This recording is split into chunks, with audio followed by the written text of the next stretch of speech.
Summit on Wednesday. Yeah, you were? Fantastic. Anybody else? You were? Thank you. Of course you were there. We had our employment summit on Wednesday, and I kept saying, how are we going to go again on Friday? But guess what? We're here. And that's a testament to the passion that we have, the drive that we have, and our commitment to everyone in the room. So please give my team a round of applause, first of all. Thank you, everyone. So yes, today is another interesting day. I must confess, I think we moved the day once, and we kept saying, when is a good day to have this event? And I said, you know what? God is going to choose the day for us. So I'm so glad to be here, 5th of July, seeing your beautiful faces. And I'm honestly very impressed with the turnout today. Madam PS, thank you so much for coming. Committee members, thank you so much for coming. I see our board of trustees, Ms. Kofo, thank you for coming. It's been an amazing journey, and we couldn't have done this without our partners. So please, can we recognize AfriCloco? Thank you, Ms. Mahmoudou. We need to recognize GIZ. Thank you so much, Becker. And to everyone here, particularly the founders and the funders, you made it to week 8. Please, can you give yourselves a round of applause? Thank you. And for anyone who doesn't know, the 8 weeks was literally a rigorous week of master classes, training sessions, demo pitch days in terms of practicing for today. And I can just imagine some of the founders thinking, hey, God, will you all be worth it in the end? I want to assure you that irrespective of the outcome today, you could not have gotten a better platform like you're getting today. Fact. For one reason, being in a room with all women, can we just recognize and celebrate ourselves? We have come a long way as women. Seeing yourselves here, we had over 120 applicants. And Hakim, please keep me honest, right? We had 120 applicants. You made it to the last 20, and we're going to see a final 8 today, 6 today. Honestly, it could not have been easy. So I really want to commend every founder that's going to present here today. One thing, for anyone else that might not get to the final leg, I don't want you to leave here deflated. It's important that you recognize that for you to have come this far, you've actually found a solution to a problem. And that's one thing we keep driving our Lagos Innovates, that in your little space, in your little idea, make sure you're adding value, make sure you're solving for something. And that's what we're here today. One, we're witnessing what you're going to do, but we're also making sure that you're leaving here empowered, you're leaving here to strive for more, and you're leaving here to add more value to Lagos State. And who knows, to the world, because literally for every woman here, everything you're doing is adding value. The world is just the starting point. So I just want to leave those encouraging words. I wish you all the best. I'm so excited to be here, and I'm excited for what's to come. Thank you, everyone, and let's have a lovely day ahead. All the best.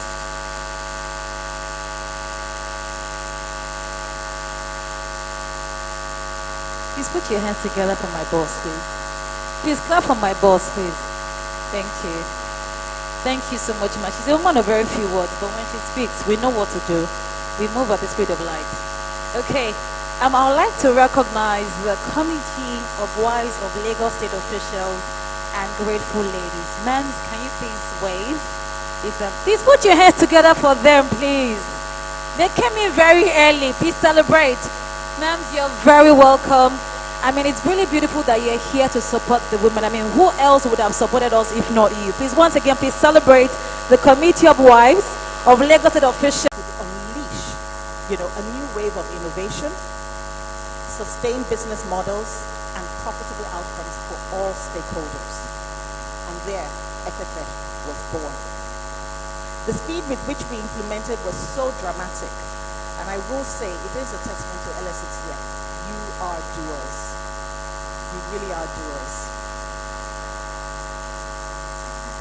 On my side, I had also come across so many professional and successful women who indeed desired a structured path towards lifting other females or startups, but at the same time also wanted to diversify their own wealth creating opportunities, enlarge their networks, and impactfully share their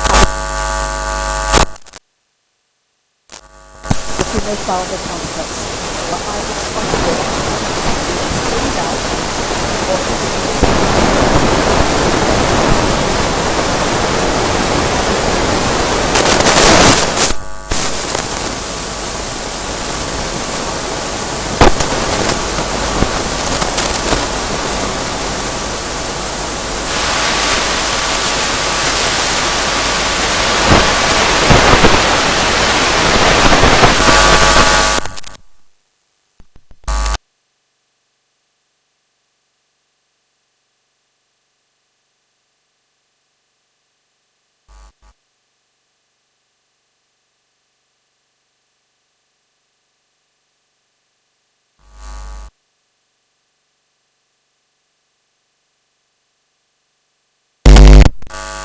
dare say they were from all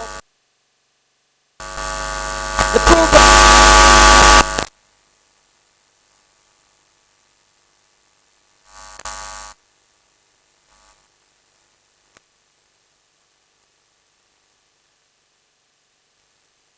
And technologies, the legal environment from an investor's perspective, ESG and business practices, measuring impact beyond financials, and putting this knowledge into action.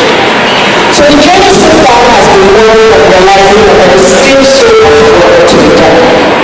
Whilst the vibrancy of our tech entrepreneurial ecosystem in Nigeria, and in fact Nigeria and Africa, is fueled by innovative startups contributing to the GDP, it is important to note that we are in an era of digitalization, and our productivity must count for the numbers of participants in it.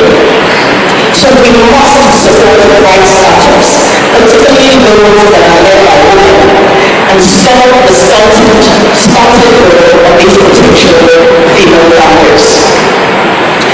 I am extremely proud of the ally of the female founders in particular, who are ready to assess startup opportunities, making investing decisions and commitments. So what's next?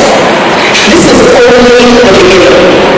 AfriGlobal is committed to run this program for female founders with motivation and commits to drive the impact within the Nigerian investor landscape towards moving the needle for female-informed investors. We will continue to foster collaboration and opportunities to ensure fair funding opportunities and access to capital, promote creativity and inclusion for female startups, advance the technical system in Nigeria and particularly in Lagos State, and advance the knowledge of the female investors towards active participation as funders. And to our dear female founders, you've done a great job. We are extremely proud of your innovation, your tenacity, and most importantly, your drive to make sure that the market is noted. So we are intentional on the road to become female-led entrepreneurs and shake up the tag of an SME.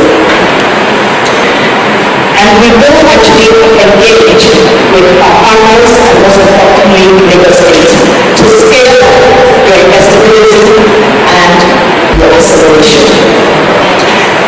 So today I end my journey so far speech by calling upon all female funders to take all the bold step towards enhancing our technical system and engaging purposefully in the investment space for the good of all. I also extend this kind of continued collaboration to our women presidents and vice-staters, and most importantly our partners, to continue this good work and even scale it up higher. Thank you so much.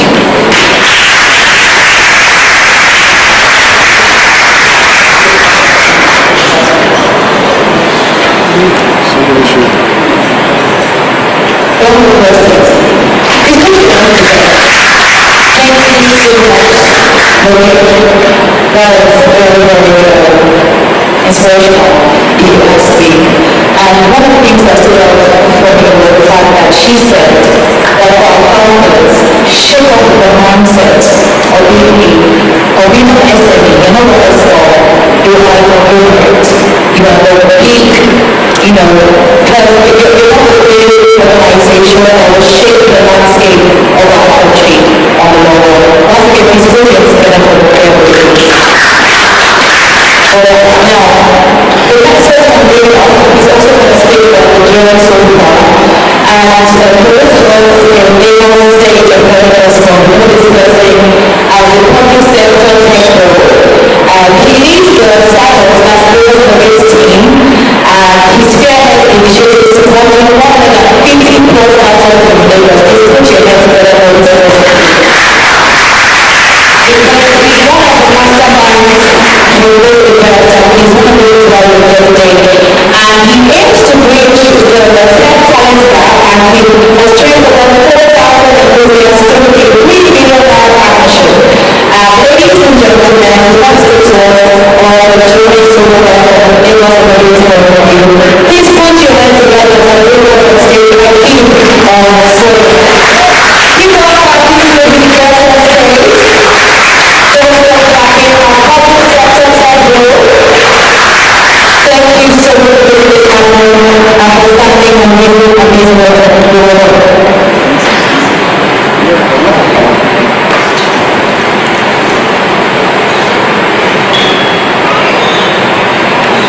Good morning, ladies and gentlemen. Even in absentia, I represent the First Lady of Lagos State, Dr. Ibijoken Gloriana Sanwo-Olu. Interestingly, my plan was I'm going to come here. I'll tell her that this is the third time we've been in the same room. The first time was in 2012 when I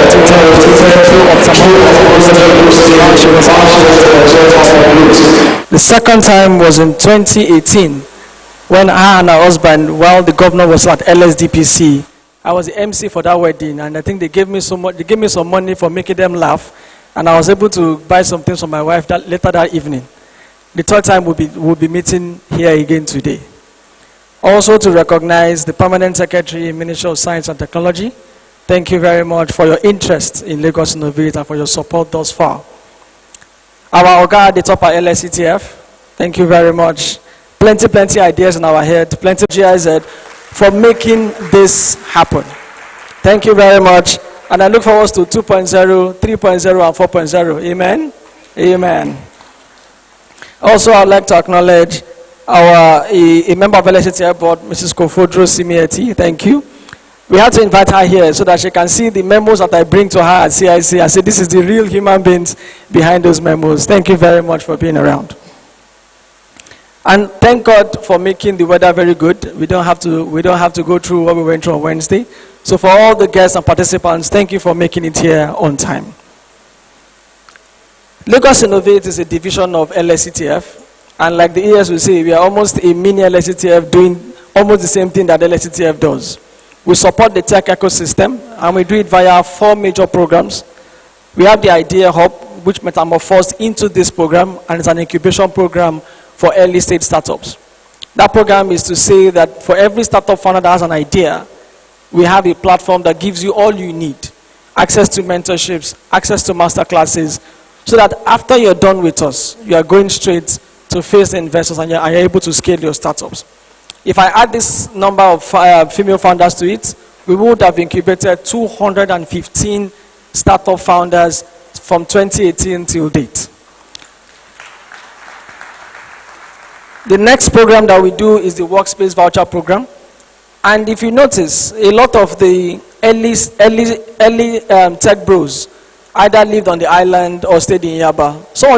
Some of them came back from the UK and US to found startups. So the issues of internet, electricity wasn't their problem. They had the money, they were from good backgrounds.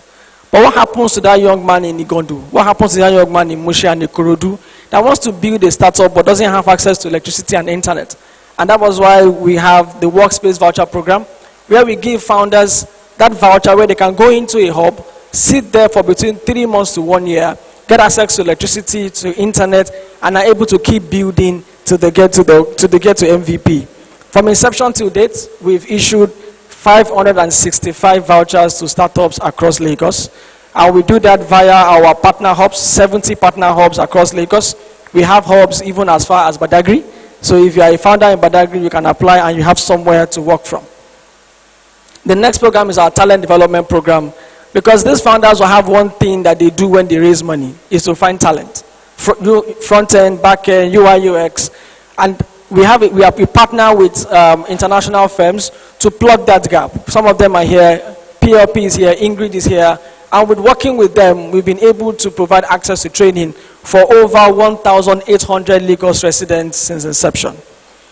Finally is the Hub Loan Program, where we provide access to capital for hubs and workspaces, so they can expand, they can buy, the Elon Musk internet, they can have better air conditioning and are able to serve the founders better. We've given 3 hubs in Lagos that loan, and one of them is here, AJ Hub. So thank you very much for our partners. Now to the reason why we are here today, the Female Founders and Funders Program. Like the managing partner of Africa Local, Mrs. Mokwe said, it's all started over croissant and tea. And it was just me saying, like I've always disturbed the Fair Martins, that we must devote a cohort to female founders. By the time we looked into our numbers, we discovered that over 80% of the people who had gone through Idea Hub were male founders. And the last cohort before this one was even the most outstanding. We had 30 people in that cohort, and we only had 3 female founders. So I said, we can't just keep trying to add to the number. Let us devote one cohort to them. But then, Mokwe then said, it's not only founders, even funders self, there is a gap. So I said, okay, can we then do it at the same time? Because we cannot do founders and do funders. And I said, okay. And just like how startups are formed, it became an idea. We went straight to MOU and we said we could do it. And 8 to 10 weeks after, we are here. So thank you very much, Africa Local. And may we have many more croissants and tea so you can keep doing more.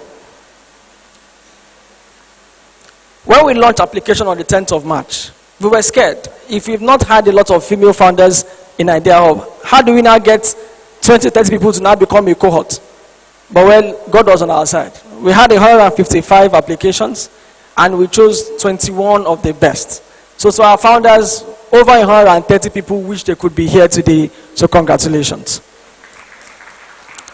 For the funders, we had 76 applications, and we chose 22 of them to be funders. Now, for the interesting part, those funders came from outside Nigeria.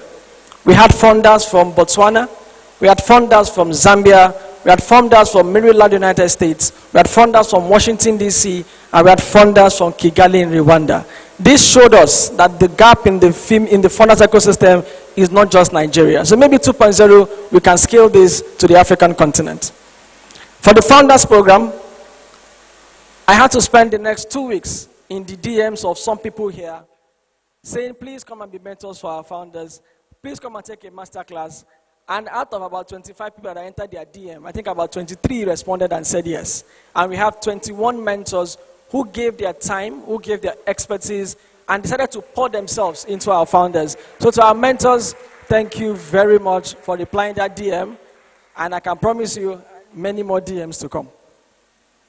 Also to our masterclass facilitators, thank you very much for taking your time to provide 2 hours, if not 3 hours of your time, almost every week to these founders. From the session on Startup 101 to how to pitch, to finance. And these classes were not just theoretical. These are people who have been there, done that. And we said the class will be 1 hour, 30 minutes. And before we know it, we are still there at almost 3 hours. Questions and answers. To our facilitators, thank you very much. Today, we would have loved to have all 21 founders speak. But that would have been almost a wedding party.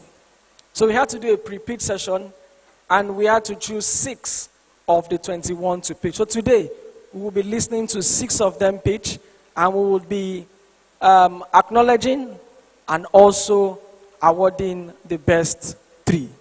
So to the female founders, I know you don't know this, so that I don't provide unnecessary competition, but we hope that you give us your A game when it is time. In closing, this is to appreciate Africa Local, our worthy partner, to appreciate GIZ for bringing all of this into reality, to the ES for saying, don't worry, you know, Yoruba will say, Majo Lomo Walenye. Thank you very much for always supporting us.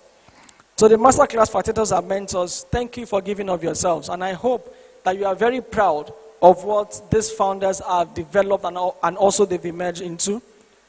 For our founders, like my colleague Ife will always say, when the government opens applications, people say, why should I apply? They know who they will give. Should be for party members. But you said, no, let me apply. Because if you didn't apply, we won't shortlist. If you didn't shortlist, you won't be here. So thank you very much for applying, and thank you very much for giving of your time. We've harassed you on WhatsApp. We've called you almost every week.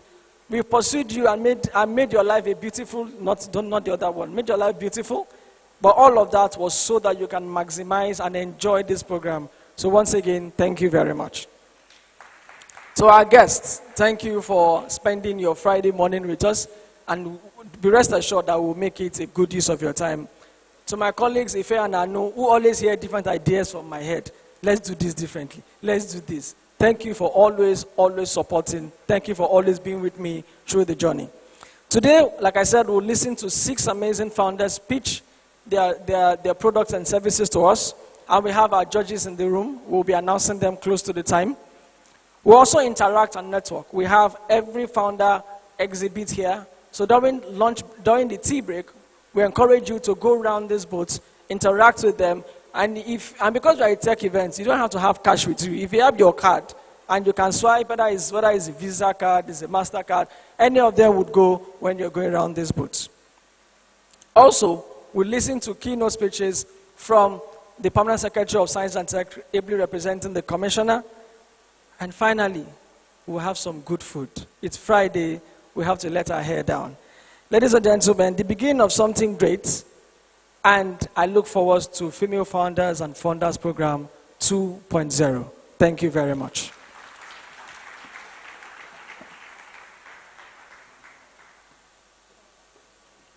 Please keep on clapping till he gets to his seat. Thank you so much, Hakeem and Osoya.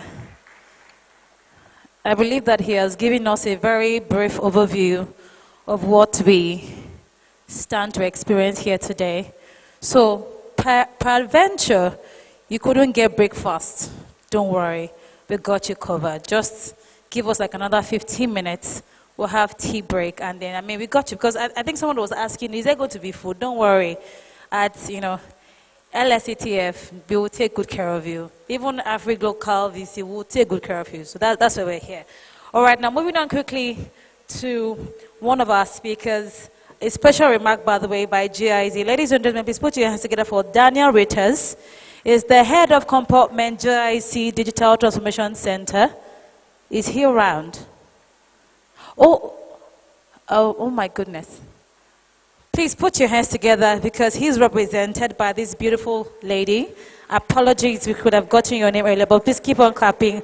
And I'm sure that when she gets here, she will do the honors of introducing herself. Please keep on clapping till she gets here on stage. Thank you so much. We are really glad that you're here. I think my guy is telling me to do the needful. Okay, all right. Beke Oshiowo. Please put yourself back, Beke, please. Put your hands together for her, please. Apologies. Pardon me. Isn't she looking very lovely today? She is, right? Please clap, clap, clap. Don't get tired of clapping. You're welcome. Thank you. Good morning, ladies and gentlemen. As it is clear for all to see, I am not a Daniel Ritter. Daniel Ritter happens to be the head of component at the Digital Transformation Center Nigeria. He regrets that he's not able to be here with you today and has asked that I give this special remarks on his behalf. And so I read in his stead. Ladies and gentlemen, distinguished guests, esteemed colleagues, and trailblazing female founders and funders. I would first like to start by standing on existing protocol and acknowledging everyone in the room, as has been done so far, and say that it is my distinct honor and privilege to welcome you all to this momentous demo day. Today, we celebrate not just the culmination of an incredible journey, but the beginning of a transformative movement within Nigeria's venture capital ecosystem. I bring you warm greetings from the Digital Transformation Center Nigeria, which is jointly funded by the European Union and the German Federal Ministry for Economic Cooperation and Development, BMZ. We implement in Nigeria as Deutsche Gesellschaft für internationale Zusammenarbeit, GIZ.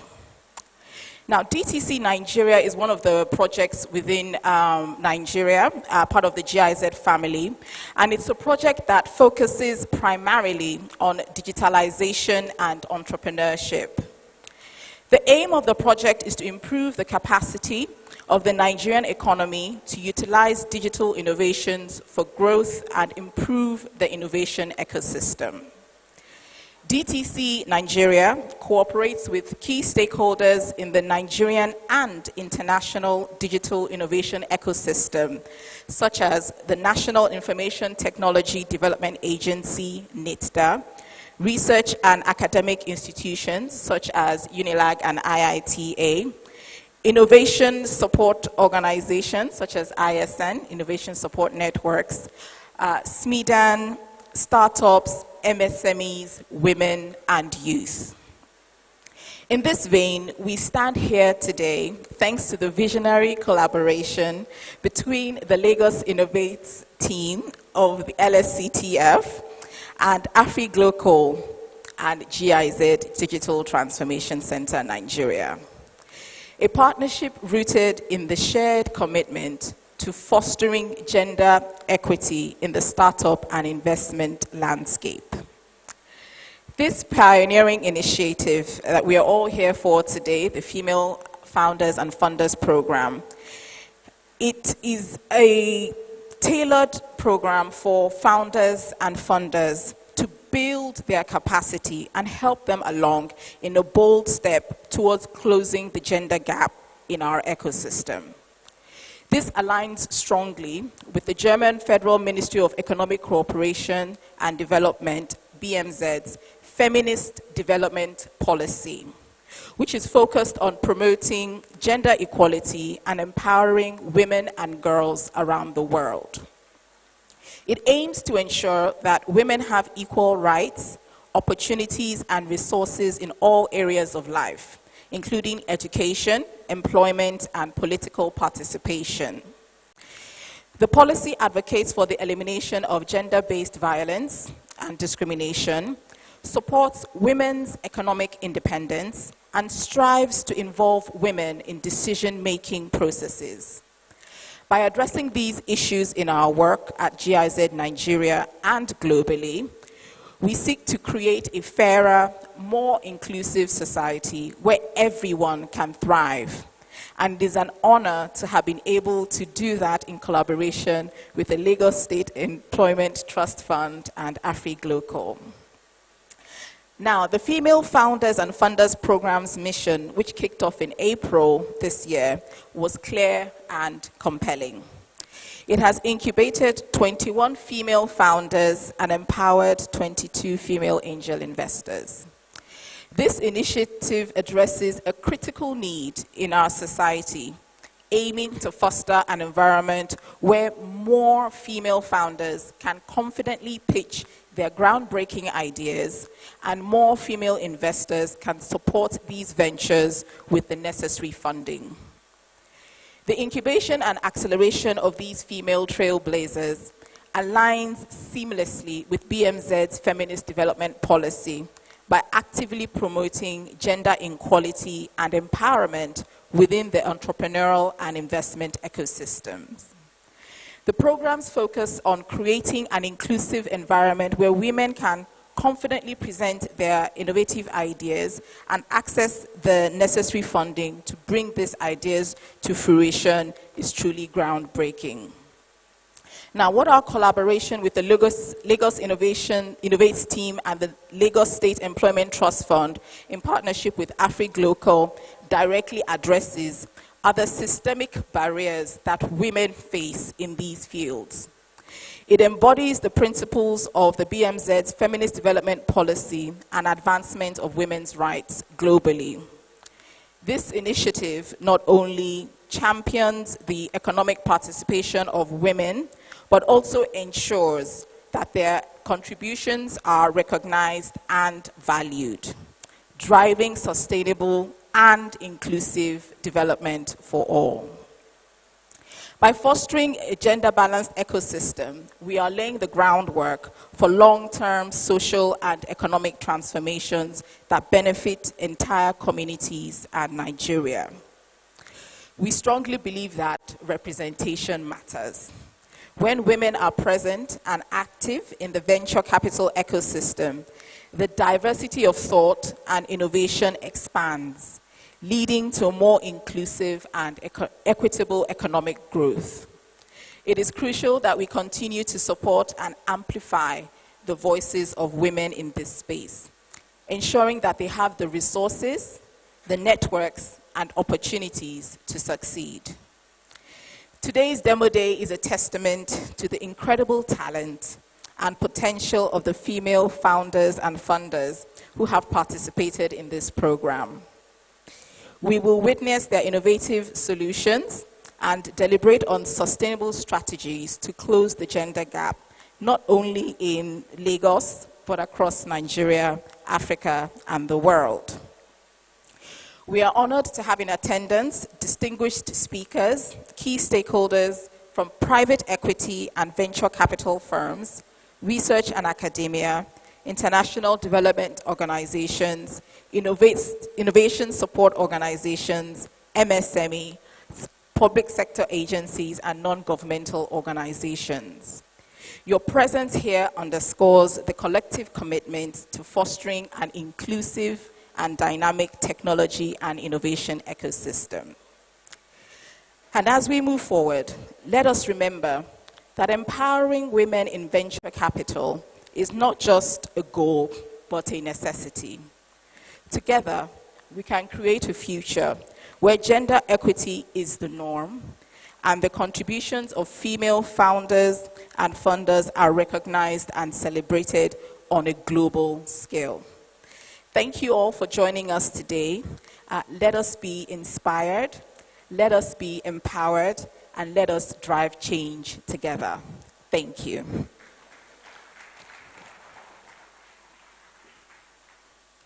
Please keep on clapping till she gets to her seat.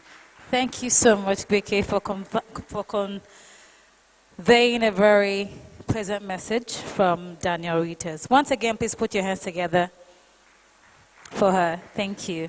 Now, moving on quickly because of our time, we need to get to our tea break as quickly as we can. Ladies and gentlemen, this particular lady is representing the Honorable Commissioner of Innovation, Science, and Technology in Lagos State, Honorable Olatunbosun Alake. He couldn't be here, but he ensured that this lady had to show up for him, even though in the course of the event, she will still speak to us in the panel session. But ladies and gentlemen, please permit me as I welcome on stage the Permanent Secretary, Lagos State Ministry of Innovation, Science and Technology, Engineer Mrs. Ibilola Kasumu. Please put your hands together as she comes on stage for the keynote speech. Please keep on clapping for my PS, please. Make it loud. I'm more robust. An amazing mom, an unbiased woman. Trust me, by the time she's done with us, your mind will be very open and you have a lot of imaginations and a lot of, ideas of comfort. You're welcome, ma'am. Thank you. Thank you. Thank you.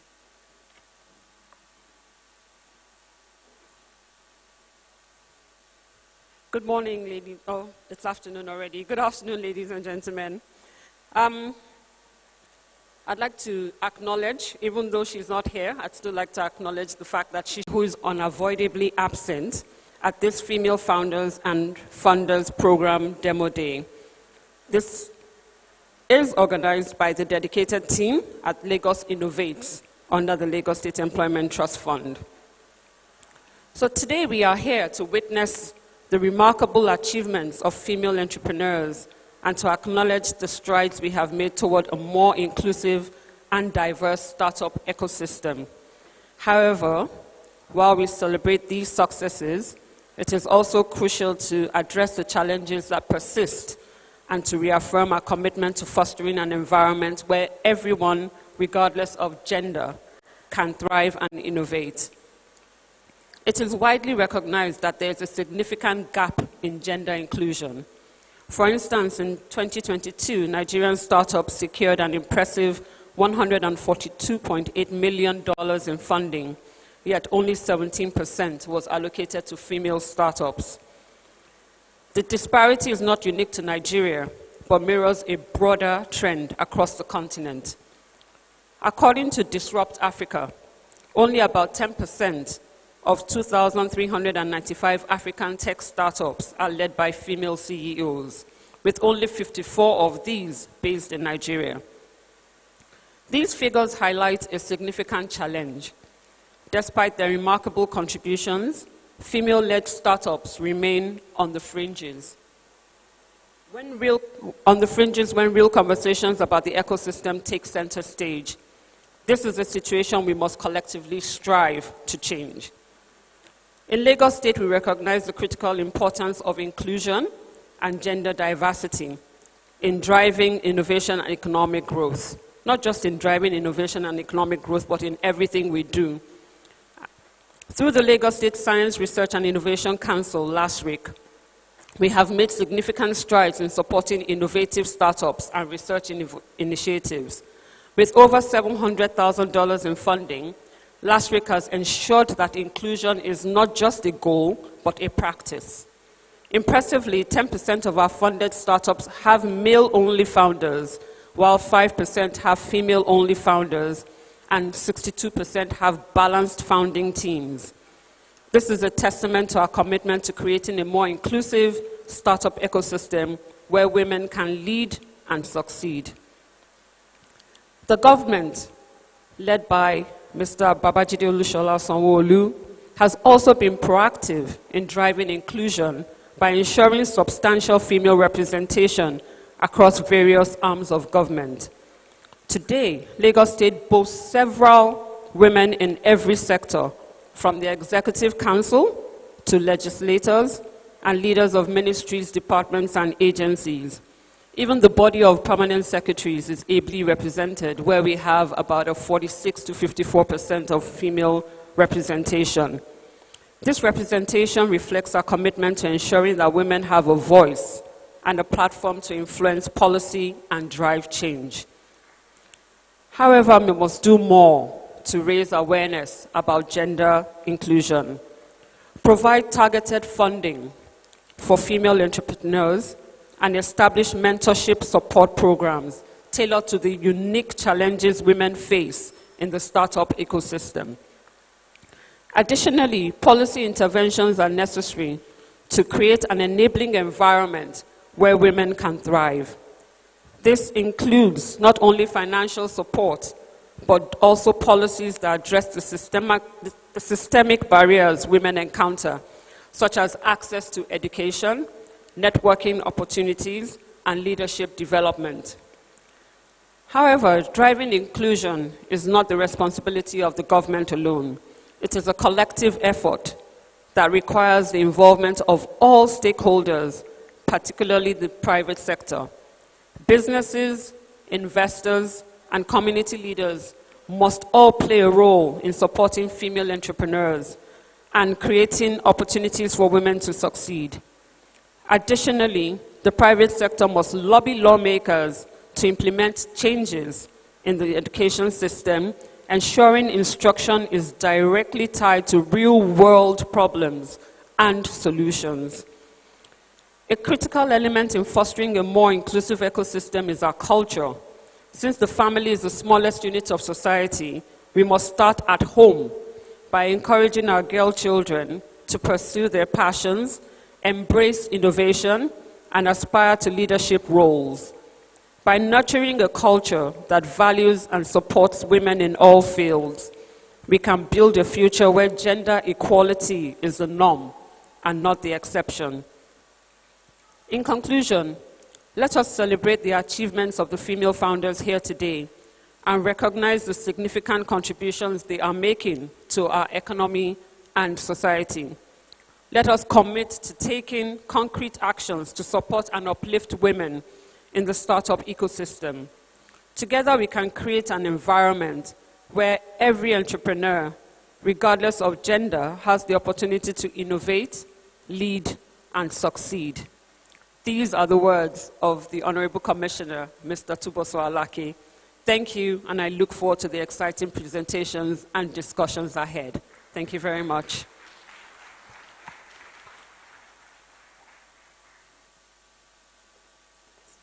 Please keep on clapping till she gets back to her seat. Thank you, ma'am, for conveying the message of the Honorable Commissioner, the Honorable Commissioner for Innovation, Science and Technology, Honorable Olatunbosun Alake.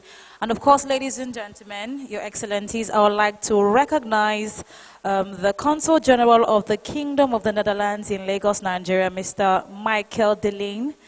You're welcome, sir. You're very welcome. Thank you for joining us for today, our demo day. Now, moving on quickly, in about 30 minutes, the time that I had spoken about earlier has now come. So in another 30 minutes, please make sure that you network. You can walk up to someone, introduce yourself, tell them what you do, and see how we can collaborate more, because we're here because of the collaboration between Agricultural and Lagos Innovate. So please make sure that as you go for your tea break, make sure that you collaborate, exchange pleasantries, and let's have a pleasant time. So now our tea break starts now, and in 30 minutes, we will be back. Thank you, ladies and gentlemen. See you in 30 minutes.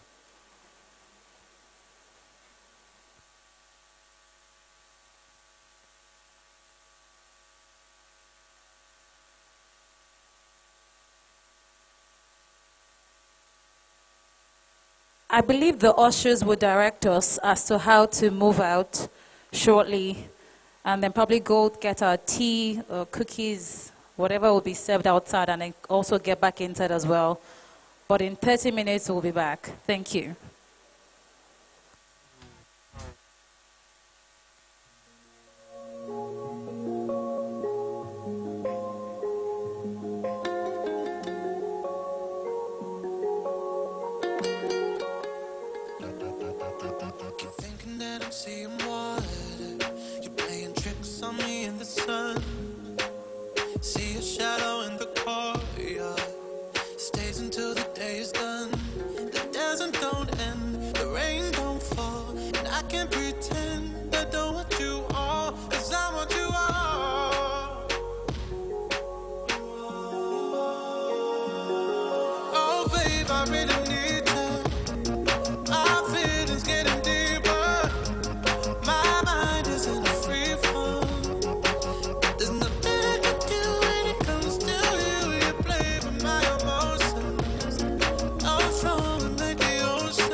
So our distinguished guests, please, whilst we're having the tea break, we can go around to all our exhibitors and just look at what they have on display. Please let's ensure that whilst we're having our tea break, we can go to all of our exhibitors at their stand and just check out the products that they have, check out into their ideas, just to know what they're about and what they have. And just like Hakima said earlier, it's a tech event, so your cards can come in handy. You can also transfer as well. But please make sure you go to all of our exhibitors on ground and check out their products on display. Thank you.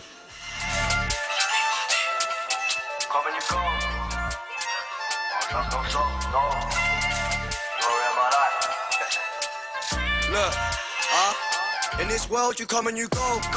Story of my life. I've been on my ones on grinding, not getting by, but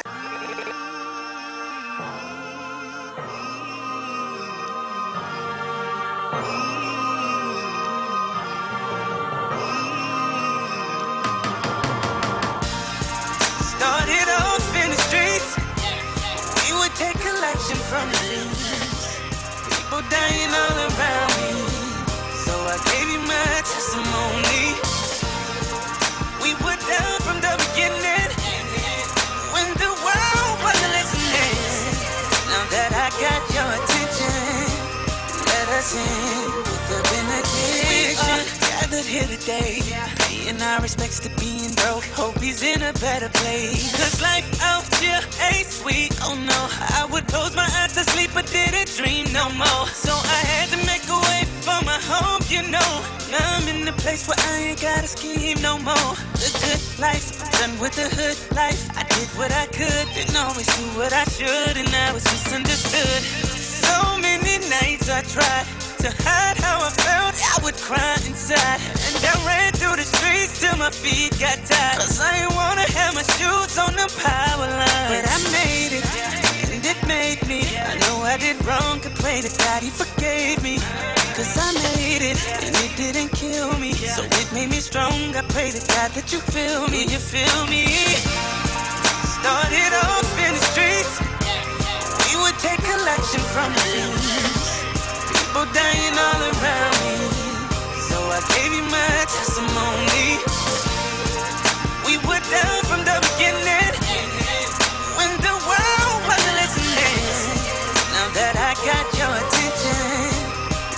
sin with a benediction. Who art in heaven, I pray you free me from my demons and keep me level.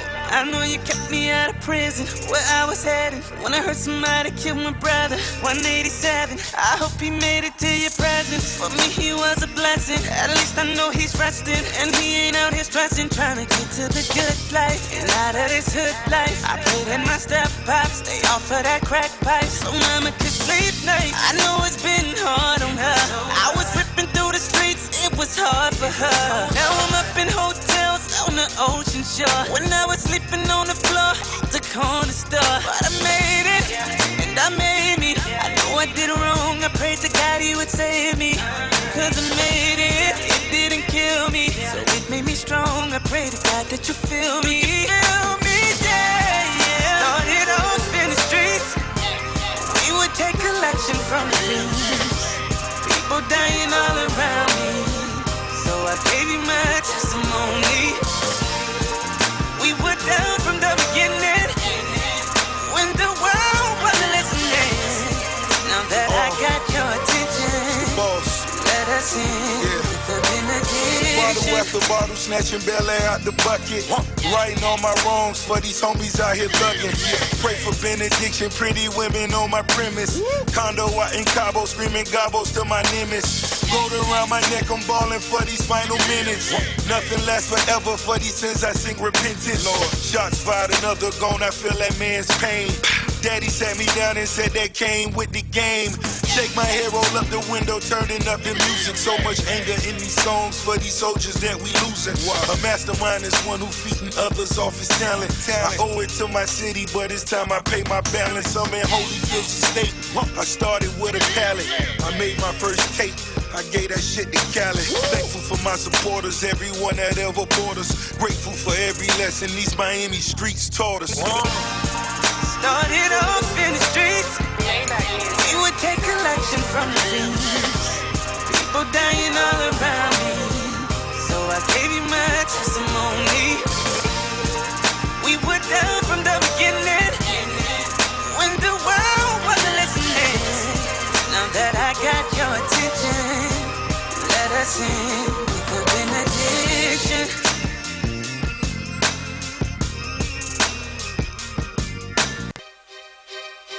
Yo, Pain, you ready? Yeah. Man, let's lock and load. Yeah. Just play.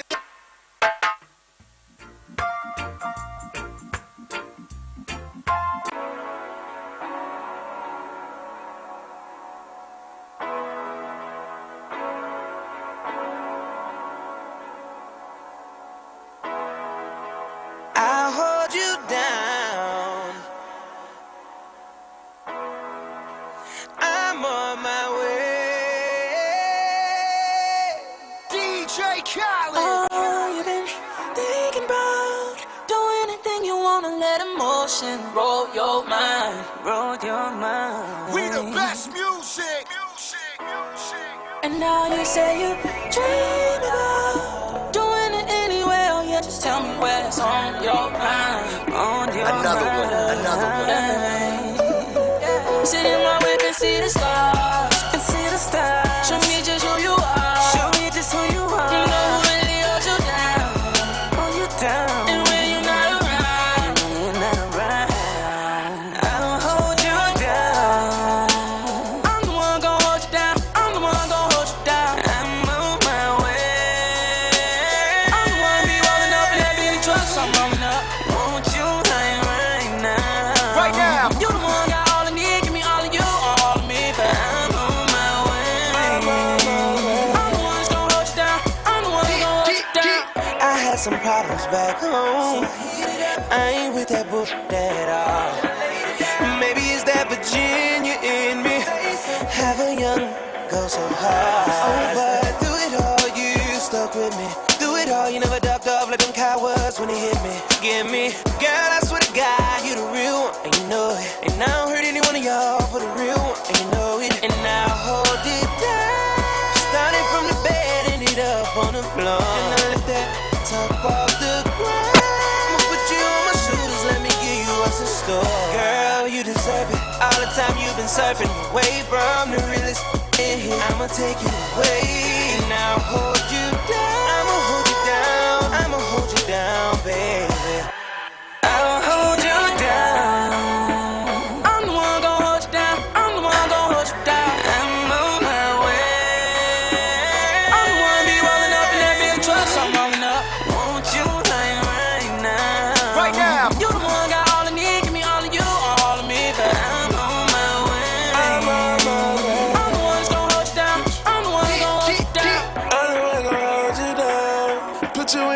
so you enjoy the town. Even when the roses die, you mesmerized by the flyer sky. We gotta socialize and cherish time. It's deeper than love. I pull up in that Lamborghini, the doors in the sky. Straight up suicide, you in that noob in the truck. No, noob in the truck, no. We do playing in that Versace. I swear, we go to Abu Dhabi for a hobby. Your body, my new Bugatti. I'll hold you down.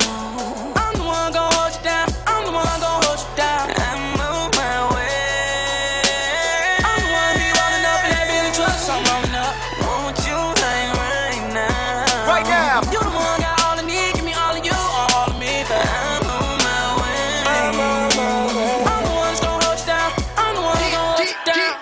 Living expensive life. And I'm just getting started. I get instant hype, cause you forever my lady, forever my baby.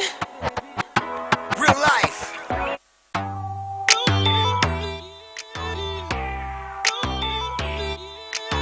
We the best music. Another one. DJ Khaled. Yeah, you're looking at the truth, the money never lie, no. I'm the one, yeah. I'm the one early morning in the dawn. Know you wanna ride now. I'm the one, yeah. I'm the one, yeah. Hear you sick of all those other imitators. Don't let the only real one intimidate ya. See you watching, don't run out of time now. I'm the one, yeah. Ooh, ooh, ooh. I'm the one, ooh, ooh, ooh. I'm the only one, ooh, ooh, ooh. I'm the one, ooh, ooh, ooh. I'm the only one. I'm the one that hit that same spot. She the one that bring them raindrops. We go back, remember crisscross and hopscotch. You the one that hold me down when the block's hot. I make your dreams come true when you wake up. And your looks just the same without no makeup. Had to pull up on your mama, see what you made of. Ain't gotta worry about them comers, cause my cake up. You can ride inside my life on that fame bus. Cause I promise when we step out, you'll be famous. Modern day Bonnie and Clyde, what they named us. Cause when we pull up, all angles. Yeah, you're looking at the truth, the money never lie, no. I'm the one, yeah. I'm the one early morning in the dawn. Know you wanna ride now. I'm the one, yeah. I'm the one, yeah. Hear you sick of all those other imitators. Don't let the only real one intimidate ya. See you watching, don't run out of time now. I'm the one, yeah. Ooh, ooh, ooh, ooh. I'm the one, ooh, ooh, ooh. I'm the only one, ooh, ooh, ooh. I'm the one, ooh, ooh, ooh. I'm the only one. Okay though. She beat her face up with that new Chanel. She like the price, she see the ice and make her coochie melt. When I met her in the club, I asked her who she felt. Then she went and put that booty on that Gucci belt. We don't got no label. She say she want bottles. She ain't got no table. She don't got no bed frame. She don't got no tables. We just watching Netflix. She ain't got no cable. Okay though. Plug, plug, plug. I'm the plug for her. She want a nigga that pull her hair and hold the door for her. Baby, that's only me. That shit okay with me. Baby, okay, okay though. Yeah, you're looking at the truth, the money never lie, no. I'm the one, yeah. I'm the one early morning in the dawn. Know you wanna ride now. I'm the one, yeah. I'm the one, yeah. Hear you sick of all those other imitators. Don't let the only real one intimidate ya. See you watching, don't run out of time now. I'm the one, yeah. Ooh, ooh, ooh. I'm the one, ooh, ooh, ooh. I'm the only one, ooh, ooh, ooh. I'm the one, ooh, ooh, ooh. I'm the only one. Looking for the one, what bitch you looking at the one? I'm the best yet, and yet my best is yet to come. Cause I've been looking for somebody, not just any fucking body. Don't make me catch a body, that's for any and everybody. Oh my god, she hit me up all day, get no response. Bitch, you blow my heart, that's like turning gold to bronze. Roll my eyes, and when she on the molly, she a zombie. She think we Clyde and Bonnie, but it's more like Whitney Bobby, God forgive me. Told you F&S and I'm a legend. Straight up out the crescent, fly your bait on for the essence. For the record, I knew Colin when that ball was spinning records. Move like game winning record, I'm just flexing on my essence. Yeah, you're looking at the truth, the money never lie, no. I'm the one, yeah. I'm the one early morning in the dawn. Know you wanna ride now. I'm the one, yeah. I'm the one, yeah. Hear you sick of all those other imitators. Don't let the only real one intimidate ya. See you watching, don't run out of time now. I'm the one, yeah. Ooh, ooh, ooh, ooh.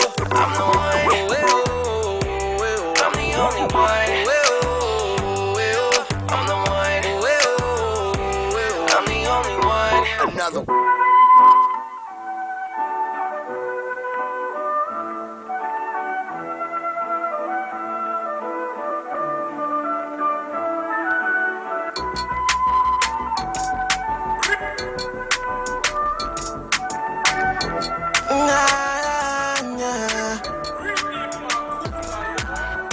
Oh my God, she be fighter.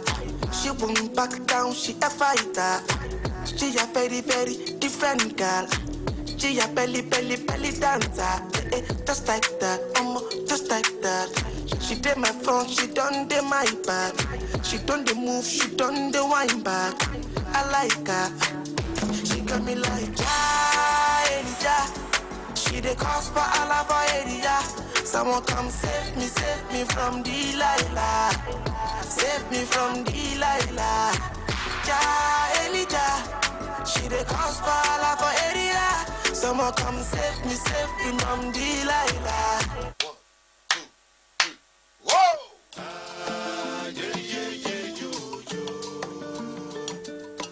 I told them,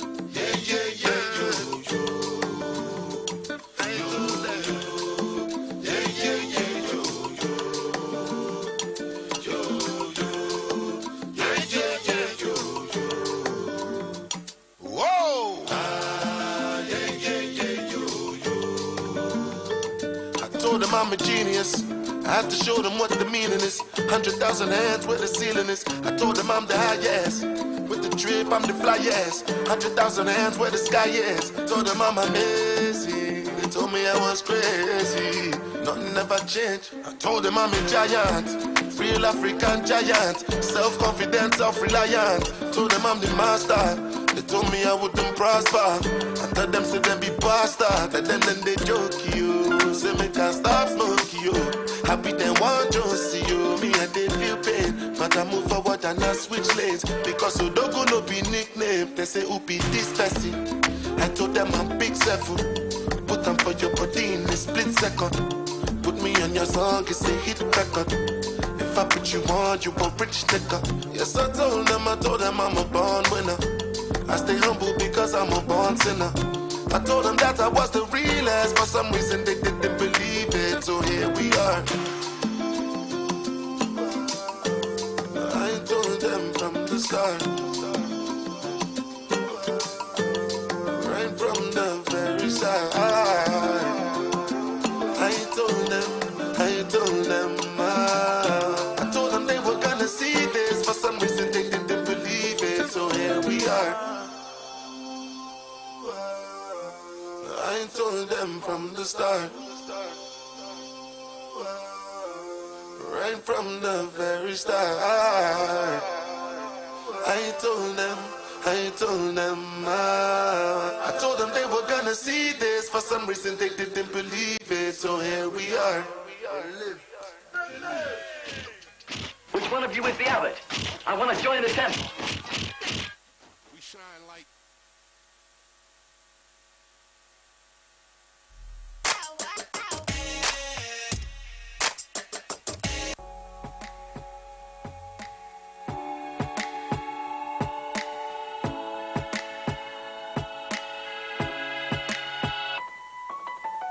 I'll smile, I know what it takes to fool this town. I'll do it till the sun goes down and all through the night time.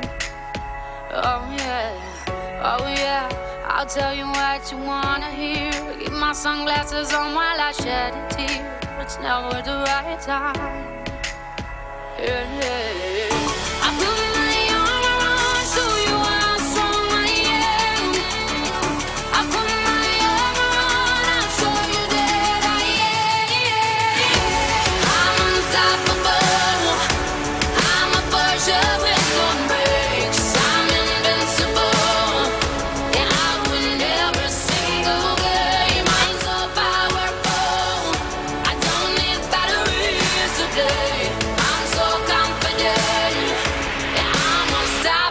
today. Unstoppable today. Unstoppable today. Unstoppable today. I'm unstoppable today. Break down, only alone I will cry out now. You'll never see what's hiding out deep down. Yeah, yeah. I know I've heard that to let you feel and show is the only way to make friendships grow, but I'm too afraid now. Yeah, yeah. I put my arm around, show you how strong I am. I put my arm around, I'll show you that I am. I'm unstoppable. I'm a Porsche with no brakes. I'm invincible. Yeah, I win every single game. I'm so powerful. I don't need batteries to play. I'm so confident. Yeah, I'm unstoppable today. Unstoppable today. Unstoppable today. Unstoppable today. I'm unstoppable today. Unstoppable today. Unstoppable today. Unstoppable today. I'm unstoppable today. I put my arm around, show you how strong I am. I put my arm around, I'll show you that I am. I'm unstoppable. I'm a Porsche with no brakes. I'm invincible. Yeah, I win every single game. I'm so powerful. I don't need batteries to play. I'm so confident. Yeah, I'm unstoppable today. Unstoppable today. Unstoppable today. Unstoppable today.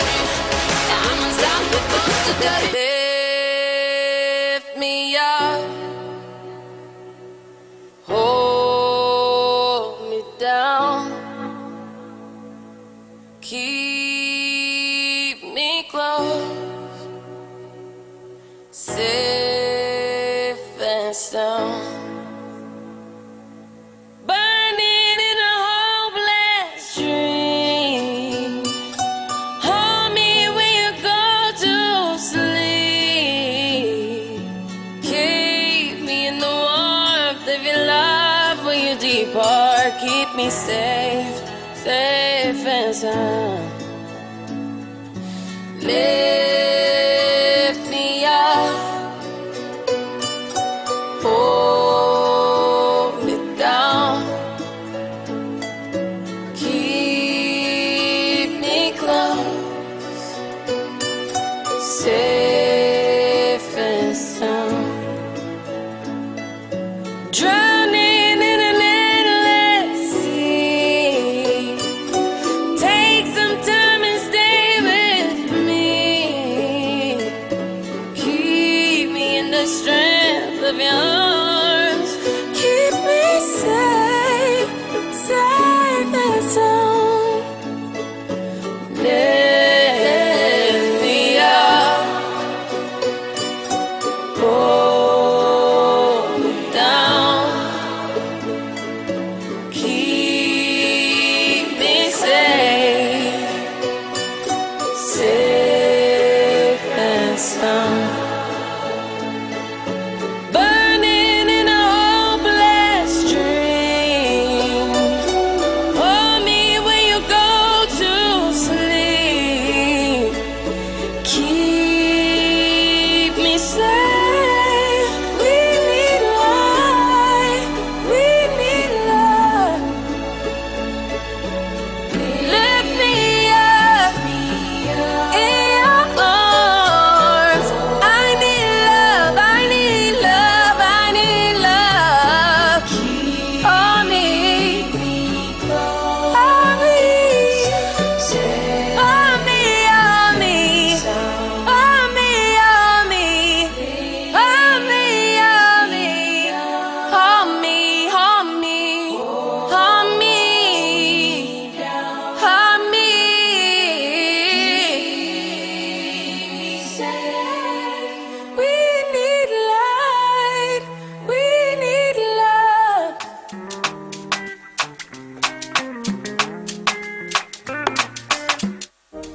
Obozi gini ka natural.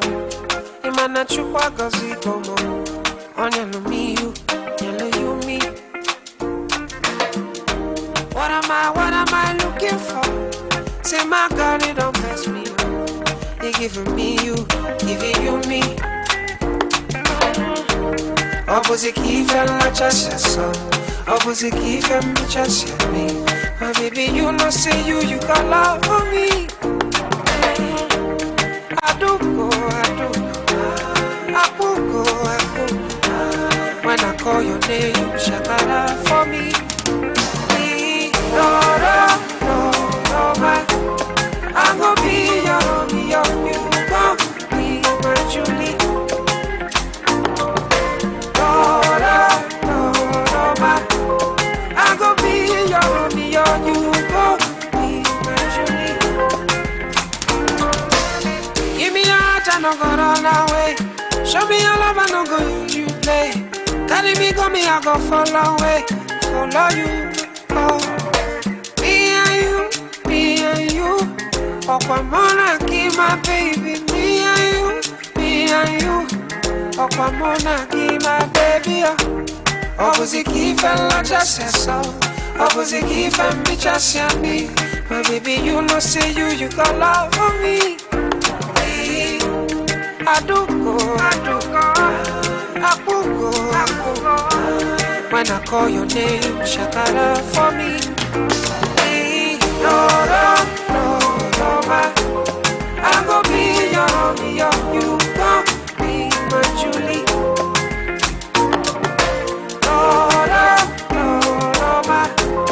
I'm gonna be your you gon' be my Julie.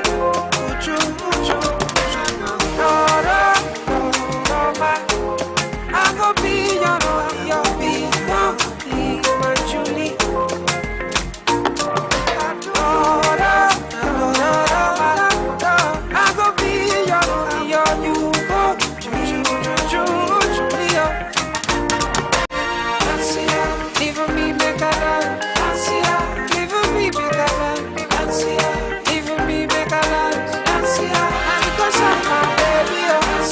I'm calling you, make you shakara.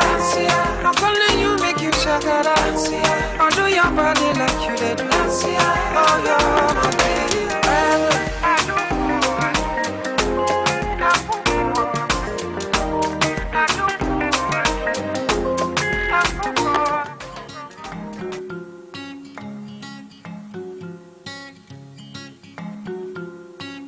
I know you're looking at me. You watch me like TV. You're looking at me 3 times in a row. If you want to say hello, just say hello. I think you look so pretty. You look like spaghetti. Like you are needing some love. I don't know, but I've seen that look before. And if you don't say hello, I will say hello. Nakupenda.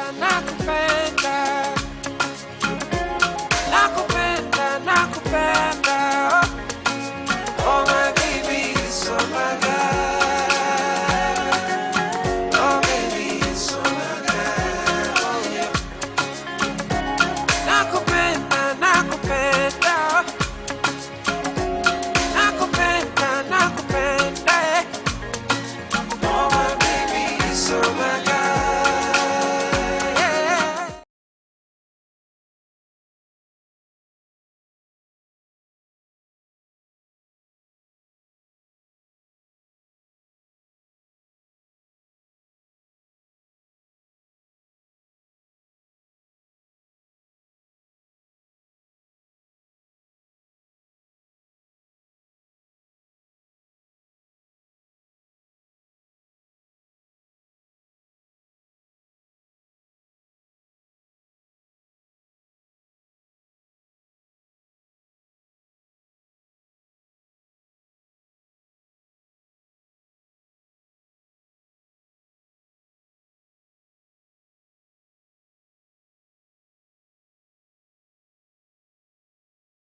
All right. Please, to all of our exhibitors, please make sure that you are by your booth. Please make sure that you are in your booth. If you are not in your booth at this time, you should be there. So please, to all of our exhibitors, if you're outside, probably on the tea break, I guess now is the time for you to please suspend that because the First Lady is going around to all the booths right about now, please. Thank you. See my shoulder. Once again, our exhibitors, please make sure that you are at your booths at this time. Thank you. Money don't show now. I don't keep some for you. You know go suffer. Cause anything I get now for me and you, yeah. How are you, my friend? See you, my brother. How do you do, my friend? See you, my sister. I know sometimes you feel and say, nobody sent you. That's when I did for you, my friend. So long. How are you, my friend? How do you do, my friend? I know sometimes you feel and say, nobody sent you. That's when I did for you, my friend. I know sometimes you feel and say, nobody sent you. That's when I did for you.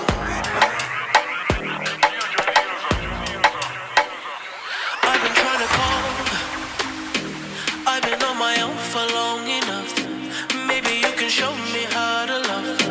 Maybe I'm going through a drought. You don't even have to do too much.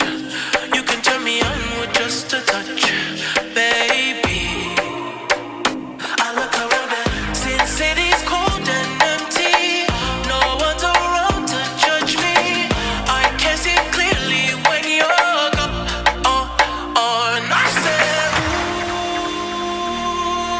ooh, Once again, to all of our exhibitors, please let us ensure that we are by our booths because the First Lady, Her Excellency, will be going to all the booths to check out what our female founders have on display. So let us ensure, and for those of us that are still outside, please make your way to the hall now.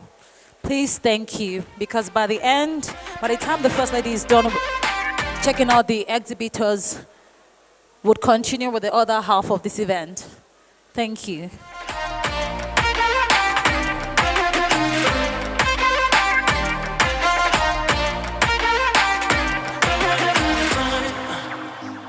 Cause I can see the sun light up the sky, so I hit the road.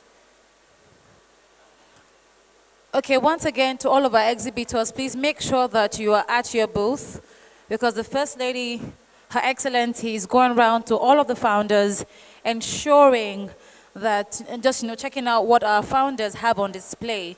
Please, and of course, to all of our founders that are going to be pitching today, please make sure that you're well prepared.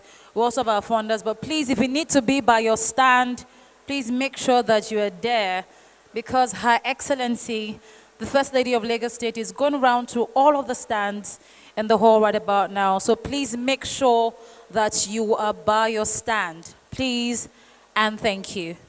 DJ, over to you, please.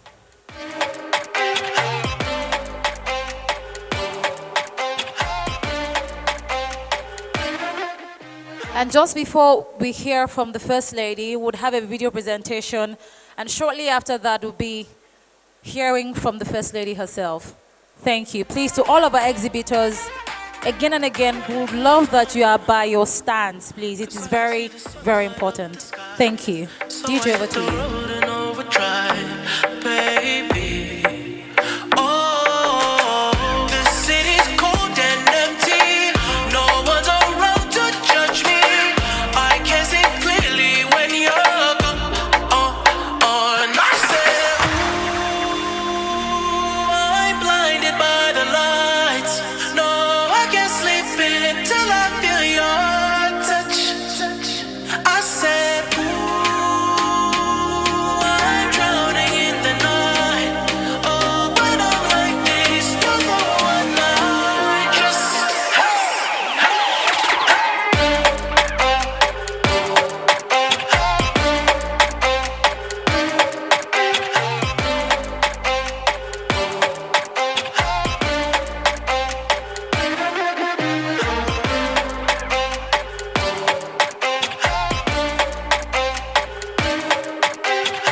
do. Oh, I'll bring a blankie your way, do.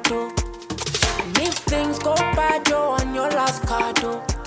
Oh, I'll bring a lot to your way, do. If only sun don't shine in the morning time, I use the halogen make it shine. So I'll chase the darkness away. So I can never understand. You said you need time and space, only on the weekends. But I listen, kept on driving away. In my moto, in my moto, in my moto, in my moto, in my moto, in my moto, in my moto, in my moto, in my moto, in my moto, all of my G's they make a move slow. You do me things when nobody else no. I know you poison deep in my soul, but I not feel leave you alone. I mean they use the fentanyl, make I know it's not the evil way you do me or the low. Oh my baby, we be like oil and water, all of me, but you know I can never refuse you. I just see your face in my review. Now I'm all alone in my nuku, and only me the fire down from. Saw you with a Valentine substitute. Feel I say my tummy down loose. I hope he give you all the whole wide world while I cry alone. In my moto, in my moto, in my moto, in my moto, in my moto, in my moto, in my moto. Ladies and gentlemen, please can we, thank you DJ, can we all please be seated? Please, can we all please be seated? Because shortly after the First Lady has gone around to all the booths, we'll continue with today's program, please. Thank you. If you know anyone that should be inside and that is outside, please let them know that we need to be inside, because we have Her Excellency, the First Lady of Lagos State, going around to all the booths.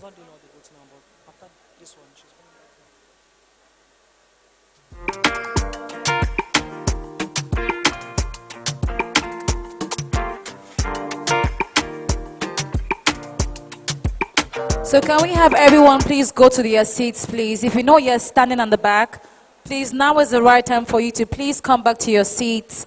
We would have our photo sessions later, but please, let us please be seated. Thank you. If things go bad, you're on your last card, do. Oh, I'll bring a lot to your way, do. If only sun don't shine in the morning time, I use the halogen make it shine. So I'll chase the darkness away. So I can never understand. You said you need time and space, only on the weekends. But I listen, kept on driving away. In my moto, in my moto, in my moto, in my moto, in my moto, in my moto, in my moto, in my moto, in my moto, in my moto, in my moto. All of my G's they make a move slow. You do me things when nobody else no. I know you poison deep in my soul, but I not feel leave you alone. I mean they use the fentanyl, make I know it's not the evil way you do me or the low.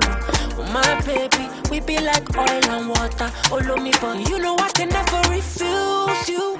I just see your face in my review. Now I'm all alone in my nuku, and only me the fire down from. Saw you with a Valentine substitute. Feel I say my tummy down loose. I hope he give you all the. Ladies and gentlemen, can we please be seated, please? Can we please be seated? We're about to commence with the second half of this program. If you know anyone that needs to be in the hall and is not here, please can you tell them to come back, because we have Her Excellency, the First Lady of Lagos State. She's in the building and, of course, will commence shortly. Shortly after she's done with the final booth to my right, which is your left, we'll have the national anthem, and then we'll continue with a video presentation of the journey so far, and we'll have the First Lady address us. Thank you. DJ.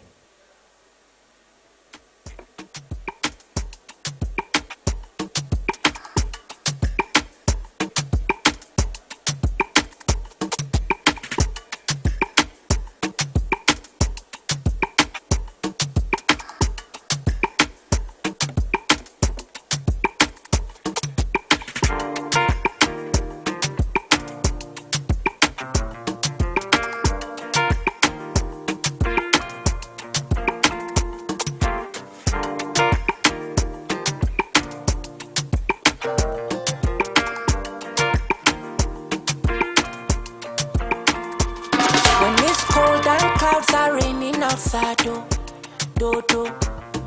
I'll bring a blankie your way, do.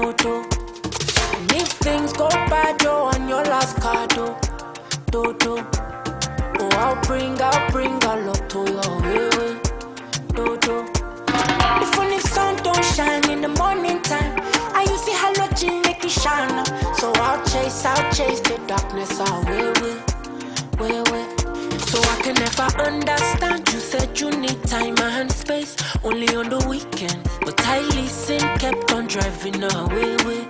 In my moto, in my moto, in my moto, in my moto, in my moto, in my moto, in my moto, in my moto, in my moto, in my moto, in my moto, in my moto.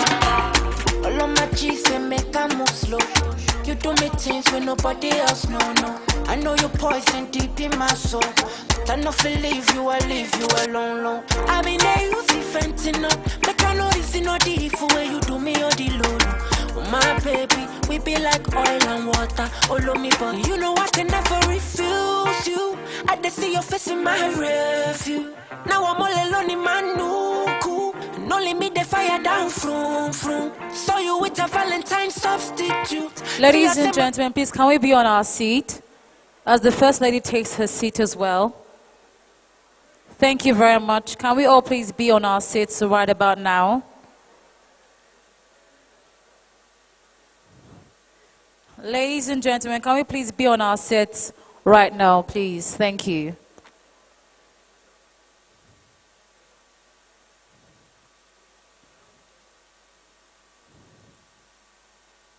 We can please be seated. Thank you. Ladies and gentlemen, can we all rise for the national anthem, please? DJ, please can we all rise for the national anthem?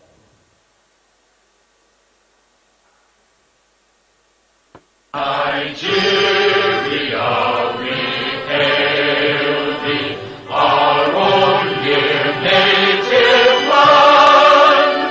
Though tribe and tongue may differ, in brotherhood we stand.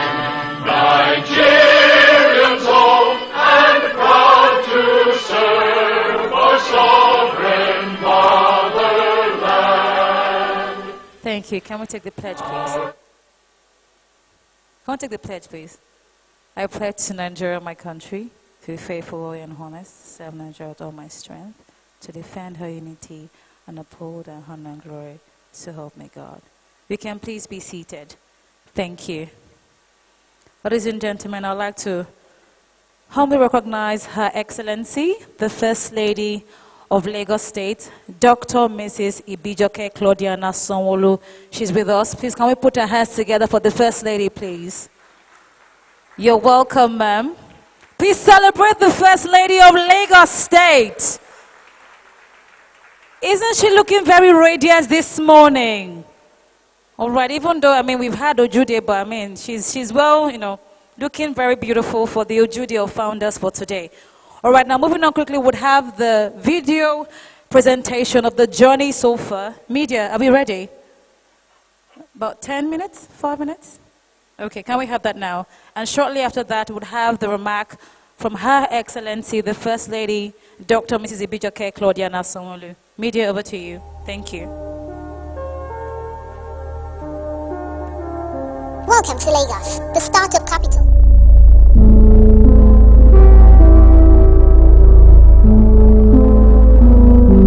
Welcome to Lagos, the startup capital of Nigeria. Today, we bring you the story of the first of its kind, the Female Founders and Funders Program. The primary goal of this program is to address and ultimately close the gender gap within the founders and investment ecosystem. It aims to foster an environment where an increasing number of female founders are building startups and confidently pitch their groundbreaking ideas to investors. Simultaneously, it seeks to empower and amplify the presence of credible female investors who are ready to write the necessary checks to support these ventures. The Idea Hub program is an 8 to 12-week incubation program designed to support idea and early-stage tech-enabled ventures. Since its inception, it has equipped founders with skills, networking opportunities, and mentorship from industry experts. Over 8 editions, we've seen incredible growth and success stories. My name is Feisha Alayande. I'm the Acting Executive Secretary for Lagos State Employment Trust Fund. The 9th edition of our Idea Hub program, we decided to do an all-female program, both on the funder side and the founder side. A member of my team, my head of Lagos Innovate, came to me with that, and I thought it was a no-brainer. Because at that point, we didn't even realize that a lot of the submissions for Idea Hubs in the previous cohorts happened to be men, literally 80–90% men. Surprisingly, when we put this out and we said only female, we literally got a lot of applications, over 120 applications. And that was the catalyst we needed, the affirmation we needed that we're onto something.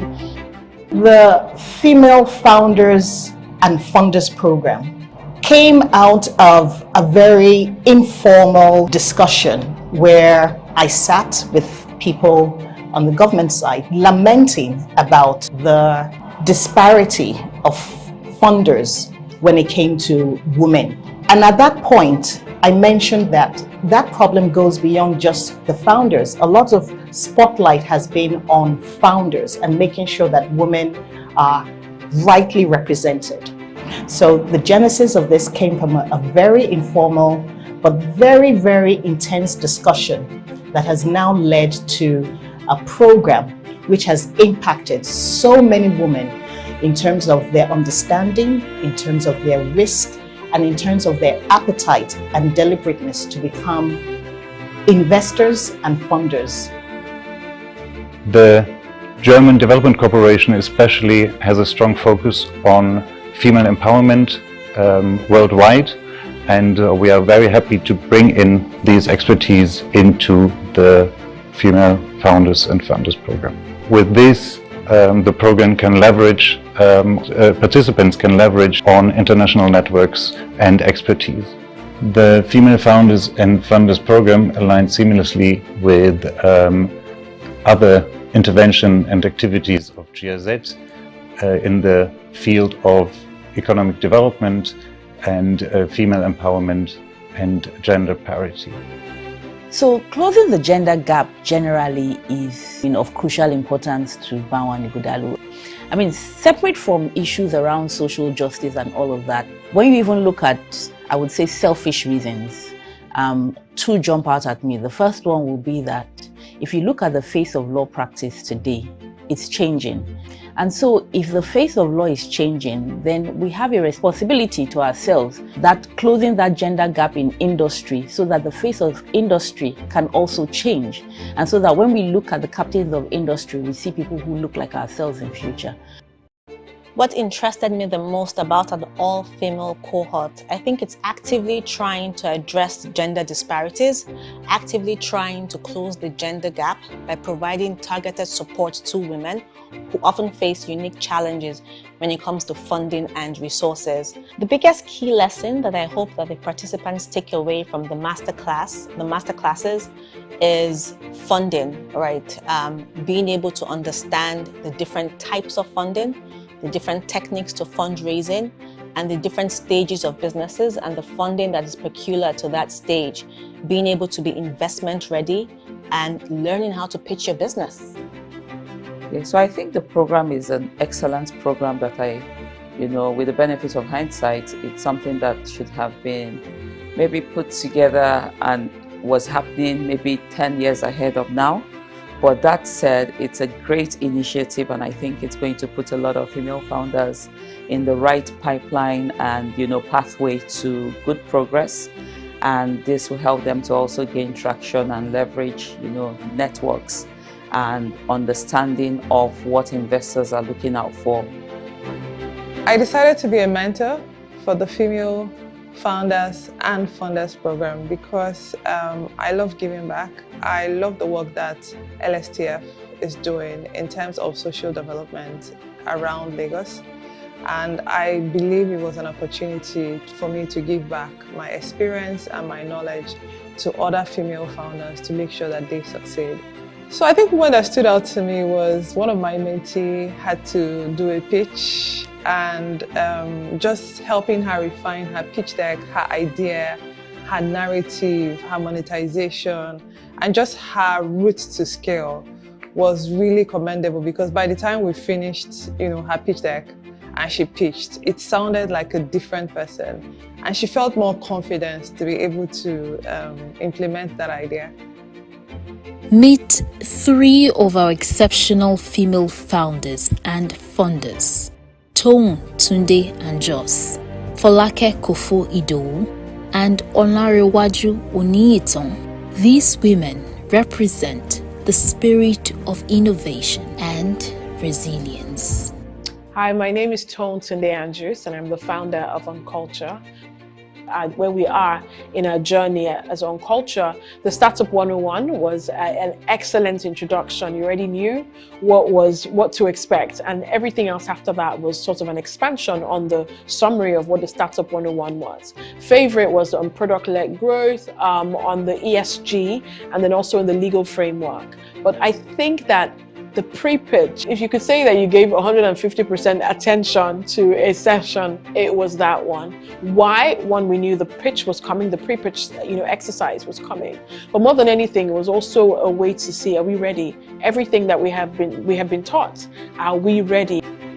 My name is Olanrewaju Oniyitan, and I'm the founder and CEO of Holistic Business Solutions. The major challenges that are in it to women, the first is the fact that because we want to tend to take care of the home, take care of ourselves, and then the business, we find it difficult to separate ourselves. And so one of the critical challenge is, as an investor, is to find deals where women have really been able to separate the business from themselves, especially at the pre-seed stage. I'm Folake Kofo-Idowu, the founder and CEO of Iyewo. Being part of an all-female cohort feels amazing because there is the level of similarity that we have, Challenges women have, the biases women face is different from what men face. Women have a holistic view of how we solve problems, and it's just amazing to be in that kind of cohort and community. The journey of the Female Founders and Funders program is a testament to the power of collaboration and impact. Our vision is to continue empowering female founders and investors and fostering a thriving ecosystem in Lagos.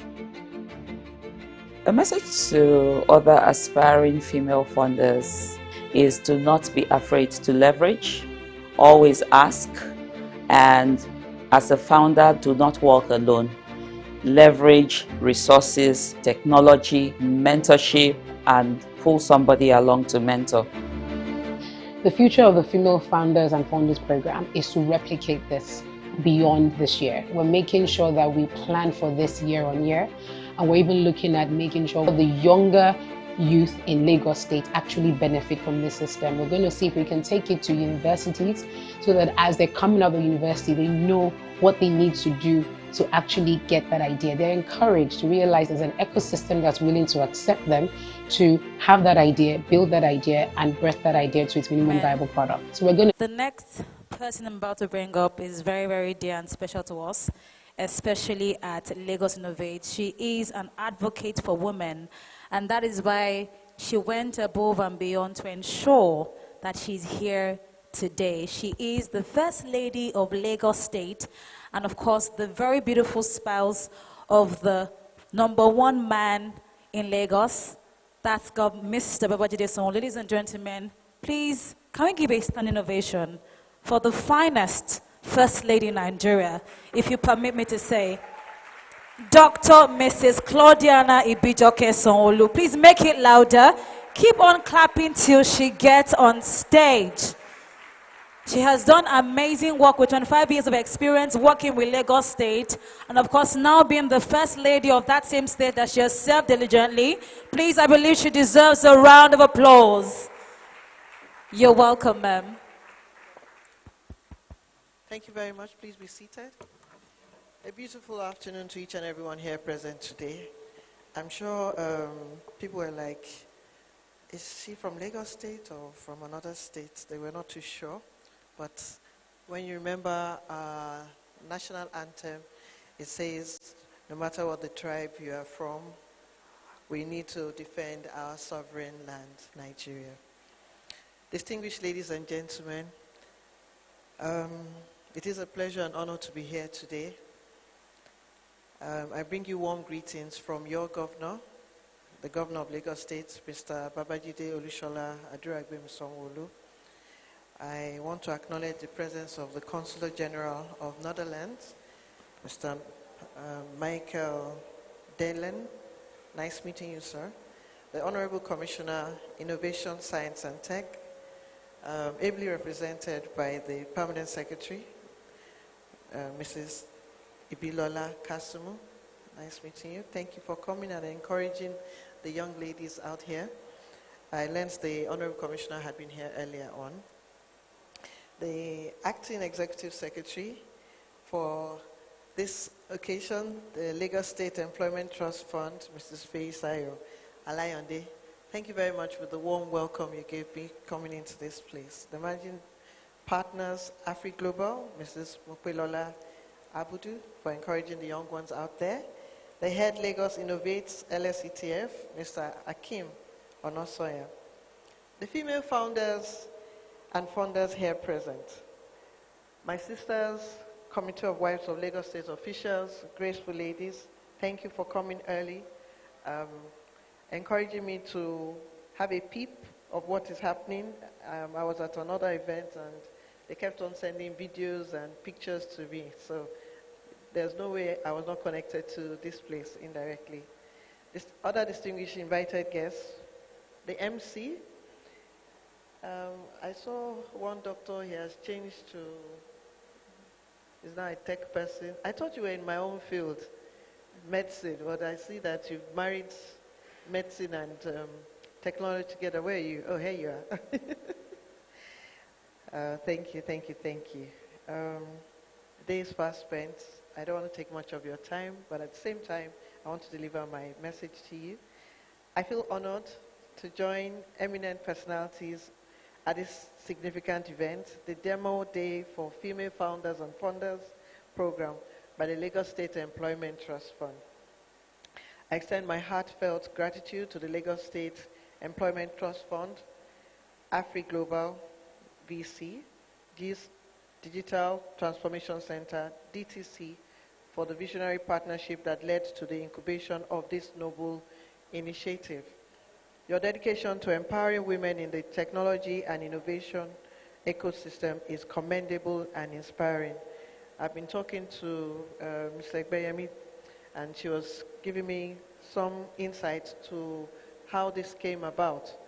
I must say a very big thank you to the female founders, your mentorship to the young ones out there. As I was going around the booth, I was learning some things. I wish I was much younger too, to benefit from this, but I don't think I'm too old. I can still learn online. Today's gathering with the primary aim of celebrating a crucial step towards closing the gender gap in the founders and funders ecosystem is a step in the right direction. I have been informed that this program, which commenced on the 19th of April has brought together 21 remarkable female founders and 22 trailblazing female angel investors. Mr. Layonde, I hope you will show these people to me.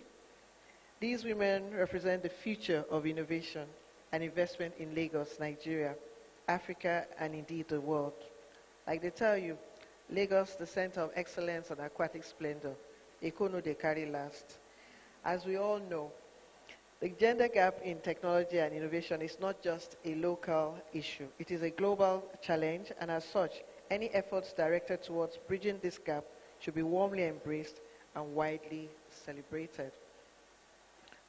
For a fact, women remain underrepresented in both entrepreneurial and investment spaces, and they are often facing significant barriers in trying to create a niche for themselves in the tech world. So this is really, really a welcome development for us. Despite the inequality in the statistics of male and female in tech, some female individuals have made waves and continue to compete favorably in the technology world as leading names in their various areas of interest. This does not only serve as a source of encouragement to the younger ones, but an inspiration that gender is not and should not be an inhibiting factor to success. Today's event is a testament to joint commitment of changing this narrative by providing incubation for female founders and a parallel acceleration program for female investors. We are creating a robust pipeline of empowered women who are ready to lead, innovate, and invest. Closing the gender gap in technology is not just a matter of equity, it is an economic imperative. Studies have shown that diverse teams are more innovative and perform better financially.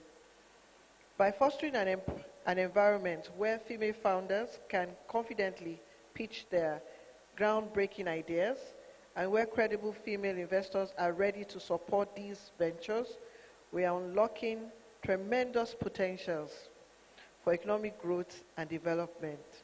This reminds me of the theme for our National Women's Conference last year, where we were encouraging the women to unleash their potentials.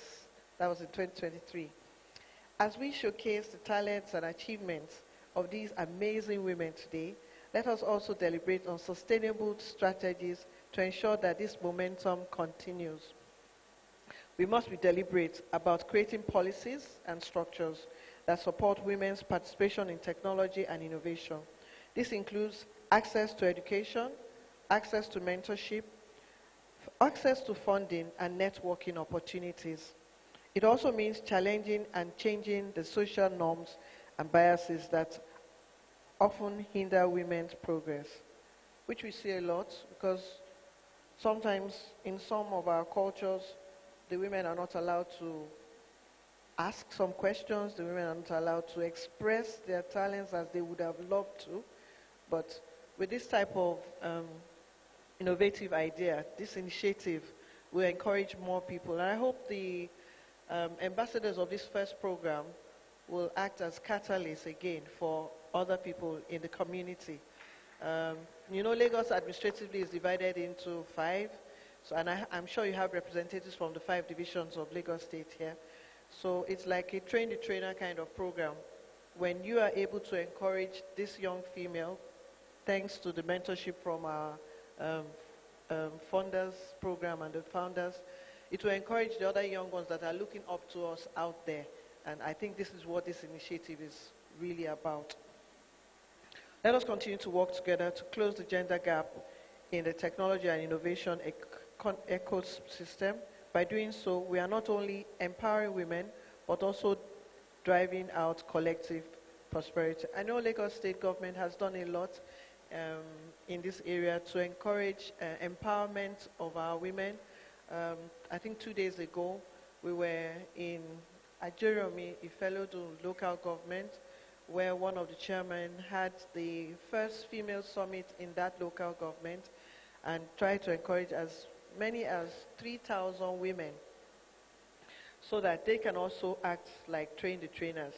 So the difference between this one is that you have your founders, female founders here, and you have them also acting as mentors, and they're also going to encourage them to the level of getting investors. That's different from the program he had where he just gave them the items, empowering them. We were practically begging them that please don't sell off your equipment because this is what is going to empower you, or this is what you're going to use to mentor other people. So if we can have something similar, have more women see this, translate it to the different languages, bring down the English language a little bit so that our sisters that are not opportune like this can also understand. That will go a long way. Going around the stalls, one of the stalls, I was talking to one of the investors there, and they were telling me that they even interact with the women in the rural area. And that's a good one for us. So it's not only for us in the urban areas, but also encouraging our women to be tech-savvy and being innovative. Unfortunately, a lot of them don't know that they have quite a number of hidden potentials among them. But with this marriage, a lot will be discovered. And that is what I think is going to happen with the outcome of this, your pilot study. Once again, congratulations and God bless you. Bye. Ladies and gentlemen, a standing ovation for the First Lady of Lagos State, Dr. Mrs. Claudiana Ibijoke Sanwo-Olu. Please make it louder. Make it very robust. Thank you so much, ma'am, for your kind words. We do appreciate you. Thank you for making time out of your busy schedule to be with us here today. Thank you, ma'am. So move on quickly to the first round of pitches. And of course, we have judges who are going to decide, and just decide, okay, who are the founders that are going to go home with the prizes for today. Now, the first judge for today, she is the Technical Advisor, Digital Innovation and Entrepreneurship. Ladies and gentlemen, put your hands together for Sheyi Ogidiolu. Please put your hands together for Sheyi Ogidiolu as she makes her way to the table over there. Sheyi Ogidiolu, are you here? Apologies, please. I'm so sorry, sir. Where is he? Okay. Our next judge, Oyi Sholebo, that's the Managing Director, Techstars. Is the person available? Is Oyi around? Okay. Please put your hands together for Oyi, please. Yes. Keep on clapping till she gets to her seat. You're very welcome, Oyi. Thank you for choosing to serve as a judge for today. And of course, ladies and gentlemen, put your hands together for the founder and ED of Seed Care and Support Foundation, Mrs. Olarewaju Oneitan. Please put your hands together for her as she makes her way. Mrs. Olarewaju, where are you, please? Please put your hands together for her, please. Thank you so much for joining us, ma'am. Thank you. Is Sheyi on ground? Sheyi, please put your hands together for Sheyi Ogidiolu. He was outside, but he's making his way forward. Thank you so much. He's the Technical Advisor, Digital Innovation and Entrepreneurship. Please keep on clapping till he gets to this. Sheyi, please move forward, please. Yes, you've been called. It's time for you to do the work that you've been asked to do, to stand as judge and decide the fate of founders. Thank you, because you're deciding the fate of lots of people here today. Please put your hands together for our judges, please. Thank you very much. And now the moment we've been waiting for is here. And this is the time where we listen to our founders. We'll listen to the first three. We have 6 founders who will be pitching today. But for this round, we'll have 3 founders. Ladies and gentlemen, the founder for Blumify, are you? Please put your hands together for her, please. Blumify, please put your hands together. Media, do we have our slides? Media, are we good? Please put your hands together. It's not easy standing in front of the First Lady of Lagos to pitch your idea. Are you ready? Okay.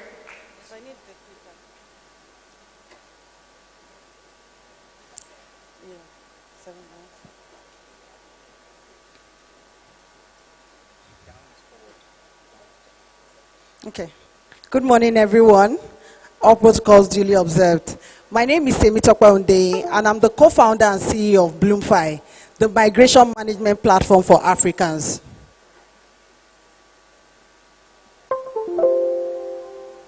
$250 billion. That is how much comes into Africa from Africans in the diaspora. And this accounts for 6% of the GDP. This fund forms a significant source of income for African families, and it helps in development of the economy. This is the reason why millions of Africans are migrating abroad. Despite the massive opportunities, the migration process is complex and expensive. $4 billion is what is lost annually to knowledge gap in the migration process. Imagine that you're a young professional that aspires to move abroad.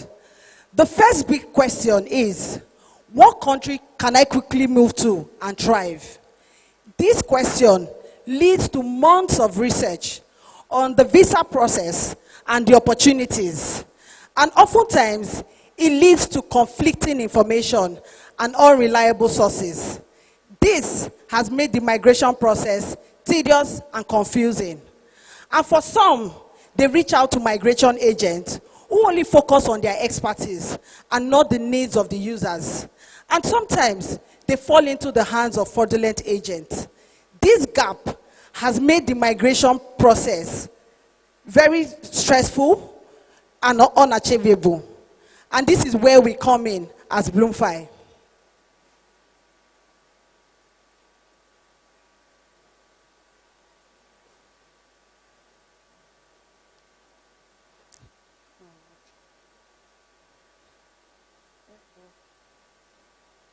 At Bloomfi, we reduce the stress, the time, and the money involved in the migration process by providing to the users the best country and the visa route to them based on their skill sets.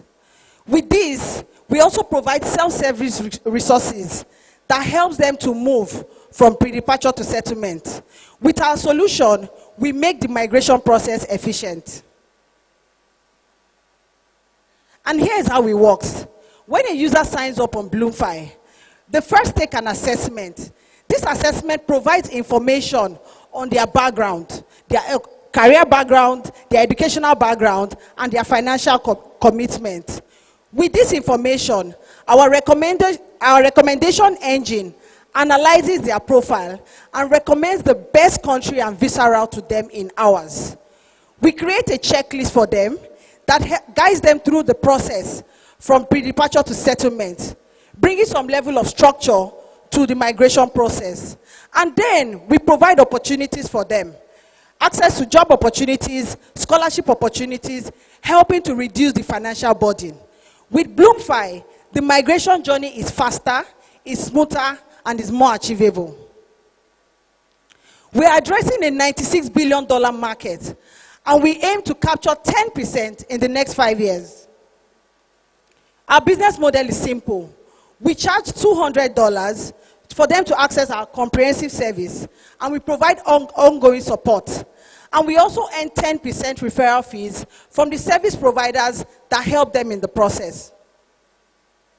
Since we launched our MVP in January, we have helped 20 users to migrate abroad. We have 50 people in the pipeline, and we have made $3,500 in revenue. Our goal in the next 5 years is to be the leading migration management platform for Africans. We're going to expand to other African countries, and we're going to onboard 50,000 users. Our secret sauce is the recommendation engine that helps people to make quick decisions, and all the other resources that we provide for them that makes the process very simple to them. And for some of those people, we also provide post-settlement resources. And the journey for our users don't stop when they get the visa. We also go through the process with them, ensuring that they settle and thrive. Our team has first-hand experience of this problem, and we have proven expertise. I, as the CEO, I have scaled technology product in the last decade. My CTO, Femi, has built technology product for unicorn companies. Victoria, our CEO, has led operations for a Series A startup. And our CCO, Adebi, is an immigration consultant that has helped 1,000 people move abroad. This experience that we share is what will help us win in the market. We are raising $500,000 to get to a revenue of $2 million per annum with 10,000 users. This investment would be used to enhance our product offering, hire the best talent on the continent to drive operation, and to scale our user operation. Join us on this journey as we create access to global opportunities for Africans. Thank you.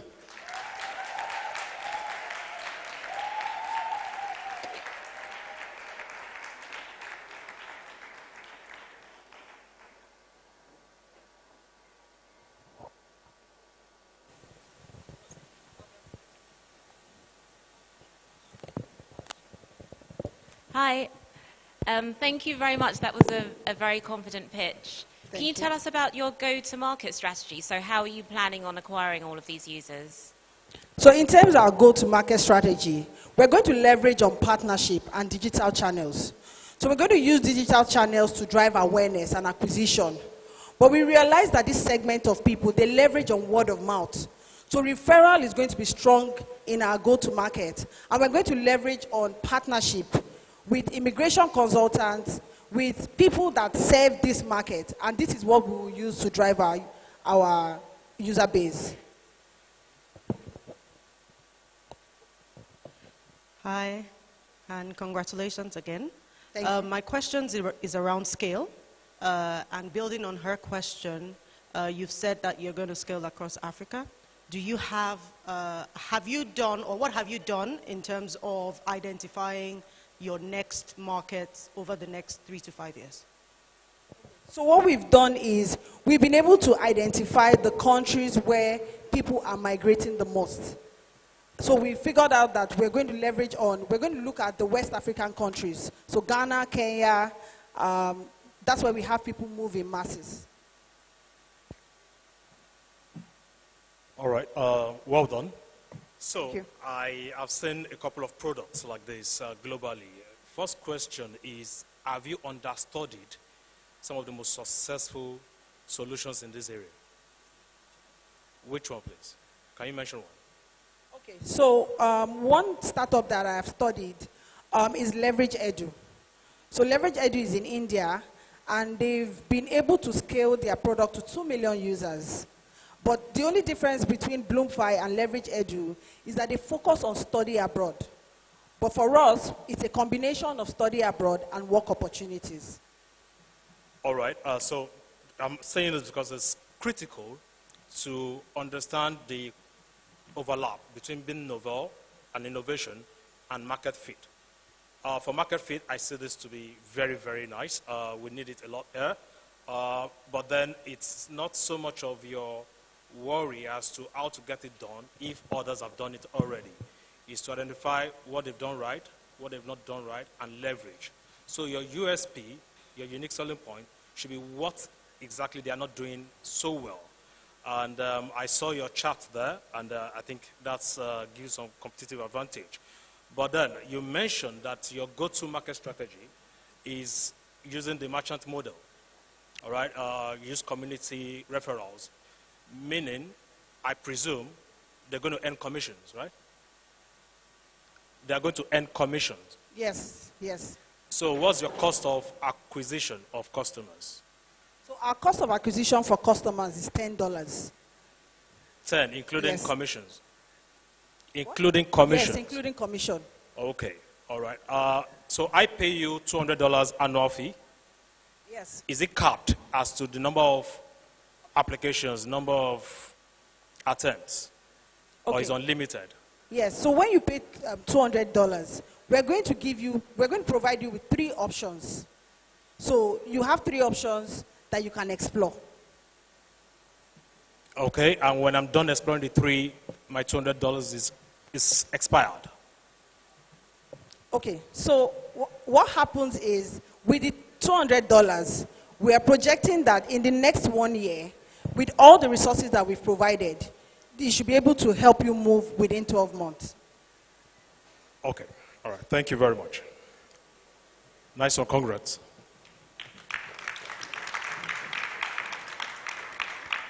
Please keep on clapping till she gets off stage and goes back to her seat. Well done to you. All right.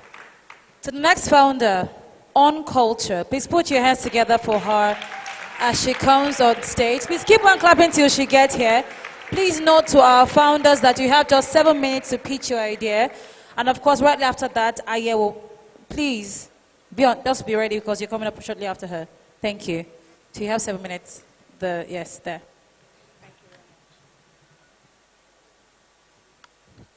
Good afternoon, everyone. So over the last 11 years, I have worked as a HR professional, and I have seen firsthand how businesses have crumbled or nearly crumbled due to unaddressed and unsolved people and culture problems. I've also been on investigation panels, and we've seen how these issues have festered and caused a drop in business performance. Data backs it up by saying 73% of businesses do not meet their targets. Globally, it's less at 55%. And you can see these problems range from recruitment all the way to retention. 65% of new businesses fail due to HR issues. 23% of them fail for not having the right people or adequate people. And 41% of people leave for engagement and culture issues. So this is a big problem. And if you look on the side, you can just see millennials, Gen Zs are complaining about how they're managed at work, how they're dealt with at work, or how everything that goes around them is implemented at work. We see these issues manifest in 3 ways: high toxicity in companies, low engagement, and low motivation. And ultimately, they lead to low retention, low productivity, and ultimately a drop in business performance. So how do we build businesses through people and culture? How do we solve business problems through people and culture? My name is Tonetunde Andrews. I'm the CEO of On Culture, and that is what we're trying to solve. On Culture unlocks business value through employee engagement in 3 ways. Companies using On Culture can find their people, they can grow their people, and they can engage their employees as well. How does On Culture work? It works in 4 ways. The first one is through our HR system that lets businesses recruit people through our platform, lets businesses, companies, HR managers manage their people, but most importantly, allows employees to self-manage themselves. That is very critical for millennials and Gen Zs at this point. Our second part is our employee engagement tools that track and unlock productivity, unlock engagement, and unlock motivation in the business. Our third part is through our interactive learning courses. One of the things that On Culture has is that it has a course platform where we currently have 12 courses skewed up to go, but we already have 3 courses in alignment now. And the last one is a repository. It's a resource bank that has checklists, templates, and short explainer videos for leaders and employees alike. The market is huge. It's a $4.1 billion market. But beyond just being huge, it's also a growing market due to Africa's young demography and also due to the fact that our median age in Africa is 17. On Culture, as a business, is poised to take $290 million of this, I need to be clear, in the next 5 years. Our business model is also very simple, 3 ways. First one is subscription model that has monthly and annual plans across 3 different pricing tiers. The second one is also for people whose businesses may not be using On Culture, but they want to learn the courses. They want to learn how to prevent sexual harassment in their businesses. They want to learn how to drive culture. They want to learn how to manage their own onboarding, or they want to learn how to lead effectively. They can do it outside of their businesses. So we've opened up and unlocked a new revenue stream. And finally, white labeling for companies who want to use On Culture, but have and retain their names there. Traction.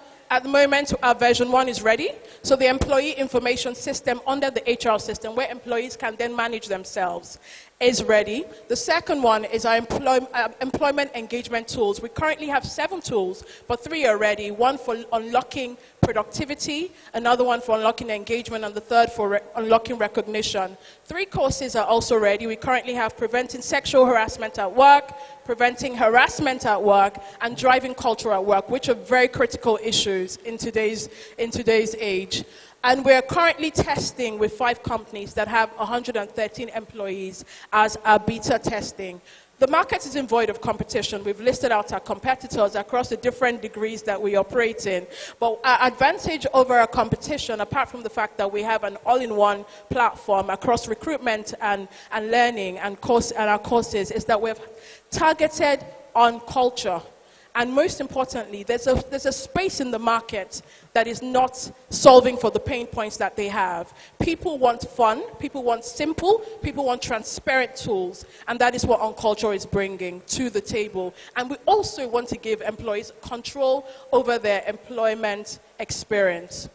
Marketing strategy, how do we go to market? I have run a consulting firm, a HR consulting firm for 4 years, and we have 82 clients. So that is our immediate low-hanging fruit. But besides, targeted monthly events, one thing that we're doing that is very different, because I'm a HR professional, we have a podcast where we invite founders and also influential HR managers, where they speak about their everyday life at work and culture. Also, we are building a repository that is our resource base. We are co-building it with a few HR community people. So that would spread the word out, because in that way, they're contributing directly to the entire platform. And finally, through content marketing, we currently have a partnership with Business Day, where we write very high-end, short, simple, engaging articles around people and culture. And yes, they do call us the culture people. Financials, we are raising $450,000 for 10% of our business. And what we're using this money to do is to fine-tune our products, but also go to market. Use of funds are here, and we can take that later. Founding team, very interesting. 3 female co-founders, and that's a big deal to us. I have domain experience and knowledge in HR, and I have worked in the tech and non-tech space. My co-founders are similar. The lady who Busayo, she leads product and tech, and she has built businesses in companies like Descasio, Big Cabal Media, and CC Hub. And Ibukun, who is a co-founder in Design Comms, has managed companies like the People Practice. So altogether, we've worked together for 4 years, which is very interesting, considering that there's a rumor about women not working well together. So we already destroy that rumor. And then the team, we also have an engineering lead and also a learning and content lead. Just imagine a world where we have African businesses that are thriving because of their people and culture. It's no longer just an imagination. With us, that's what drives us, and you can join us to build the African business of our dreams. Thank you.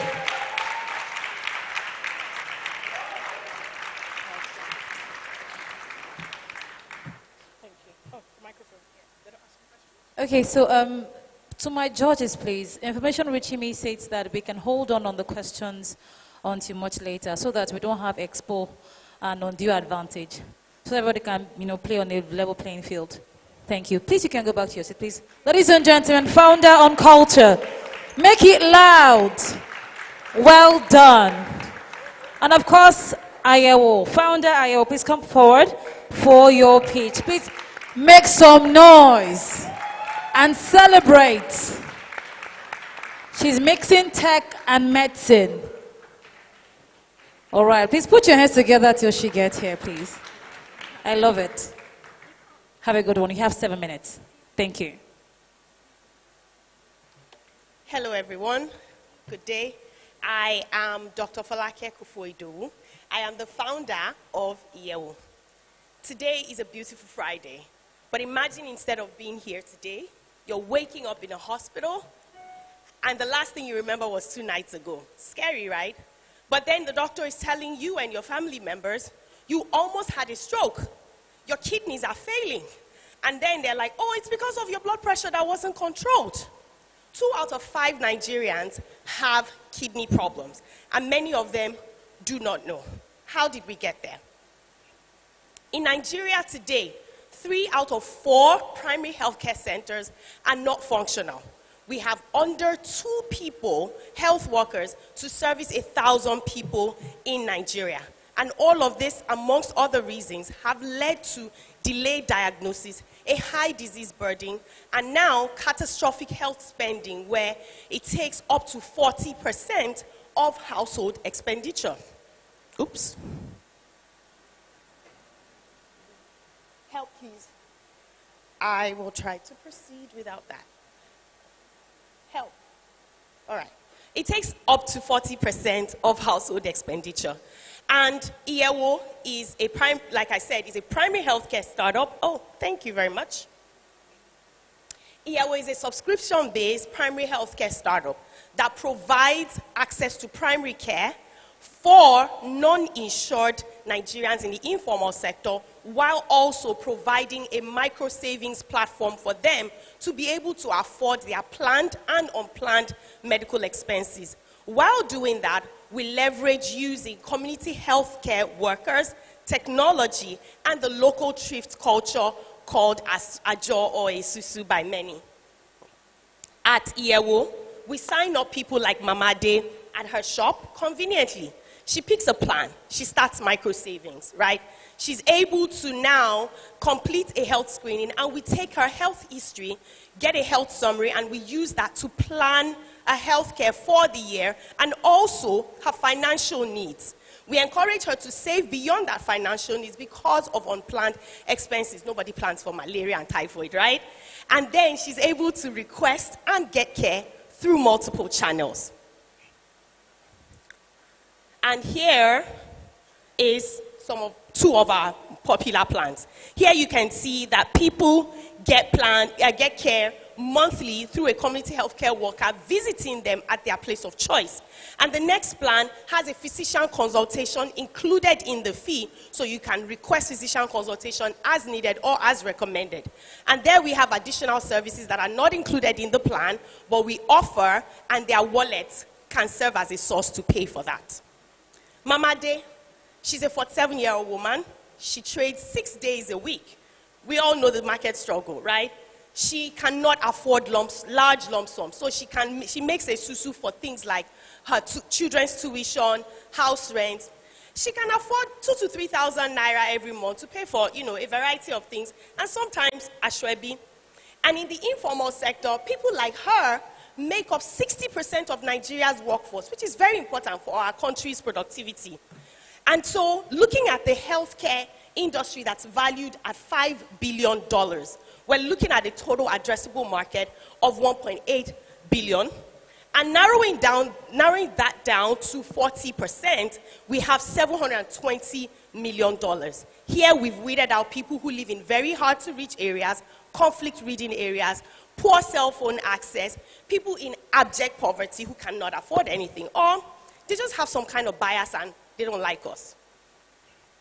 And we are hoping to obtain our service obtainable market of 144 million over the next 5 years.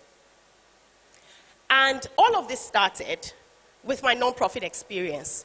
I've worked in nonprofit, and there I was able to gather over 30,000 data points, working with people through medical outreaches and providing a free community health monitoring program. And in that program, we were able to help over 60% of our clients get good control of their hypertension and diabetes. What did we learn from that? We learned that providing care for people in places where they spend a lot of time through a pay-as-you-earn scheme, and also them patronizing a pay-as-you-use model, is a very good business model and sustainable, but also it can impact their health outcomes positively. And from there, we've established our first clinic in Lagos Island. We're piloting with 150 clients. We have launched our WhatsApp telehealth service, and we're working on our mobile app to be able to improve our efficiency, operation, and get more clients. How do we make money? That's very important. Primarily through subscription fees. So our plans range, and so we're hoping that we can get 24,000 to 60,000 naira annually from subscriptions, but also we have marketplace gains from selling medications, small equipment, and we have third-party referral fees as well as revenue from the health savings account. Looking at the landscape, our competitors, our private hospitals, public hospitals, we have other wonderful healthcare startups, and we have chemists, as we all know them. But looking at Iyewo, you can see here that Iyewo meets patient point of need more than our competitors. On our roadmap, in the next 18 months, we're hoping to launch a separate designated men and women's health program. We're hoping to expand into more neighborhoods, improve our technology as we aim to gather 15,000 subscribers and earn $540,000 in revenue. What is our ask? We're asking for $300,000. And strategic partnerships. We will know that people are very, very important. And all of this is towards key hires, upgrading our technology. This will help us to acquire more customers and expand, but more importantly, improve our operations, which is very, very important. And here is the team. Again, I am Dr. Folake Kofoido. I am an American double board certified physician. I have almost 2 decades experience, both in Nigeria and the US. And the rest of my team combined, we have a breadth of diverse experience that ranges from engineering, product management, commercial banking, and community engagement. And this diversity helps us to provide informed strategies to meet our patients' needs and provide solutions that are very adaptable to them. So, again, join us in helping to improve the health of Nigeria's workforce. Thank you very much.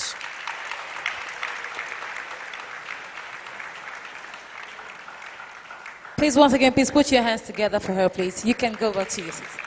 Thank you.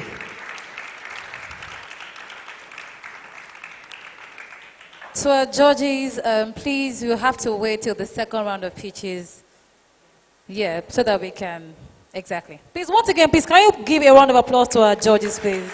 They are doing an amazing work, just brainstorming and ensuring that, the fate of our founders are decided well. Now, moving on quickly, because of our time, it's time for the panel session. We can have very rich conversations on how to close the gender gap in the founder and funder ecosystem. Can we have the... Can we have the chairs come up on stage now so that we can get our panelists? Because I'm sure that they will not have, okay, all right. Because we don't want our panelists standing, even though we know that we need to, having done not to stand, we have to stand. Okay, now ladies and gentlemen, for our first panelist, even though she's wearing another hat as a judge, but we know that we're going to hear from her shortly. And of course, the panel session is about sustainably closing the gender gap in the ecosystem, like I said earlier. Ladies and gentlemen, she's the managing director for Techstars, Oyin Sholebu. Please put your hands together for Oyin, please. Keep on clapping till she gets on stage. She is one of our panelists for today. Oyin, how do you feel having to be a judge and a panelist at the same time? All right, I love the energy. All right, next, she spoke to us. She represented the Honorable Commissioner for Innovation, Science and Technology. Ladies and gentlemen, Engineer Mrs. Ibilola Kashimu. She's the Permanent Secretary, Lagos State Ministry of Innovation, Science and Technology. She's one of our panelists. Please keep on clapping till she gets on stage. You're very welcome, ma'am. We do appreciate you for coming to speak to us. And of course, we have Ifedolapo Rusewe. She's the founder of Free Recycle. Ifedolapo, please put your hands together for Ifedolapo as she makes her way to the stage. Please keep on clapping, please. Thank you. Until they get on stage, please do not stop clapping. All right. Thank you so much. And of course, the next panelist is the managing partner of Placid Code Labs. That is Nepa Owusa. Is Nepa around? Please put your hands together for Nepa Owusa, please, as she makes her way on stage. Please keep on clapping, please. Don't be discouraged. That's why we have, 10 hands or 10 fingers, pardon me to say, and we have 2 hands. You're welcome, Nepa. All right. And of course, to moderate this panel session, she's a technical advisor, digital and entrepreneurship skills, GIZ and DTC. She represented her boss earlier today. Ladies and gentlemen, Beke Oshio. Please put your hands together for her. Please keep on clapping. And of course, we'll have the conversation, and shortly after that, we'll take pictures. Please, can we have this podium off stage, please? Please, once again, please put your hands together for our ladies, please. Don't they look beautiful, by the way? Looking very fine and stuff. You're welcome, ladies. Becky, over to you.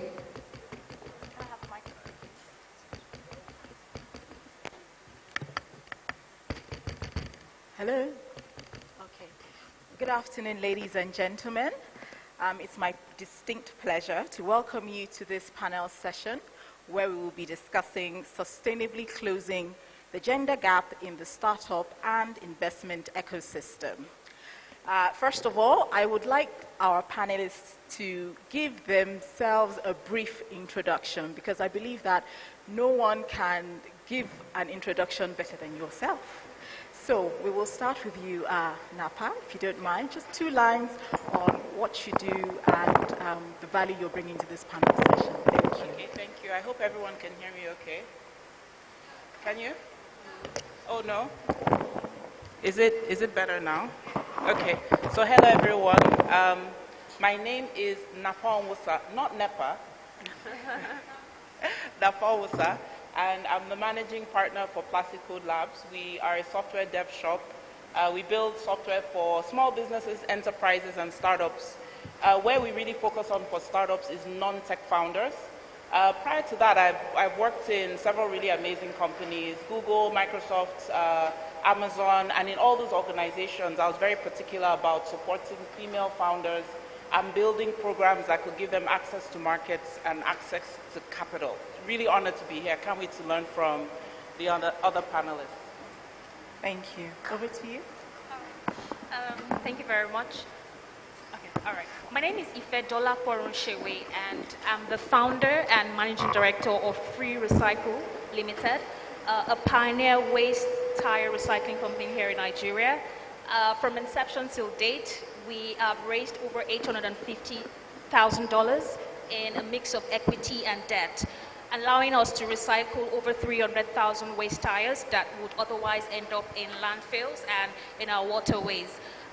We also currently employ across Lagos State as well as Oyo State over 200 employees across our entire value chain. Thank you. All right, thank you very much. My name is Ibilola Kasumu. I'm the Permanent Secretary of the Ministry of Innovation, Science and Technology. So what we do is we create an enabling environment for science and technology. Initially, we were just science and technology, but innovation was just recently added to our portfolio. So we're also creating an enabling environment for the innovation ecosystem and community to thrive. So we're here to ensure that Lagos State is developed with all the nice creative people around, and they can thrive through whatever innovations that they have. Thank you. Good afternoon. Can you hear me? No? Hello? Okay, good afternoon. My name is Oyin Jolebo. I am a managing director at Techstars. Techstars is the most active pre-seed investor in the world and the most active startup investor in Africa. So we invest in startups and then provide them with a network and program to really help them accelerate their business.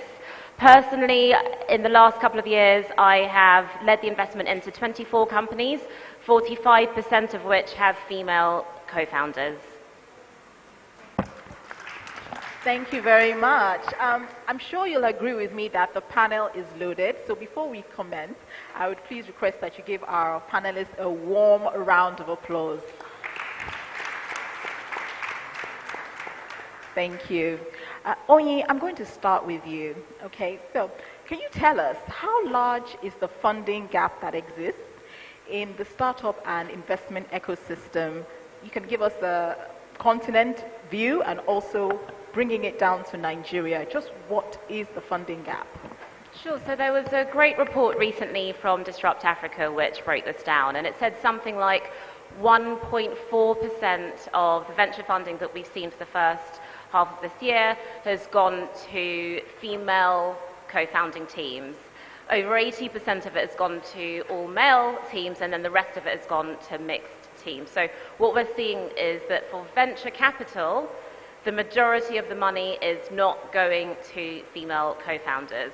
However, what I will say is that the conversation is quite nuanced, because venture capital is quite a specific asset class, which is supposed to go to high-risk technology companies. So these are companies which are using technology to scale and target huge audiences and have revenues of hundreds of millions of dollars a year. And that's actually very difficult to do on an African context.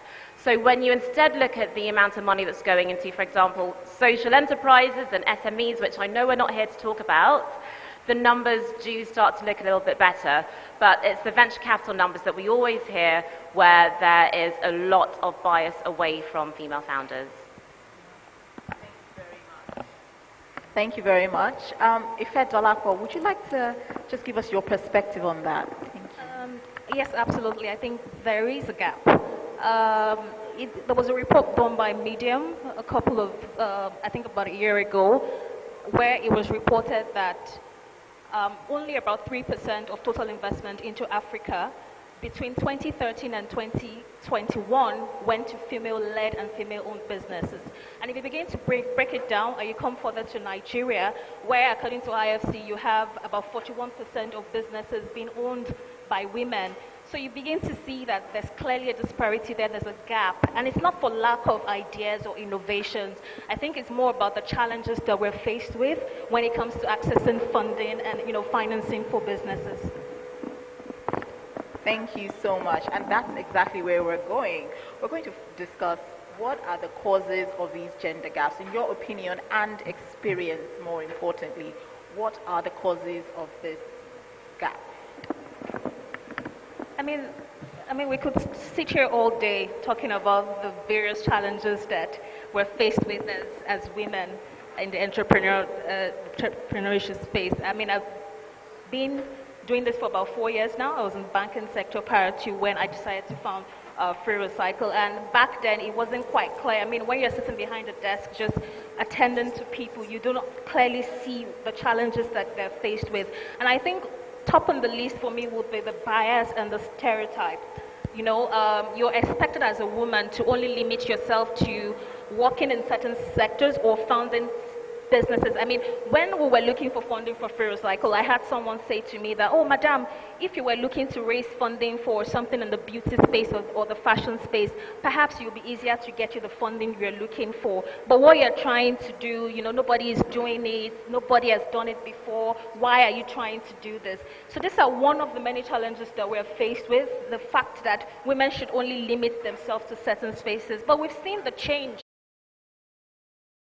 the last couple of years. I mean, look at the banking sector where we have so many women leading so many banks now. And I think another thing as well is we need to have more networks. If you look at the venture capital space, it has always been mostly male dominated.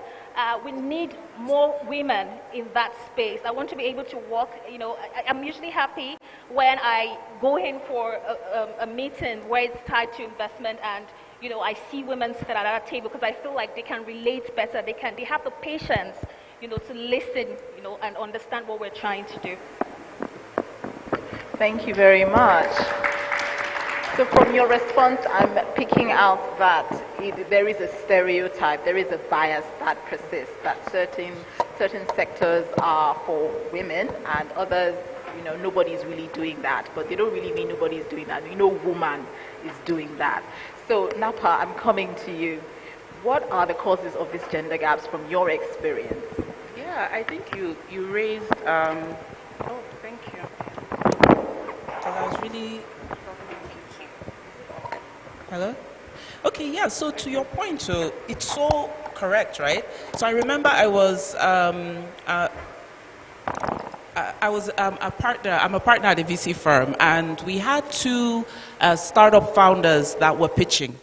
So the guy comes in and he's pitching, and the room is alight with inspiration, and they're asking him such great questions with the assumption that he's going to be successful. And then after that, the female founder pitches.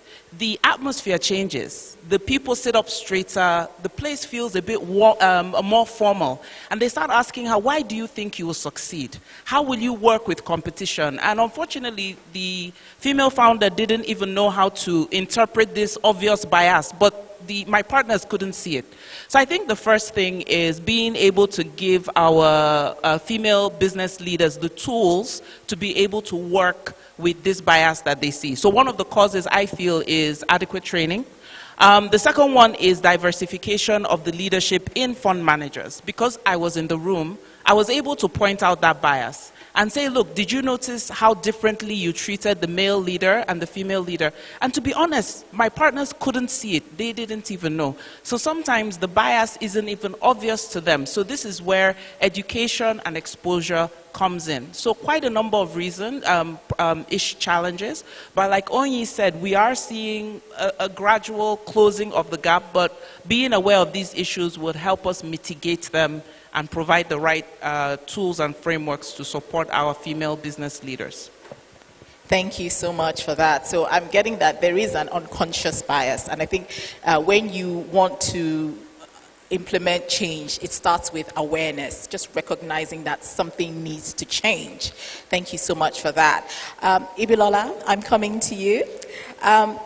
Who do you feel should be concerned and responsible for closing the gender gap?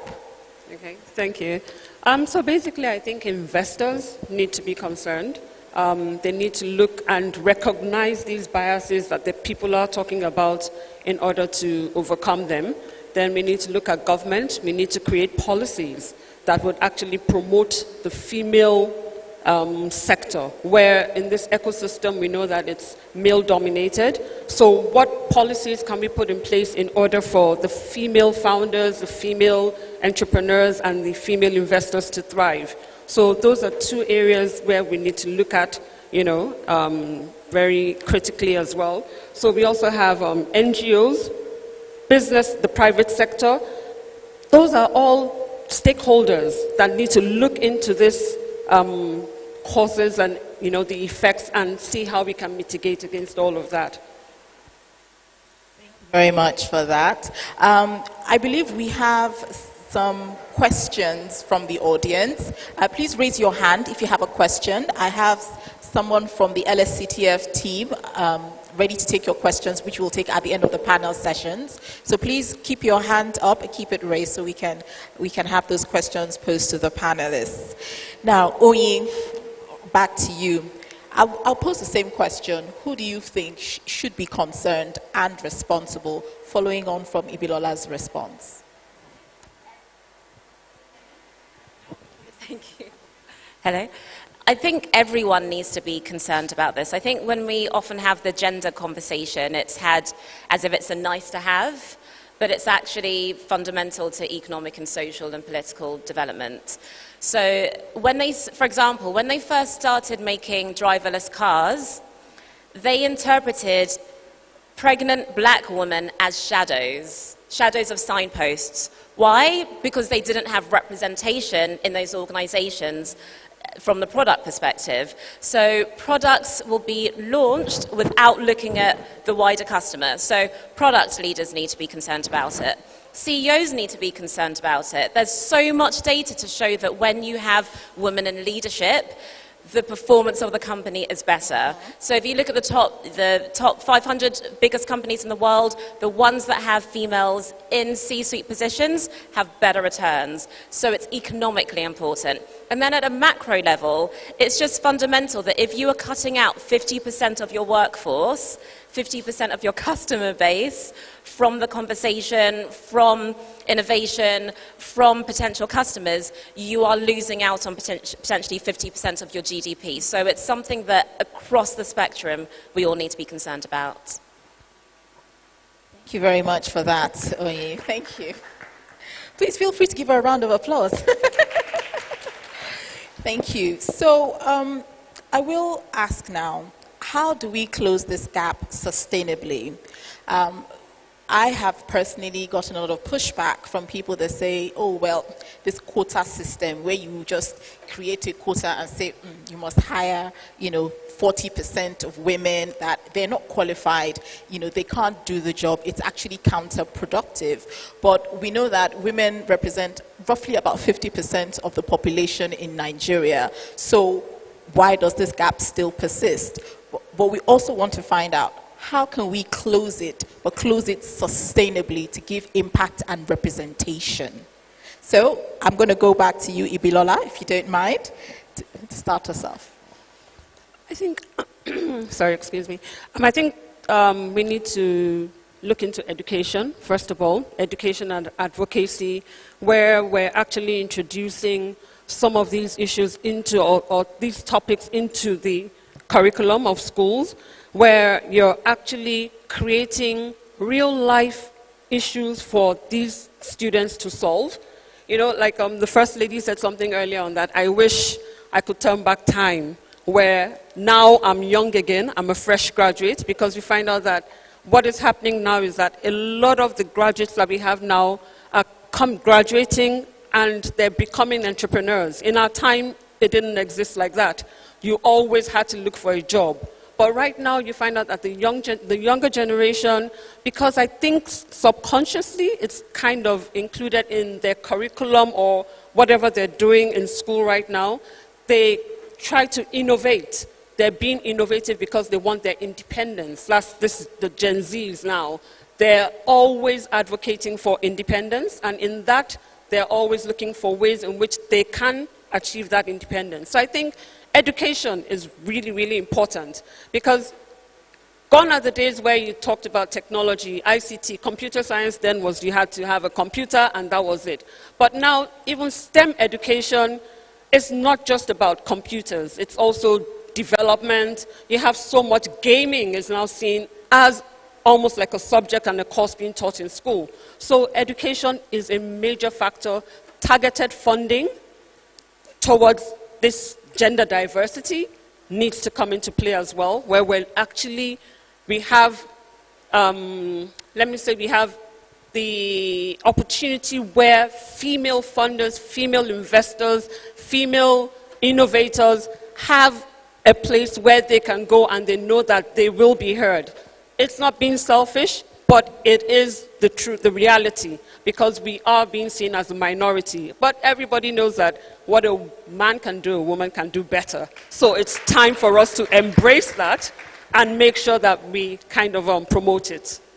Thank you so much. And I'm going to do something a little unorthodox here because I'm the moderator, but I'm also the gender focal point at Digital Transformation Center Nigeria. And I find that a lot of people's biases, conscious and unconscious, is actually shaped by socialization. So I don't want to give away my age, but when I was growing up, we had national television that started at 4 o'clock. And it started with cartoons, right? But in those cartoons, I'm sure we always saw, please, someone should disagree with me, the doctor was always a man, the nurse was always a lady, the husband or the man had a briefcase and suit and he went out to work, right?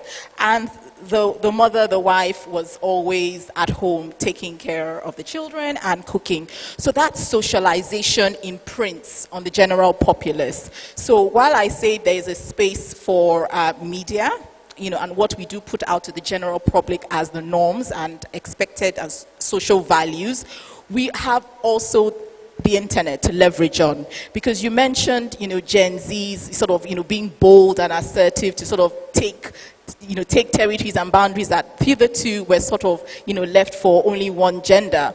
But I feel because of the internet, there's wider exposure to what happens in the world, and they're saying that, oh, I can do this too. There's no limitation. So that also helps. Another thing is mentorship, the visibility of women succeeding in stereotypically male spaces. And that is part of why this Female Founders and Funders program is critical. And I'm going to jump back now to you, Nafa, to round us off, because socialization, mentorship, visibility, women seeing other women succeeding is, I believe, critical. But please, round us off. No, it's critical. And you didn't give away your age, because I do remember, I remember TVs that were in cupboards. So, yeah. I think the only thing I will add is the data doesn't lie, right? female founders and female business leaders, we're not asking you to put us in a quota system. We're asking you to give us a chance to be able to show you this business that we have that can give you a return on your investment. So in that regard, I will ask fund managers, look at the portfolios, or even banks, what is the percentage of female representation that exists? And then make a commitment to be able to improve that year over year. If you do that, we are going to see a shift in the ecosystem, right? And then make sure that you are looking for these amazing business ideas, because one of the comments we get is that we cannot find the female founders because, yeah, the ecosystem is traditionally male, so the network isn't there. So look for them because you've made a commitment to do that. That's one of the things. And we've seen the fact that when you give a female business leader an idea or a seed, she can turn it into an Iroko tree. Have you not noticed that they're able to grow the business, they're able to pay back the funds, they're able to be responsible with the money? So then the question female business leaders always ask is, why don't you give us the money? And then when a female leader does well, she goes back into her community. Have we not noticed? So it's easy for us to say these things, but it doesn't translate in actually putting money into where can give you a return. So let's use the data, right? So if your portfolio is, if the fund you manage is 1% given to female leaders, take a bet and say that let me increase it by 2.5 and see how your portfolio improves or the performance of your portfolio. So I always say this, the problem with the quota system is that you will support a female founder, but you will not sponsor her, because you do not see it as something that is business relevant. You do not see the return on investment. So let's use the data, right?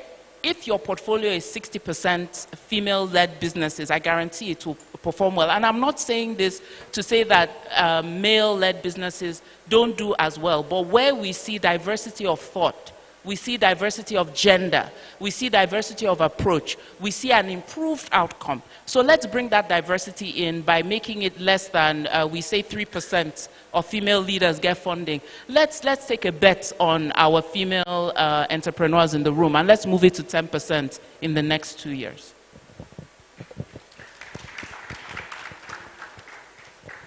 Thank you very much for that.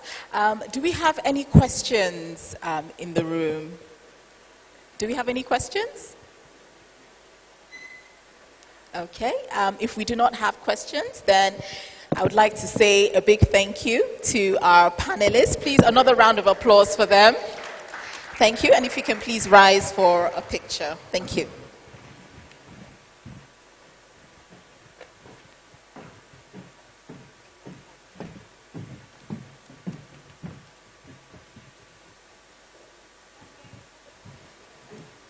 Mic check. Okay, please once again, can we put our hands together for our panelists? And of course, for the First Lady, Her Excellency, as she comes up alongside with the ES and Mokwe Abudu, and of course, Hakeem on also and take pictures. Music, please.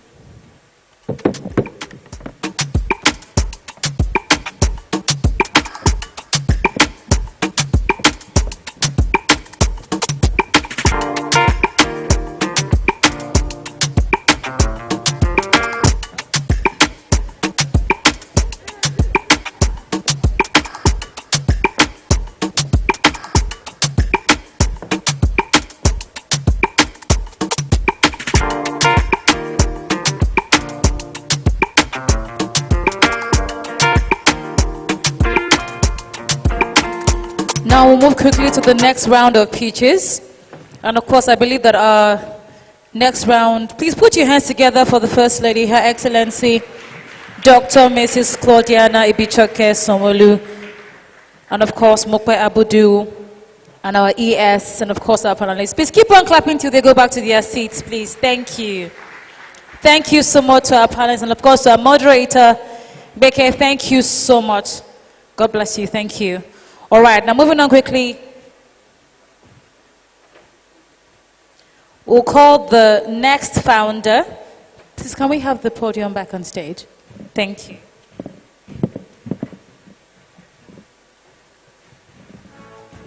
can we have Miriam Gray, the founder of Miriam Gray? Please keep on clapping till she gets on stage. She needs all the encouragement and the hype that she needs right now because her business is about to go to another level. You're welcome, Miriam.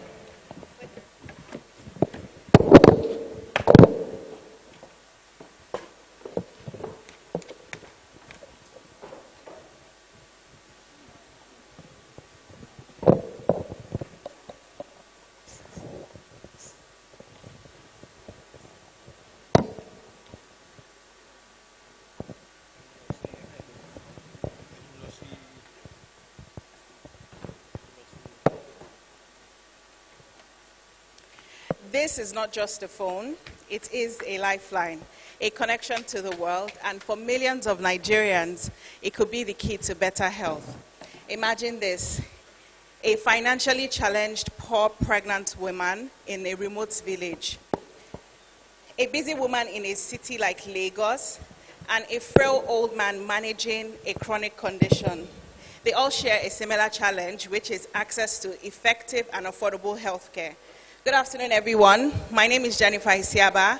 I head pharmacy operations at Miriam Gray, and together with my team, we're building Miriam Gray Pharmacy. The Nigerian healthcare system is highly fragmented and overburdened. WHO recommends one doctor serves 600 patients, but in Lagos today, in Nigeria today, we have one doctor serving about 6,000 patients. People struggle with the expensive cost of medications. They equally have to go from one pharmacy to another to completely fill a prescription, or they just go without their medicines. 45% of mobile phone users don't have internet access, and so they can't even access the care that is currently available. Now, these are not just statistics, these are human crises. Miriam Gray has created for our customers an integrated health solution in their pockets, and we have done this by leveraging inventory aggregation technology and refining our operational processes so that people are able to access care at 10% lower rates than conventional sources. We also get to you very quick, in 1 hour. We have provided an SMS feature that allows offline users access care with doctors as well. So how does this all work? Our AI-powered search engine provides the medication that you need. It also allows you to compare pricing and get the best pricing that you want. Now, this is for over-the-counter medications. For prescription medications, we have an uploader on the portal that you're required to upload a valid prescription after consulting with one of our doctors. You order these medications, it comes to you in 1 hour anywhere you are in Nigeria. You could be ordering from Okokomaiko or Ajeromi or Banana Island will come to you in 1 hour. You can equally use our USSD code to speak with a doctor and access care. The healthcare market is a large and very lucrative market. It's a $4 billion market, and we have a serviceable, addressable market of over $546 million, and we're targeting $54.6 million of this, which is approximately 10% of this market. Our business model drives us on the path of profitability in 4 ways. On-demand services, we equally charge a 30% commission for transactions carried out on the platform. There is also a subscription model, and we have a care now, pay later model where we sell health insurance to customers and charge a small interest for this. Now, how do we hope to reach all corners of Nigeria? Through digital marketing, partnerships with local community pharmacies, and our community outreaches. Our sales strategies cover online sales, referrals, and the care now, pay later model. We're not just about sales, we're also very big on impact. How do we impact Nigerians? We hope to mitigate the problems associated with lack of access to healthcare at the beginning of life with indigent pregnant women, where we give out free birth packs, and also at the end stages of life in seniors. Now, these are 2 very underserved sectors in Nigeria, and we have created a community around these people and fed them into our sales funnel, so they keep buying from us and refilling their medications with us monthly. This has helped us increase the lifetime value of our customers. Here's some of our traction. We have generated over $43,000 in the last 1 year. We have about 95% customer satisfaction rate. We currently cover 13 states in Nigeria. We have over 300 multilingual doctors on the platform that offer care in over 50 native Nigerian languages. We have been able to impact over 12,000 people and onboarded the services of 8,200 pharmacies. Now, our competitors are good, but we're better. You don't have any internet access, we have got you covered through our USSD code. And we're equally very fast. We come to you in 1 hour. We have multilingual doctors on the platform, so you don't necessarily have to bother about speaking to doctors in English, but you can comfortably speak to them in your native languages. We also have a very strong inventory advantage. We aggregated the inventory of over 1,200 community pharmacies, giving us a range of over 60,000 SKUs on the platform. Our team is our secret weapon. I head pharmacy operations. I'm a 2-time founder, and I have over 10 years experience in pharmacy practice. Dr. Chioma is Dr. on social media, and she helps people stay healthy in a fun and engaging way. Favor leads the tech team, and she helps you have a seamless experience on the platform. Miriam is our business analyst, and she helps us bridge the gap between profitability and practicability. Here's our roadmap for the next coming months. We will be entering new markets, Gombe, Katsina, and Yola specifically.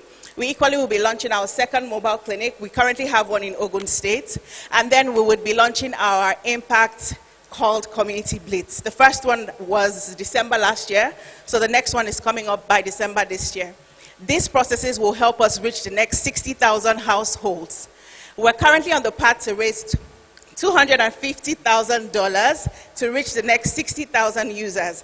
And this we would use for key hires, new partner engagements, technology customizations, and customer acquisitions. Join us as we create a pharmacy in the pockets of over 60,000 Nigerians in the next year. Thank you.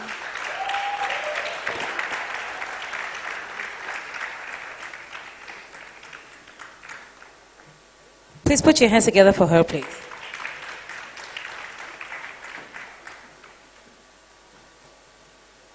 Now for the next founder, can I have my food angels? Please put your hands together. This was me thinking the last time we had that experience was manna with the Israelites in the wilderness. Please, founder of my food angels, please. Are they going to come with halos and wings delivering food? What's going to happen? I'm really curious to hear your pitch. Please. Thank you. Angels are helpers, so we help you bring food. Can I go? Good morning or afternoon. I grew up in a very large family. 4 wives, 18 children. Yes. And my mom, being the last of the wives, had the responsibility of ensuring that the house was well stocked with food items every weekend. Guess who she would take to the market every time?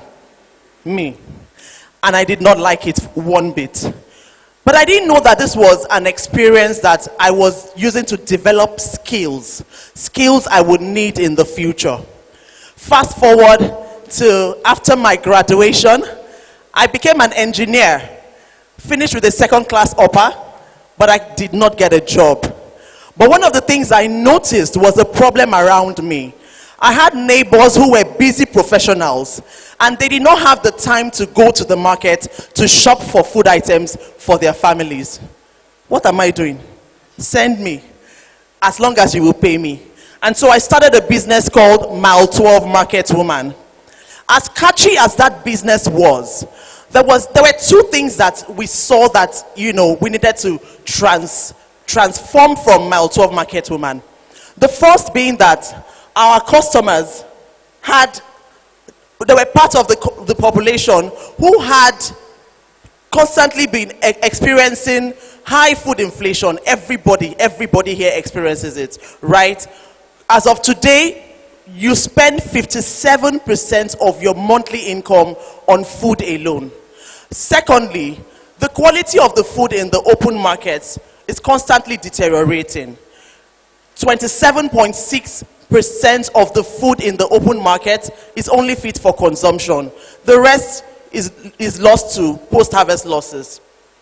We needed to solve for X.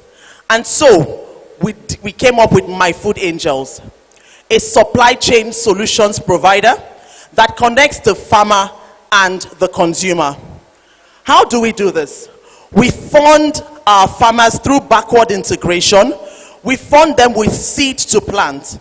And based on agreement, we offtake 70% of the produce while the farmer keeps 30%. Now the 30% they can either sell to their customers or we sell for them on our platform.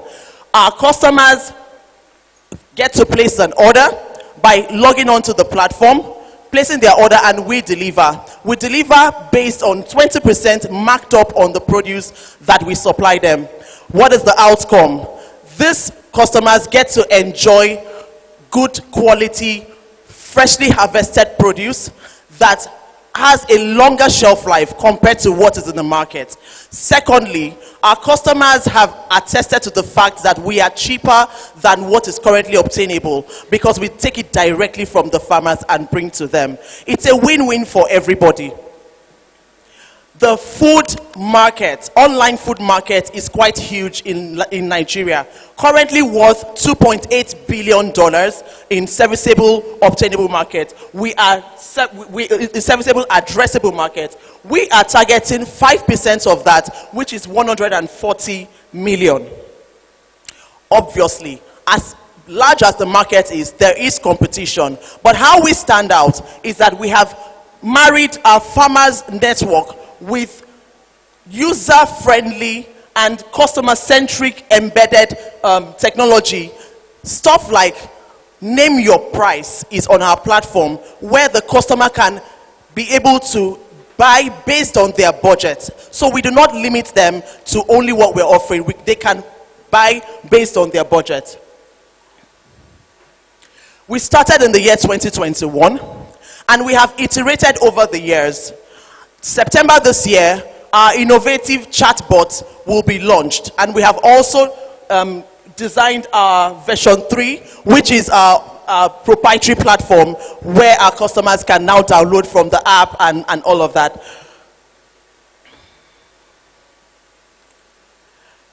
We currently have 1,000 active users. It is important to note that we have bootstrapped along the way. From 1,000 active users, we have fulfilled 13,000 orders, generated $170,000 in revenue from a total gross merchandise value of $851,000. Our customers give us great feedback that attests to what we do here in My Food Angels. We make money through the sale of agricultural products on our platform. We also advertise on the platform, and we have curated premium packages for customers for our premium customers. So we make money through these 3 avenues. Today we are asking for $300,000 to be able to ramp up our technology, fund more farmers, spread the word through aggressive marketing, and of course improve on our workforce. My name is Olakbeju Uma. I am the founder of My Food Angels, and I have 20 years experience in food procurement. I have partnered with Olufemi Ala, who has built technological solutions in the food sector and was the former digital manager of Naspers, together with Daniel Uma, who ensures that our customers have a great product to interface with. We are currently in a food crisis, and the answer is not in the markets. The answer is at the farms. And though we know that not everybody will become farmers, anybody bringing solutions from the farms needs to be supported. My Food Angels Farm Offtake has cracked this. Today, I implore you to join us, empower us to be able to work with more farmers so that we all don't end up spending 100% of our monthly income on food alone. Thank you.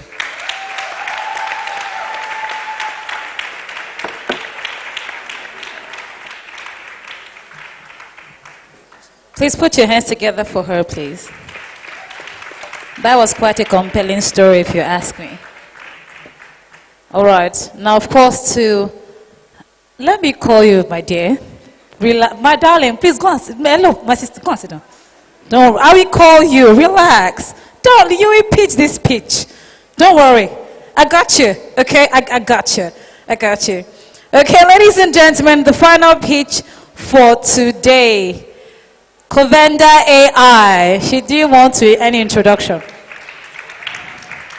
Please keep on clapping till she gets on stage.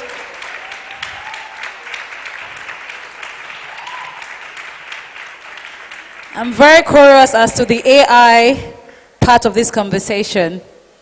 You're welcome. You have 7 minutes. Thank you. Hello, everyone. It's so lovely to have you all here today. My name is Faidat Abdullahi. I'm the co-founder and chief product officer at Covenda AI, where we're building AI to counter cyber attacks. About 2 months ago, a fintech giant in Nigeria lost $7 million to a cyber attack. And this is not as uncommon as you think. Every 11 seconds, there's a cyber attack happening somewhere in the world. So all of us here are potential victims. And this is worsened because there's a 4 million cybersecurity skill gap globally. This means there are millions of businesses who do not have the required skill set they need to effectively manage their cybersecurity. And this is why by 2025, businesses are set to lose $10.5 trillion to cyber attacks globally. Not millions, not billions, trillions. But thankfully, there's a solution to that problem. At Covenda AI, we're building a security co-pilot powered by artificial threat intelligence. This technology is currently patent pending, and it works in a simple and intuitive manner. So first of all, a business would establish their risk profile guided by artificial intelligence. So they create the risk assessment on our platform, and then here's where the magic happens. We then verify their control evidence with machine learning, and even go as far as plugging into their system to validate the system security information. And then we present them with a threat landscape that predicts the threats that they're likely to face. And after we predict their threats, we don't just leave them hanging. We then automate their cybersecurity response. And so the business can be secure, they're confident, they can take on more risk, and they don't have to worry about not having a full cybersecurity team.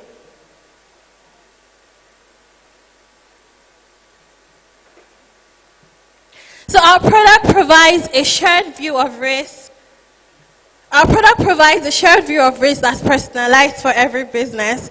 With our threat landscape, everyone in the organization, including the CEO, the finance, or the marketing, can see the state of cybersecurity of the company.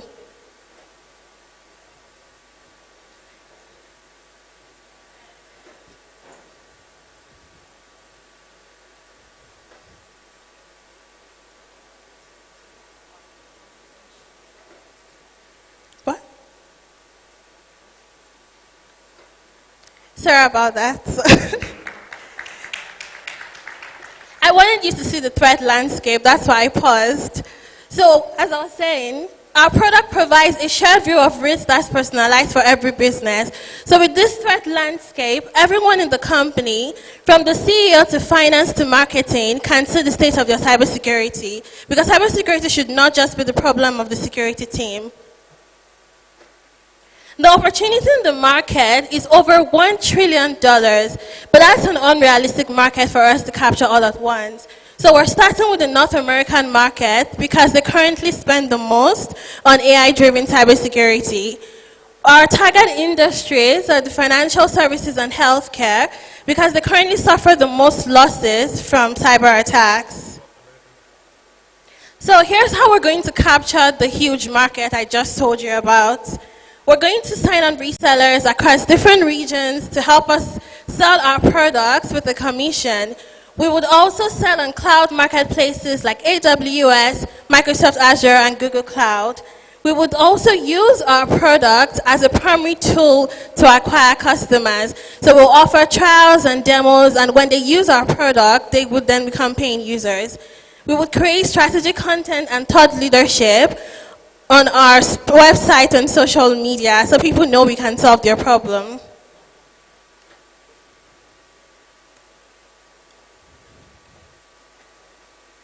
So we're not alone in this market.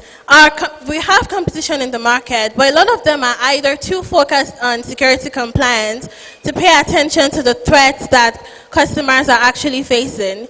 And even those who offer a risk prediction service do not have it backed by artificial threat intelligence.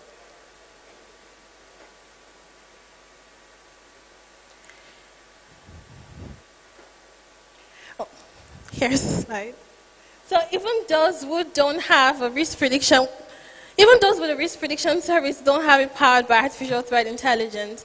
And then there are other competitors like Microsoft who have an orchestration and automation, but they also don't have artificial threat intelligence. They also focus more on technical controls than organizational controls. So here's how we make money. We're going to offer a SaaS solution to our customers.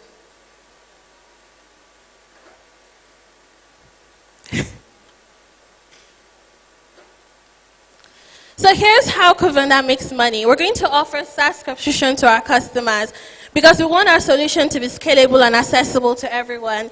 We would also offer risk management services that will be for our premium users and also training so they are in line with global certification standards.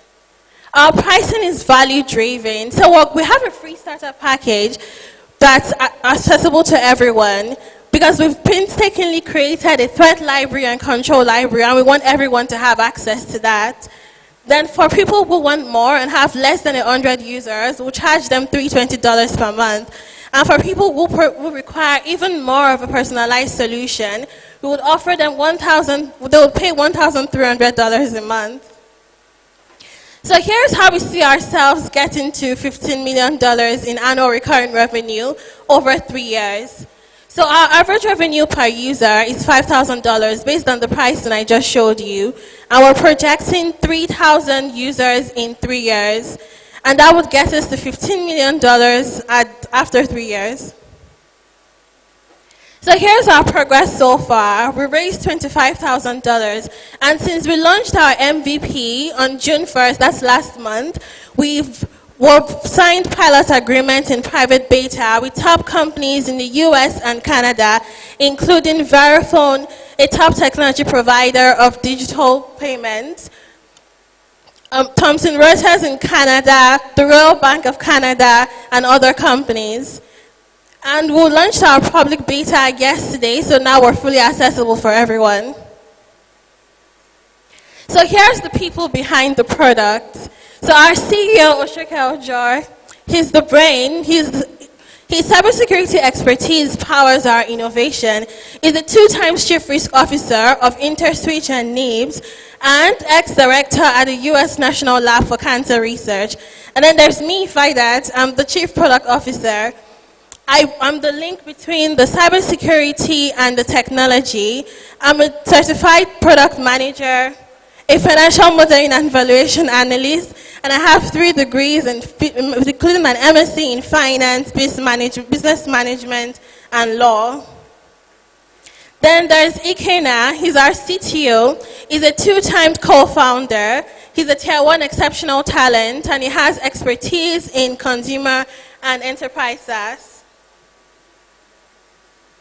So our funding ask is $600,000, and that is going to be used to hire additional software engineers and AI specialists to build our machine learning turret models. We also need to sustain our cloud infrastructure and technology services. Our entire operation is cloud-based, all of our work. And we would also acquire 1,000 business users with aggressive marketing because we want to have 1,000 users by the end of 2025 to get us to $5 million in annual recurring revenue. So thank you so much for listening. Sorry about the technical issues. You can reach out to us.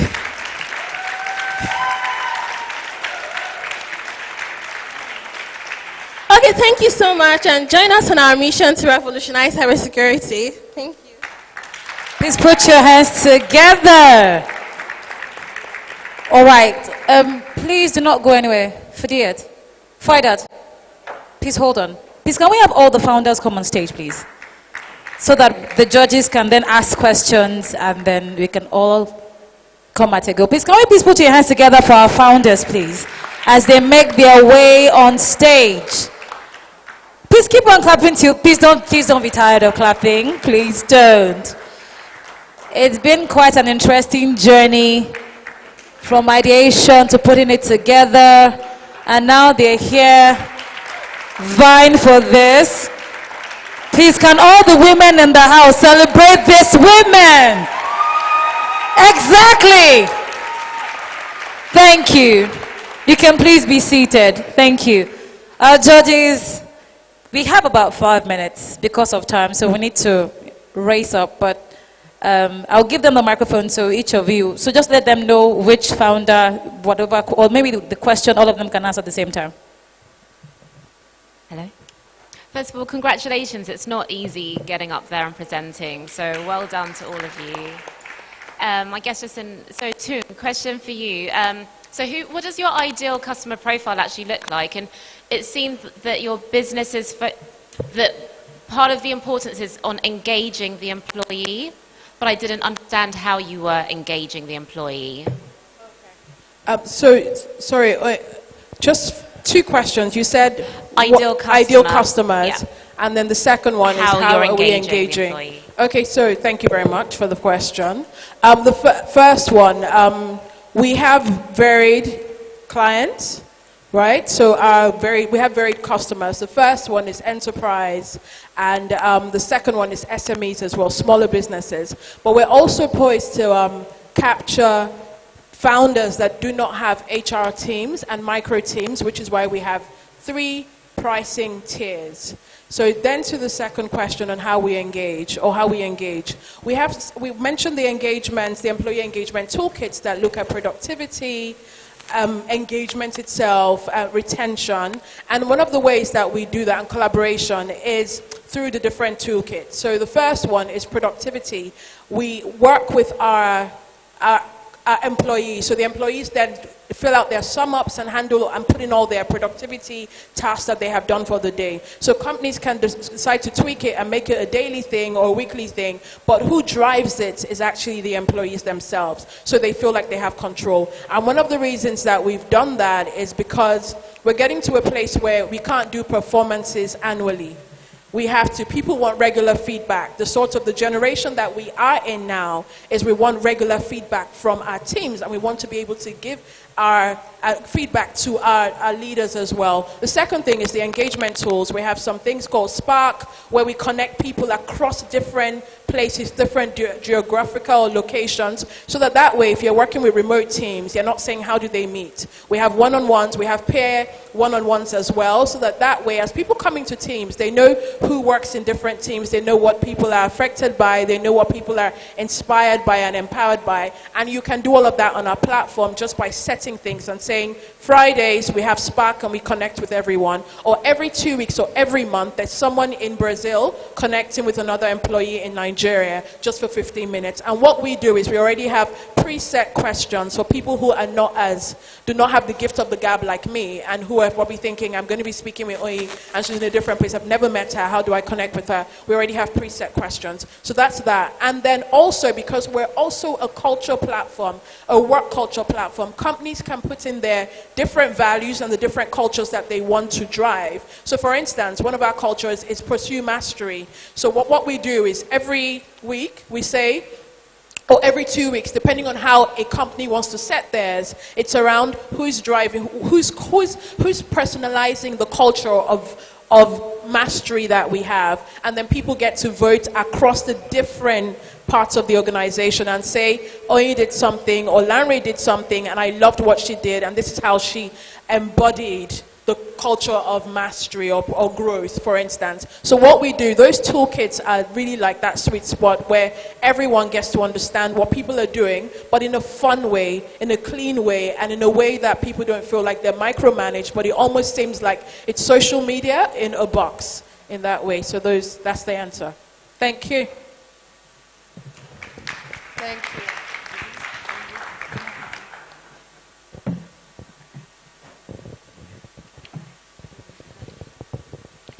Congratulations again. I had further questions for Tom, but and it has to do with who are your competitors, and there's so much engagement for employees. At what point do you engage? I mean, what solution do you have for the employers, especially at the MSME level, and the new founders who usually have HR issues and they're not able to cope? Is there any solution that helps, like peer-to-peer learning for employers? For employers. Okay, thank you so much, Larry. In terms of the solutions solutions for the employers, the first thing that they can do through on culture is that they can find their people. So it helps them recruit.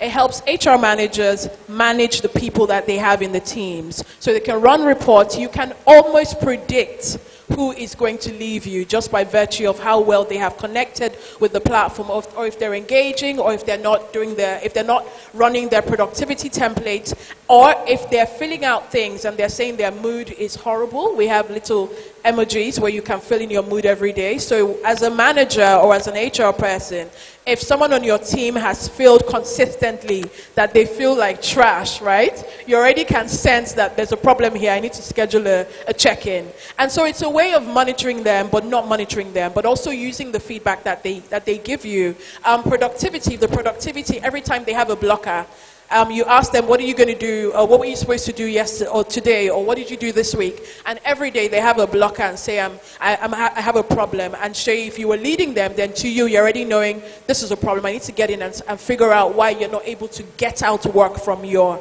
colleagues or whoever you need to work with. So everything is set in a way where it seems like they're playing around with figures. But we are also training the HR managers and training the employers to be able to spot things and predict who would be leaving your company next, just by virtue of if they're not engaging, just by virtue if they're not turning up for their pair one-on-one. And then also you mentioned about leaders as well. It's very important to note that, especially because I also have a tech background as well, what we found and what we have found in tech space is that a lot of new people are leaders now, but they haven't actually gone through that process of learning to be leaders.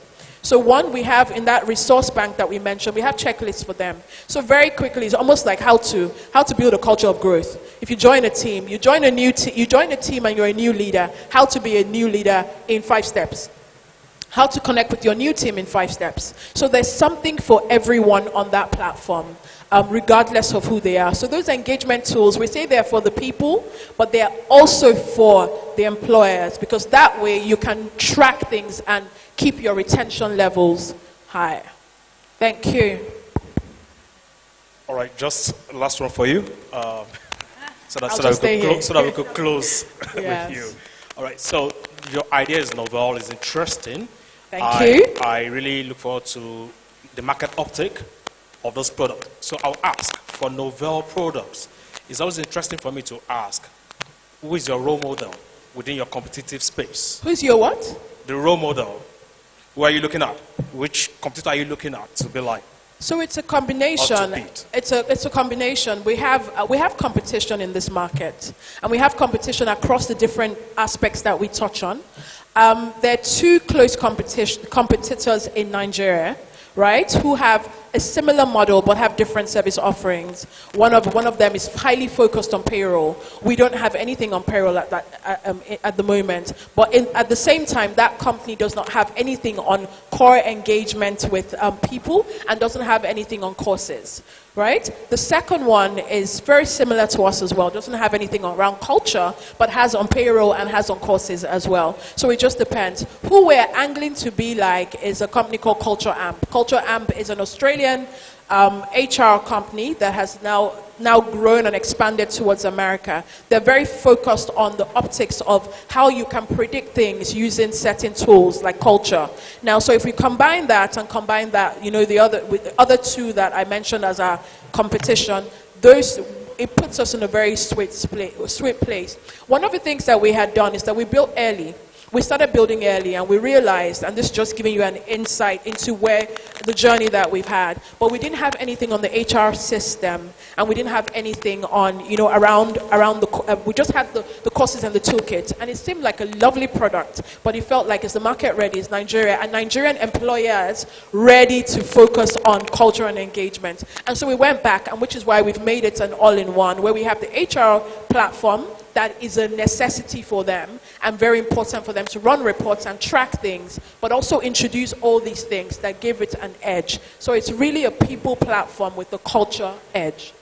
Thank you very much. A general. round of applause Thank for you. On Culture.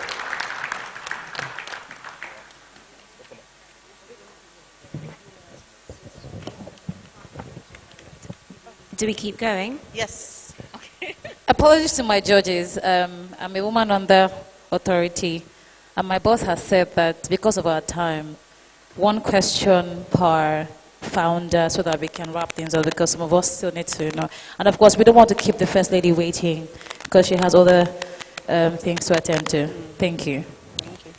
So on culture, you're good. You're good.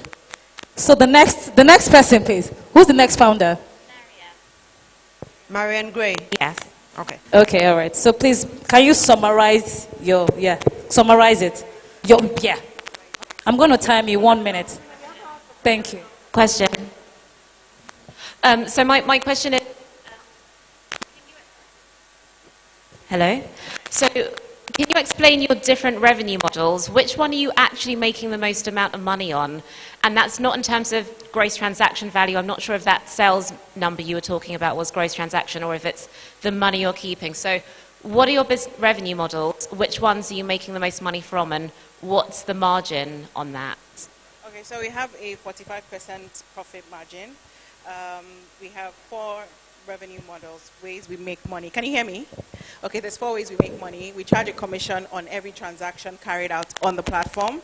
We equally charge a subscription fee for the SaaS platform, and then on-demand services. If you want to chat to a doctor using the USSD code, you can just, you get charged a fee for that. And the 4th one is we sell health insurance, care now, pay later, just like micro-insurance. We sell that, and then people can access health and pay later. So the interest charge on that is how we make money with that stream. So which of the 4 are you actually generating most money from? Well, the most money comes from sale of medications.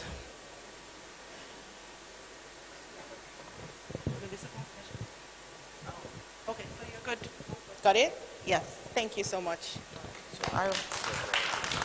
Okay. Since we have 1 question per person, I would like to ask my food angels. Good. So I would like to understand your backward integration better, because I love farmers. So how do you cope with side selling? Because we do know that farmers side sell. So if you've invested in the farmer to produce and they side sell, how do you deal with it? And then what do you do when there's a post-harvest loss as a result of disasters? So you invest in a farmer in Kogi State and there are floods and it wipes out their entire farmland. What would you do? All right, thank you very much. The first question, the side selling, right? How do we mitigate against this? Based on calculation, we already know per acre, per plant. So the kind of plant the seed we fund the farmers with is an indeterminate seed, right? So we already know per plant how many kilograms to expect from the planting, right? So on an average, for instance, tomatoes, an average of 4 kilograms per plant. And so spread that across how many acres, how many seeds we planted, we already can predict how much of produce we are expecting to get. So we kept it safe at 70% of it, right? So that if a farmer side sells, he would not really sell to cut us short, because we already have a figure that we're working towards. And we have an agreement signed with the farmers for that offtake. That's one. The second you had, I'm trying to remember your second question. Post-harvest loss. So what we did, we have farmers here in Lagos State, We have 2 of them in Lagos State, and then we have 3 in Jos. Now, how do we mitigate against loss of food items? Is one, we majorly know, according to experience, that January to April, the weather is fantastic in Jos, for instance, right? And so the planting is for the agreement with those farmers is for that period. They do not plant for us all year round in Jos. So it's our way of mitigating against it. We also have these farmers plant in greenhouses, right? So, but here in Lagos, they plant towards the rainy season. When tomatoes, I know everybody heard when tomatoes was about 150,000 naira per basket. We were of taking and selling at 120,000 because it was here in Lagos State. We did not need to have to transport all the way down from Jos. So that's our way of mitigating against it. Ensuring that based on the weather, we plant for certain seasons in Jos and plant for certain seasons in Lagos State. So that way we've been able to curb it to some extent. Thank you. All right. Let me speak to Folake Iyewo. And is it Iyewo or Iyewo? Iyewo. A Yoruba word. To check, yes. Okay. I think that answers my first question, which is how come the name Iyewo? So I'll ask you, you sell equipment as well. Why that? Considering the direction of the solution, which is basically a health management system. Why add the sales of equipment to it? One, right now we do not sell large medical equipment. We're selling small medical devices, which are durable medical equipment, blood pressure machines, blood sugar machines. Maybe somebody needs a wheelchair, things that help our patients at their point of need. So what we're trying to build is an end-to-end where somebody needs us and they come to us. We want to be, as much as possible, a one-stop shop for them. So if a patient of ours ends up needing a hospital bed, even if we don't have it in inventory, we want to ease their pain and we will find it for them. We might connect them to the seller or we could procure it and sell it to them. But that's... All right. I've been given permission to sneak in a question because it's very critical. So you've said that you typically target those that are uninsured and you provide them with services. So, and looking at your price point, why should I remain uninsured in Lagos when there's Ilera Eco? When there is what? Ilera Eco, the insurance program that is at the same price point as yours. Thank you very much for that question. The first way I would answer that is there's more than one way to solve a problem. Not everybody is our target market, and what we're doing is building for a certain group based on a certain psychology. That can change anytime, and as much as once we continue to study our customers and we'll modify to them. So why should someone choose us? During our customer discovery, we found, especially in my non-profit experience, we found that people like feeling cared for. Ilera Eco is wonderful, but with Ilera Eco, you have to take yourself to the hospital when you are not feeling well. We focus on keeping clients healthy. One, there's economic impact to it. When you are ill, you lose money you have saved on health expenses, and you also lose money you could be making when you're not working. So our focus is keeping them healthy, and that's why in our plans we have monthly scheduled visits. We are very proactive. So before you fall ill, we are coming to Mama. They say, how are you, ma? How is sales? Last week you talked, even if it's not her health related. Oh, you talked about your child. How is it? Because mental stress is also important. When mental stress is there, blood pressure goes up. We're talking to them, and our staff can think about, she's talking about her landlord is disturbing her. There was flood. How are you actually predicting risk? Are you building your own models? If so, what is this unique data set you're using? Or are you using open source models? And if so, then what really is your competitive advantage? So we're building our own model, and we're training it with cybersecurity control framework data, and also data that we get from our initial users. Like the pilot agreement we have right now It's for those initial users we have, we'll get data from them, and then it will continue to get better as it goes along. So we are building our own model. And what's unique about it is the artificial threat intelligence we're building is not something that lots of other organizations have. They wait for cyber attacks to happen to use intelligence from attacks that have already happened. What we're doing is allowing companies to be able to predict their threat by generating threat intelligence from control frameworks. So that's the difference. It's more preventative and less focused on waiting for attacks to happen first.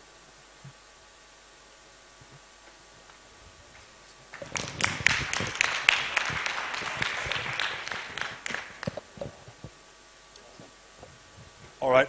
Thank you very much. I think we've cycled through. Please put your hands together for Georges, Are we please. missing anyone? Okay. Mr. Shea? Yeah, if we're not missing anyone, are we missing anyone? Not exactly. I think we've asked the first founder already just before. Please, once again, please put your hands together for our founders, please, as they make their way. Just put it on the stage. Okay.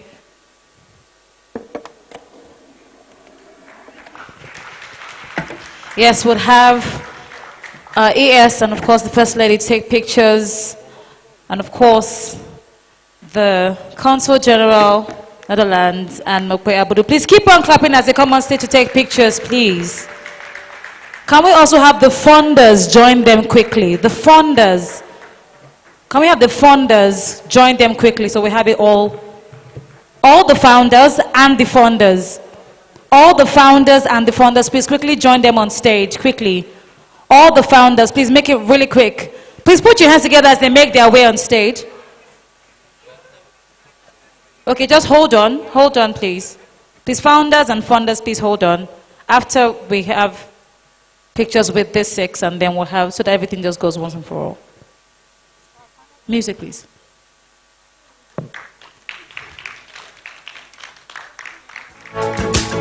Please hold on, we're waiting for the PS to join them. Then after this, we'll have the other founders and funders join them in taking pictures. Thank you.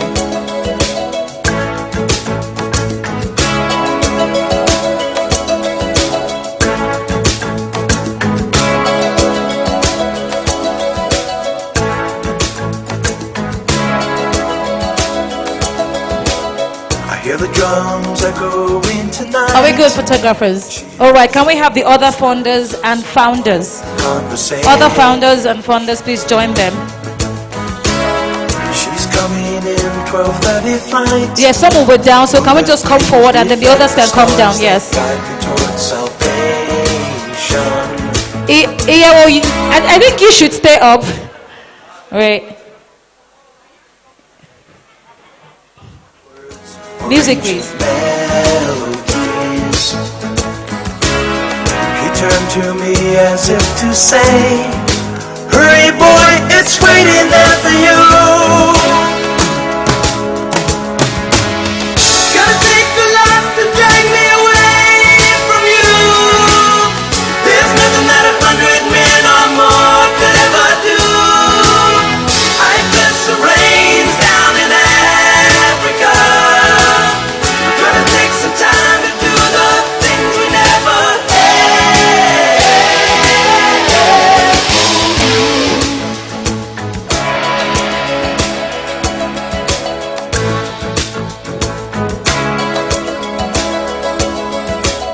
The wild dogs cry out in the night as they grow restless, longing for some solitary company. I know that I must do what's right, sure as like Olympus above the Serengeti. I seek to cure what's deep inside, frightened of this thing that I've become. Gonna take the life to drag me away from you. So shortly after this, we'll have the Consul General of the Kingdom of Netherlands speak to us. Media Michael, do you have the long video ready on standby? Is it ready? Okay, all right. And of course, with that, I believe our judges are already deliberating.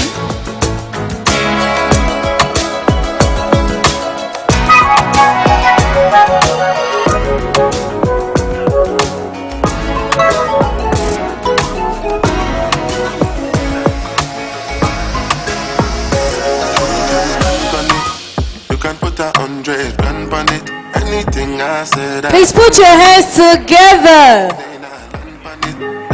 Then they call me Bankole, cause I walk around with the bank on me. Okay, can I have the council and please can the Grace ladies also come and join them right now, please? And any one of them can kill you. At any time, anything can happen. No, any one of us could.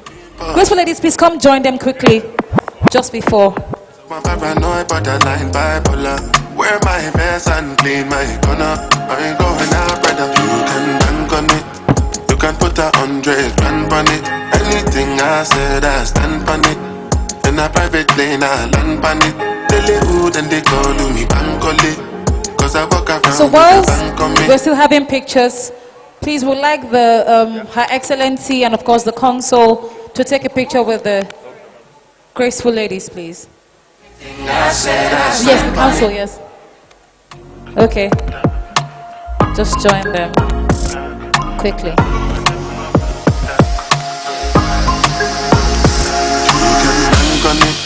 You can put 100 grand on it. Anything I said, I stand on it. In a private lane, I land on it. Telehood and they call me Bankole. Cause I walk around with the bank on me. Shoot them Gangnam style, put the gang on them. Just my fingers up. Please put your hands together for them, please, as they make their way to their seats. Okay. So can I have the Consul General of the Kingdom of the Netherlands in Lagos, Michael de Ling. Now it's time for your speech. You can make your way over that way. Please put your hands together for the Consul General, please. Michael de Ling. He's the Consul General of the Kingdom of the Netherlands in Lagos. Please keep on clapping. He has a few words to share with us. And after that, we'll have the video. Thank you.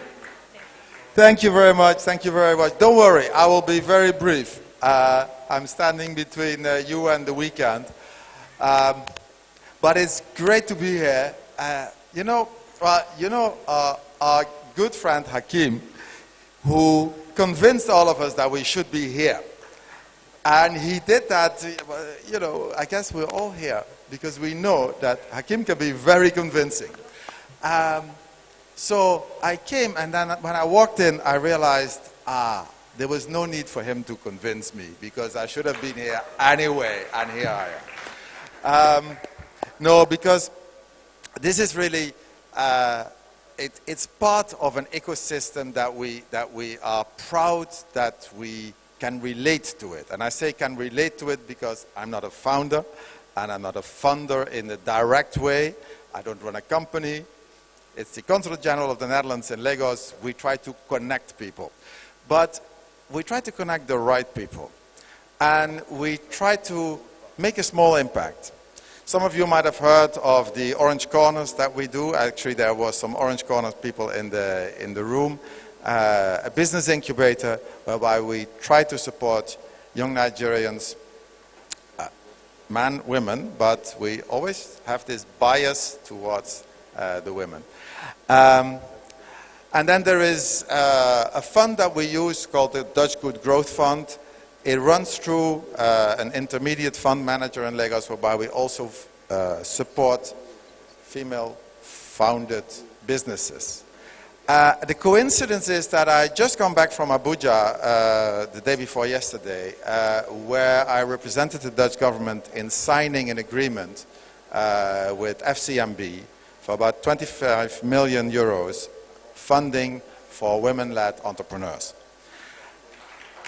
And please let me know if you go to FCMB and they tell you, complicated, you need collateral, you need this and that. No, you don't, because what we signed for was actually a guarantee, meaning that you don't need collateral if you are an entrepreneur and you're working on that. So, and this is an honest question to all of you.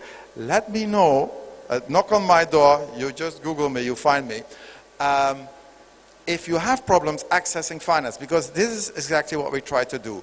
Through the Dutch FMO, through the European Union, through the African Development Bank, we have put quite a lot of money in different Nigerian banks for them to lend out to women entrepreneurs in Nigeria. Because it's not rocket science. Let me tell you very honestly, these guarantees are almost never used, to the extent that women hardly ever default on their loans. So we support the banks, but the banks hardly ever come to us to say, oh, there's a whole group of women that we supported and they never pay back. No, there's always a whole group of men that was supported and that never pay back, but that's another story. They tell me I shouldn't say that women are better in business than men. Well, but I want to say that women are better in business than men because honestly, independent review has shown that. And obviously, as some of the speakers before me also mentioned, a diverse management board, a diverse composition of your company is ultimately the best. But we do see that women tend to not make some mistakes that some men happen to make. Let me put it like that. So once again, it was a great pleasure to be here with you. I was very impressed by those who pitched. It's wonderful to see the energy in the room and that all of this happens in Lagos. By the way, the funding I was talking about is not directly solely to Lagos. It's directed towards Nigeria as a whole. So it can be accessed anywhere in the country through the different banks that we work with. Once again, I would like to thank you very much for making sure I was here. And from the moment I walked in, I knew I had to be here. So it's good to be here with you. Thank you all, and up to the next session. Thank you. Please keep on clapping till it gets to his seat, please. Thank you. So while our judges are still deliberating on the top 3 pitches, we'll have a video to play for you, and shortly after that, we'll announce our winners. Thank you. Media, over to you.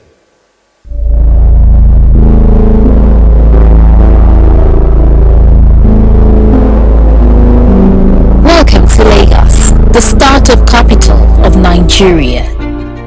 Today, we bring you the story of the first of its kind, the Female Founders and Funders Program. The primary goal of this program is to address and ultimately close the gender gap within the founders and investment ecosystem. It aims to foster an environment where an increasing number of female founders are building startups and confidently pitch their groundbreaking ideas to investors. Simultaneously, it seeks to empower and amplify the presence of credible female investors who are ready to write the necessary checks to support these ventures. The Idea Hub program is an 8 to 12-week incubation program designed to support idea and early-stage tech-enabled ventures. Since its inception, it has equipped founders with skills, networking opportunities, and mentorship from industry experts. Over 8 editions, we've seen incredible growth and success stories. My name is Beisharo Alayande. I'm the Acting Executive Secretary for Lagos State Employment Trust Fund. The 9th edition of our Idea Hub program, we decided to do an all-female program, both on the funder side and the founder side. A member of my team, my head of Lagos Innovate, came to me with that, and I thought it was a no-brainer. Because at that point, we didn't even realize that a lot of the submissions for Idea Hubs in the previous cohorts happened to be men, literally 80-90% men. Surprisingly, when we put this out and we said only female, we literally got a lot of applications, over 120 applications. And that was the catalyst we needed, the affirmation we needed that we're onto something. We chose, I think, about 23 of those 120 applications, and it's really been an eye-opener for us that women are doing really good work in Lagos State and adding value to the ecosystem, and we're there to support them every step of the way. I think the unique features that literally catalyzes the ecosystem is making people realize that it's beyond access to capital. We can give you the capital, your investors can give you the capital, but there are other specific things you need to be a success in the ecosystem. We offer free masterclasses on legal advice. We offer free advice on investor readiness. All of these masterclasses, partnering with a mentor that's the subject matter expert in your field, is actually what makes our program very unique, because we're saying beyond funding, what are those tools you need to set you up for success? What are those tools you need to make sure your idea keeps growing and it gets the minimum viable product that allows you to scale? We are here to make sure that happens, and that's why the Idea Hub program is a very unique one. Meet 3 of our exceptional female founders and funders, Toun, Tunde and Jos, Folake Kofo-Idowu and Olarewaju Oniyitan. These women represent the spirit of innovation and resilience. Hi, my name is Toun Tunde Andrews, and I'm the founder of OnCulture, which is a people management platform with a culture edge. The Female Founders and Funders program has been extremely helpful in so many ways. So one of the things that we came out of this program with, it was clarity of purpose. It helped us to just literally narrow our focus. So we had this singular focus on just getting through to the end of this, and the end of it being that we fully had a grasp of what we were going into coming out of the program with. So I think that was the clear thing that happened and helped OnCulture. Toun's journey hasn't been easy. She faced numerous challenges but persevered with determination. The masterclass and the mentorship sessions, I think, the icing on the cake for the program, were masterclasses that really resonated with me where we are in our journey as OnCulture. The Startup 101 was an excellent introduction. You already knew what to expect, and everything else after that was sort of an expansion on the summary of what the Startup 101 was. Favorite was on product-led growth, on the ESG, and then also in the legal framework. But I think that the pre-pitch, if you could say that you gave 150% attention to a session, it was that one. Why? One, we knew the pitch was coming, the pre-pitch exercise was coming. But more than anything, it was also a way to see, are we ready? Everything that we have been taught, are we ready? Then the mentorship was another level. I had the most amazing mentor, Lola Ekugo. She was literally hand-holding me. I would keep things and just for Lola, because I know that, Lola, I want us to brainstorm on this. And I think from day one, she asked me, Toun, what is your goal? And I said to her, my goal is to be pitch ready.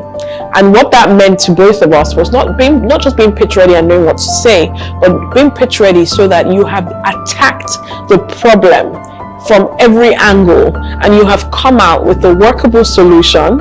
You have come out with a great understanding that you can speak about to investors or anyone anywhere. But I think ultimately, in terms of skill, the skill is just the skills that I picked up were also speaking. There's a way you have to communicate your problem. There's a way you have to communicate the solution.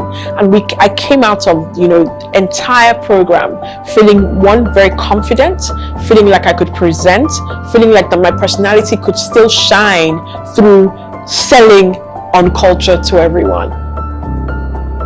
I'm Folake Kofo-Idowu, the founder. You need to breathe. All right, so trust me, you are all winners. But this next 3 founders are the founders who have the best pitches so far. Okay? Now, starting with the 3rd founder with 59.3 points. Ladies and gentlemen, give it up for Miriam Gray Pharmacy! Coming in 3rd place. Well done. Please put your hands together. Please keep on clapping till she gets here. She is the 3rd best pitch for today's demo day. And of course, congratulations. Congratulations. Okay, now coming up with 63 points and coming in second place. Ladies and gentlemen, you need to check yourself to be sure. The founder of Iyewo, put your hands together. Is the excitement for me? You can just, Miriam, just, okay. Hold on, Iyewo. All right, come on stage, come on stage. Please put your hands together. She's so excited. My goodness. All right. Okay. And of course, the number one of the best of pitches for today's event with 69.67. Her win came with decimal points at the back. All right. She is none other. I think it's best for the PS to call this person's name because I don't think I have the strength and capacity. Well, I do, but it's just an honor to let the PS do it. Okay, ma'am. So this is our winner.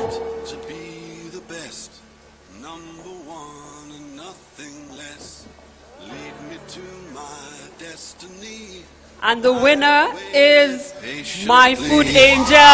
Stand up for the champions, for the champions. Stand up, stand up, stand up for the champions, for the champions. Stand up for the champions, for the champions. Stand up, stand up for the champions, for the champions. Stand up. Wow, it's the victory dance for me. Stand up. It is the victory dance. Congratulations, My Food Angel.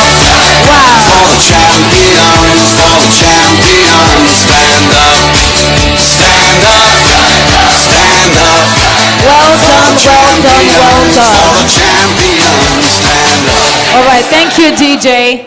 And of course, a little birdie told me that the PS has something extra for the winner of this pitch, or number one for this pitch. So, on behalf of the Honorable Commissioner of the Ministry of Innovation, Science and Tech, and of course our able, ever-doing Mr. Wonderful, as I call him, our Governor, Mr. Babajide Olushola Sanwo-Olu, I'd like to say that we're going to also present you with an all-expenses paid trip to display at the Gulf Information Technology Exhibition in Dubai in October.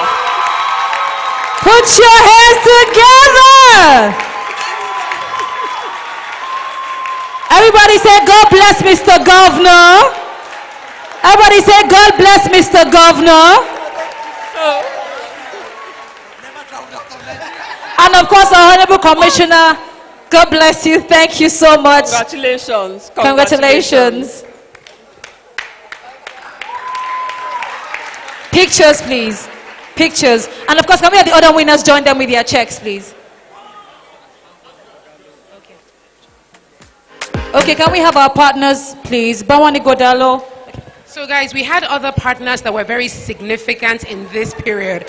We can't ignore the fact that the master classes were successful, the mentorship was successful. There were so many people that made this happen. So please, can they come on stage? Starting with Bawani Godalo, please can you all come on stage? All the mentors and facilitators, please come on stage now.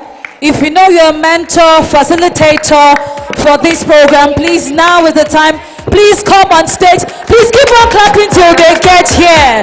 They give up their time, their energy. Please keep on clapping till they get on stage. You're welcome. Thank you so much. Congratulations to you as well. Thank you. Wow.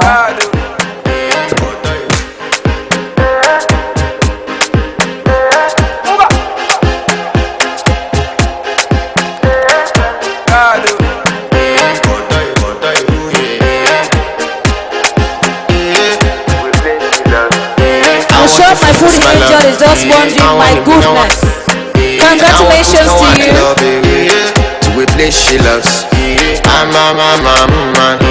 want to impress. And I want to carry my love. Please put your hands together for her as she comes on stage, please. She's one of our board of trustees. You're welcome, ma'am. Thank you so much. Thank you.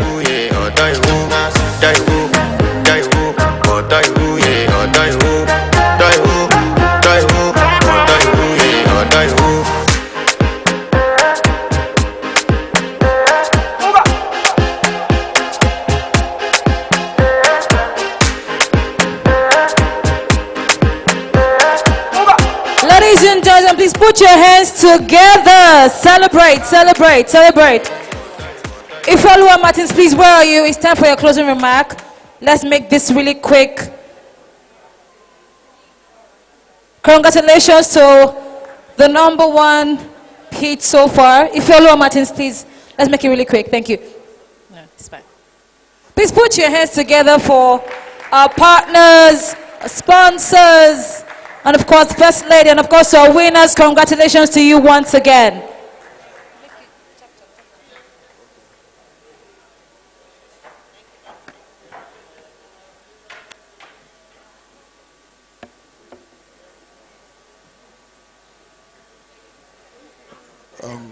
Please permit me to stand on all existing protocols.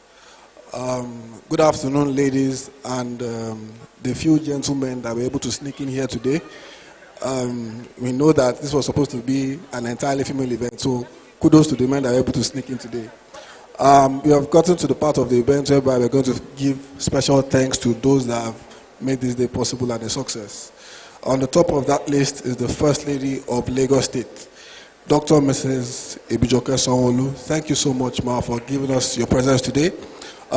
This has showed that what we're doing is supported by the government. Thank you so much. Your validation is very much appreciated. And to the Ministry of Innovation, Science and Technology, thank you for always supporting Lagos Innovates and its initiatives. Special thanks to the PS, Engineer Mrs. Ibilola Kasumo, the Commissioner who is absent here today, Mr. Tuboso Alake. Special thanks to you as well. And to our partners, thank you. There's a particular proverb that says, if you want to walk fast, you walk alone. If you want to walk far, you walk with people.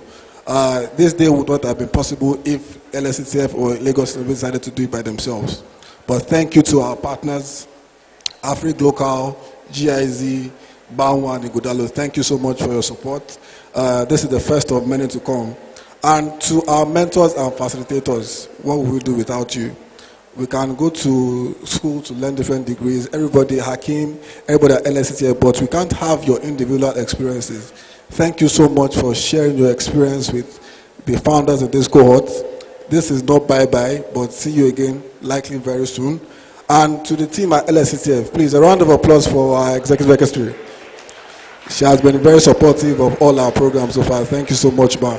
We appreciate your support. And to the executive management, our directors, thank you so much as well. And to our superstar communications team, headed by Fumlola Mbrakinyo, thank you so much. They have been in charge of all the media campaigns for this program. Thank you so much. And to Lagos Innovates, please, a round of applause for Dr. Hakim Onosoya. Where is Hakim? Hakim, let everybody see you. Everybody, a round of applause for Hakim.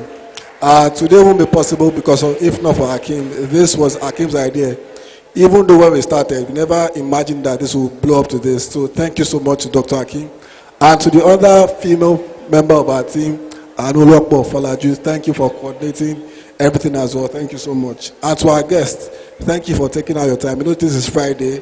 You want to grow. Thank you so much for being here. Thank you so much for indulging us. Have a wonderful afternoon. Please put your hands together for Ife Martins, please.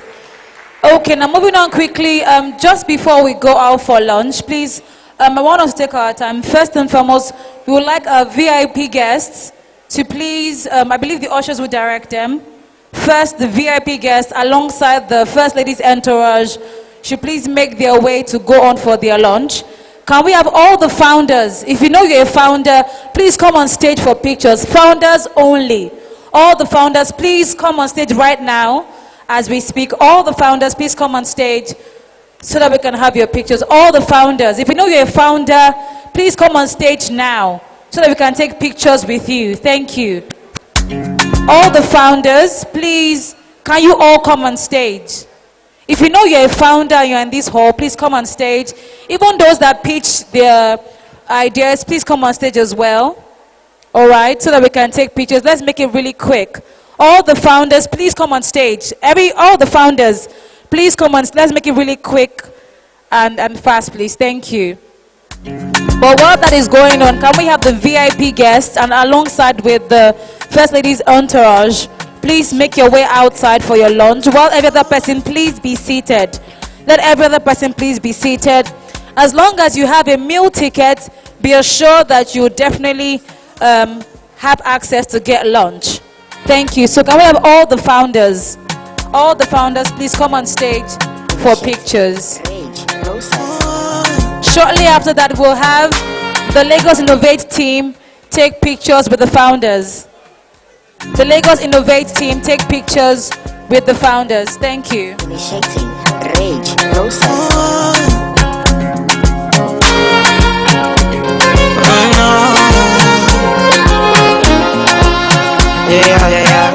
Okay. Thank you, DJ. Okay, all right. So whilst the founders, while the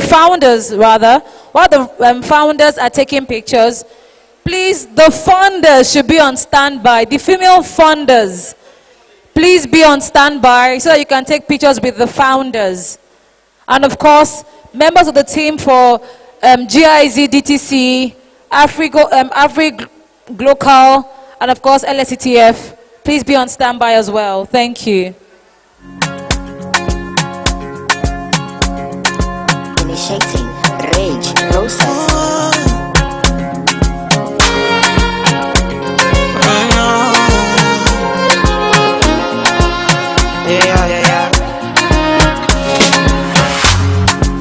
Now which kind life way I never see? I carry God so I fear nothing. Are we good?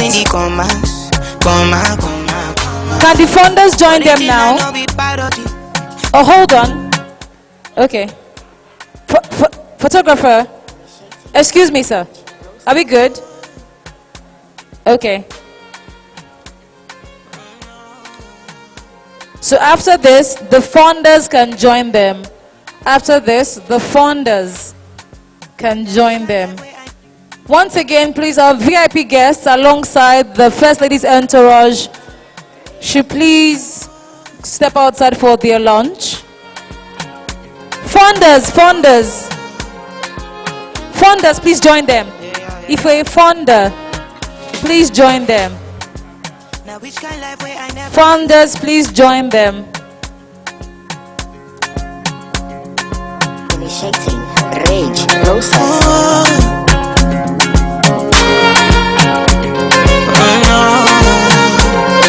Funders, please join them.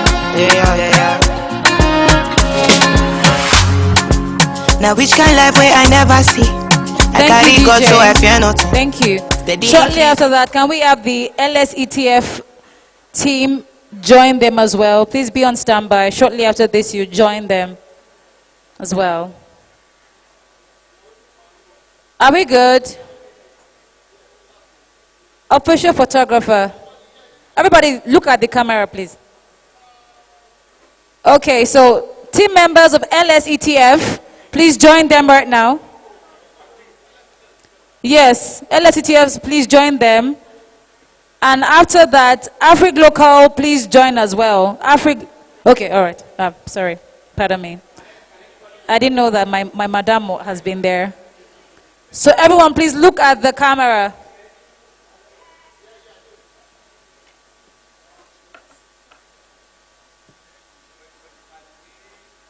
Original no be parody. You know fit clear for your memory. There are more LSETF members that want to join them, so can we just make it really quick? Thank you. Geke. Okay, she wants to join them as well. Fantastic. All right. Check and balance everything inside my mind daily. Trust me, you can't fool me. Energy don't got logo. More friendly and conscious. I'm allergic to so. I'm not ready for confusion. They're telling me make I show love. Stability on bono. Everything a connection. I'm not ready it. Inside life, try to make I live my life. Dreams come true, if not fight. By the fight, make you no go tired. Fire they go, fire they go. You need to put your body and soul. Leave your worries alone. I just savannah, living life. See my fire burning bright within the inside me. Smally way they mighty, then the bando high color. Are we good? Check and balance everything inside. Thank you, DJ. Thank you. All right. Are we good? Okay, can we have Afrig Local team join them as well? Afrig Local team. Some other people haven't joined. Some people haven't joined. Everybody has. Okay. Are we good? It's okay. All right. DJ, turn off the music. Thank you. Once again, congratulations to our founders.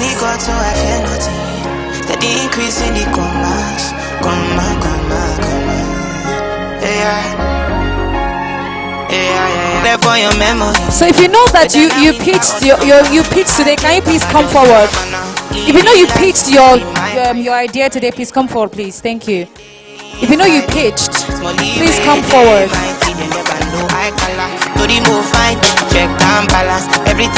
you know you pitched your business today, please come forward and join the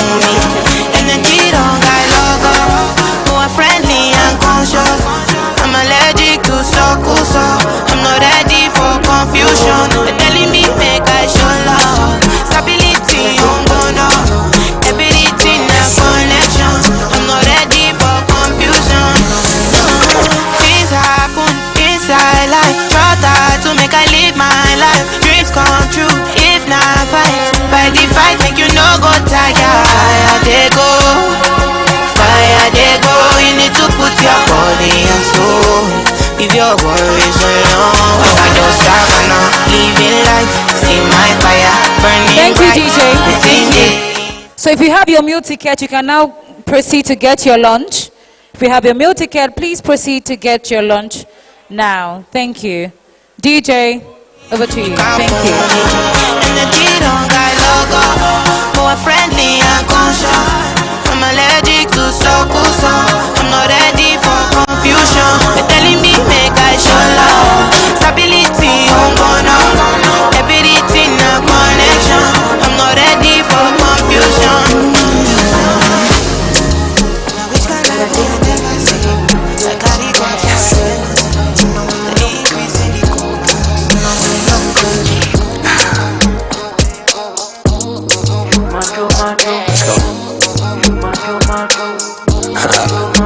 How you feeling? Sensational, yeah.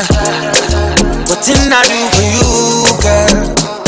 And I know, and I know, and I know. Act the fool for you, love like a riddle, yeah.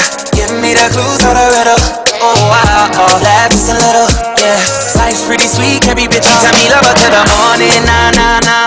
Love her to the nighttime, nah, nah, nah. I don't get nobody, yeah. If you give me body, I won't tell nobody, yeah. Valley girl, she wears clothes. Now she want me pool skirt, so me pool skirt. Valley girl, she wears schools.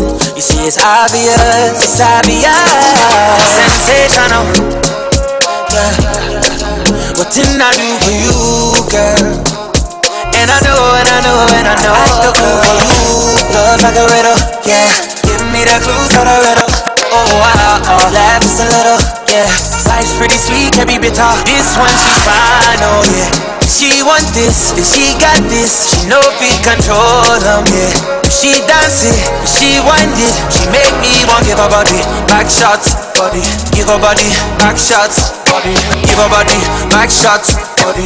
Oh, oh, oh, oh, oh.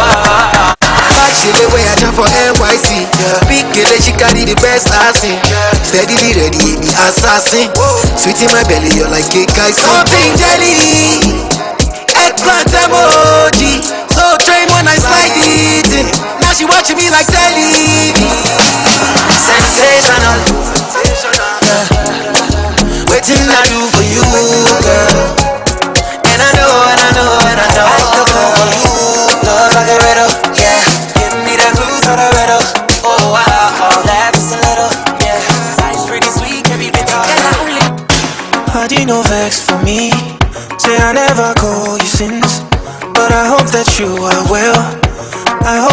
forget you. Every day I dey pray for you. Make you Baba God bless you. I never forget you. How I gon' forget you? See my shoulder, make you rest up on me. You know I got you. Now me be your friend indeed. My money don't show now. I don't keep some for you. You know go so far, cause anything I get now for me and you, yeah. How are you, my friend? How do you do, my friend? I know sometimes it be like say nobody send you. That's when I did for you, my friend. How are you, my friend? How do you do, my friend? I know sometimes it be like say nobody send you. That's when I did for you, my friend. Oh, Remy Atata, you always stay in my mind. I did me gone. I cherish you with my life. Don't worry yourself, oh. Everything go day alright. And if anybody try you, you know it's gonna be on sight. See my shoulder, make you rest up on me. You know I got you. Now me be your friend indeed. Money don't show now. I don't keep some for you. You know go so far, cause anything I get now for me and you, yeah. How are you, my friend? See you, my brother. How do you do, my friend? See you, my sister. Know sometimes you feel like say nobody send you. That's what my friend. Man getting high till I fade out. Keep the vibe no pure on my way out. Ula balu, anytime we stay about. The men them outside, we know they house. No they look for us, we know they house. Do they see the cooler, we don't spray out. Thank God, say the maga don't pay out. Okay, see, I'm ahead of them, I see what you. I'm in border, you got only me. No man fit talk shit to me. Me, you go collect, oh. See, I'm on a me, they lead, I see what you. I'm on my push, my die, got only me. No man fit talk stiff to me. You go collect, oh. Chase my friends and click. When I call them, I all pulling up. We strapped up with the guns and the swords and things. Bring hell to anybody who try to test me. I'm your dad, I'm your uncle, I'm your popsy. I be old man, no go, they call me Gen Z. Brother C, steady giving them top, what you love for. They can never near me. I smile, lover, just go.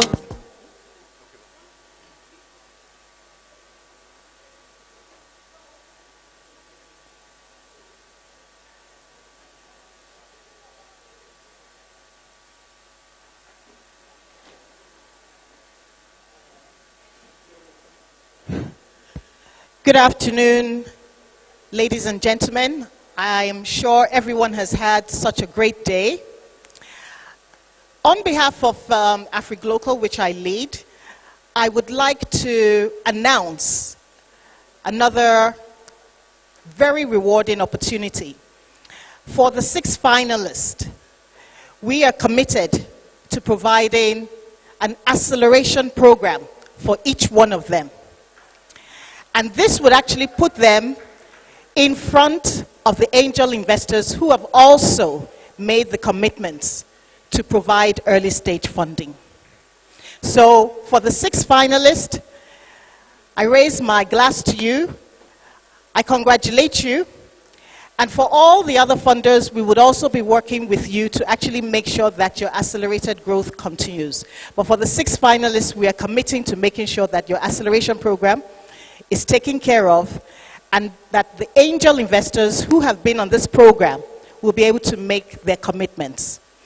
And furthermore, AfriGlocal as a venture capital fund would also be supporting you in terms of your access to venture capital. And I personally will be working with each one of you to make sure that your investability is guaranteed to access the venture capital funds. Thank you very much.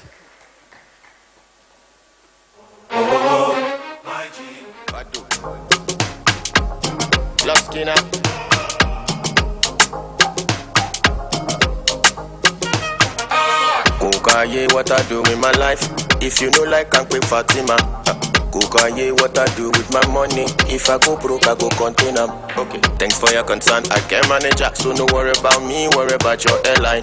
Underrated, but I'm still cashing out. You go shock, you say I get money, pass your faith.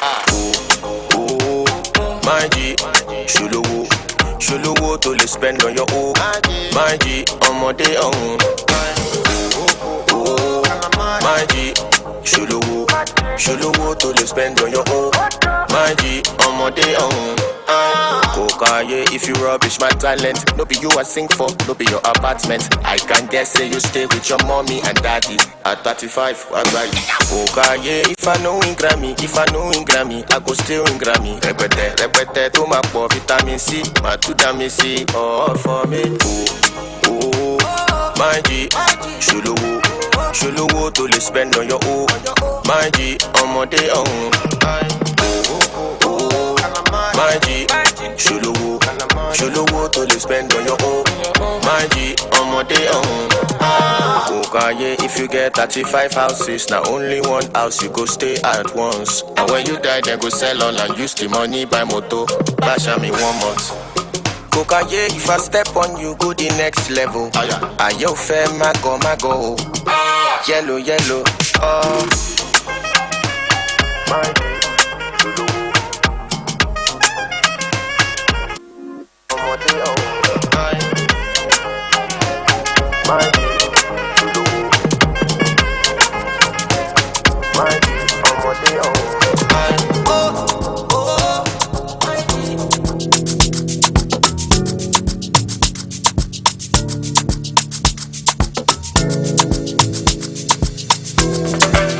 DJ Content. I wanna be in your life until the night is over.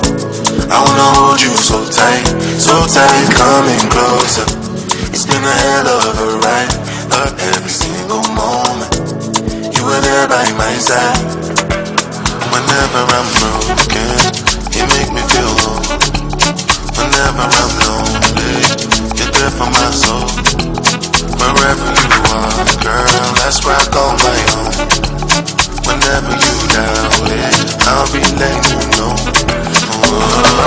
Girl, I want to be dancing with you forever.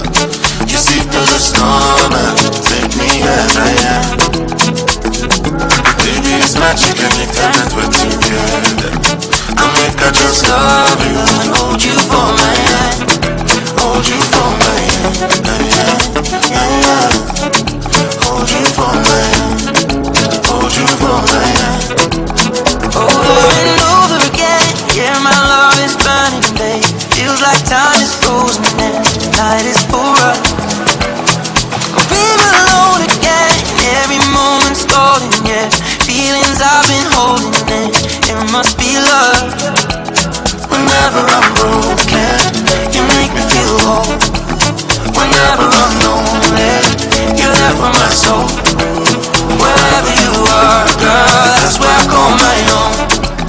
Whenever you doubt it, I'll be letting you know. Oh, girl, I want to be dancing with you forever. You sit through the storm and take me as I am.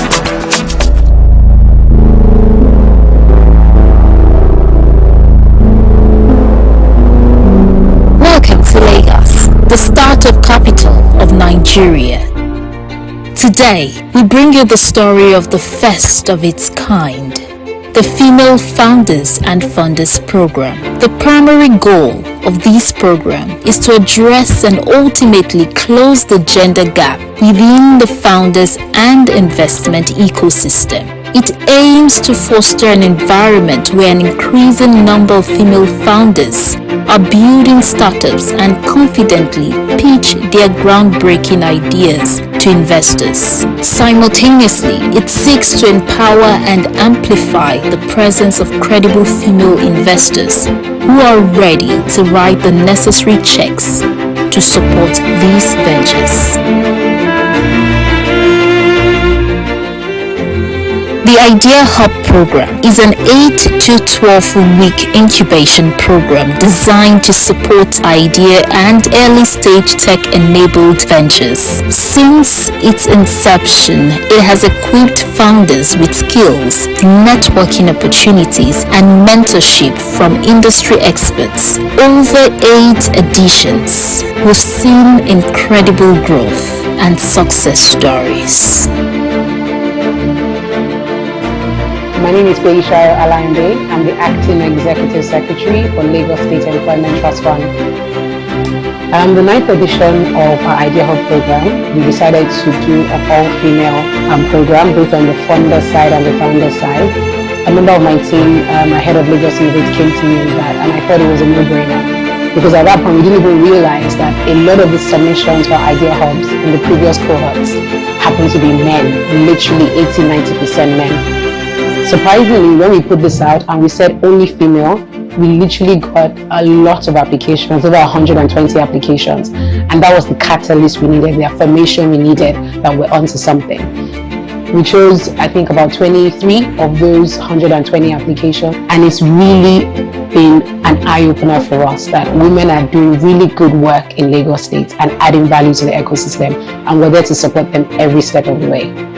I think the unique features that literally catalyzes the ecosystem is making people realize that it's beyond access to capital.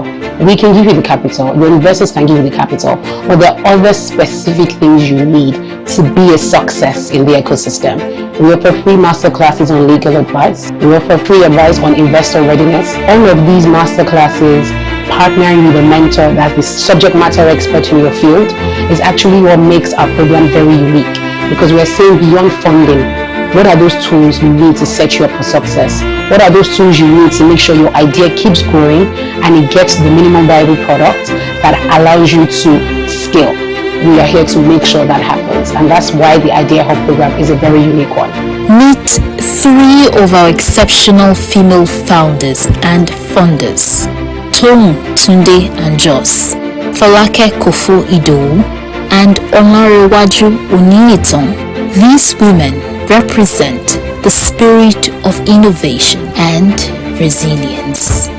Hi, my name is Toun Tunde Andrews, and I'm the founder of Culture, which is a people management platform with a culture edge. The Female Founders and Funders program has been extremely helpful in so many ways. So one of the things that we came out of this program with, it was clarity of purpose. It helped us to just literally narrow our focus. So we had this singular focus on just getting through to the end of this, and the end of it being that we fully had a grasp of what we were going into coming out of the program with. So I think that was the clear thing that happened and helped on Culture. Toun's journey hasn't been easy.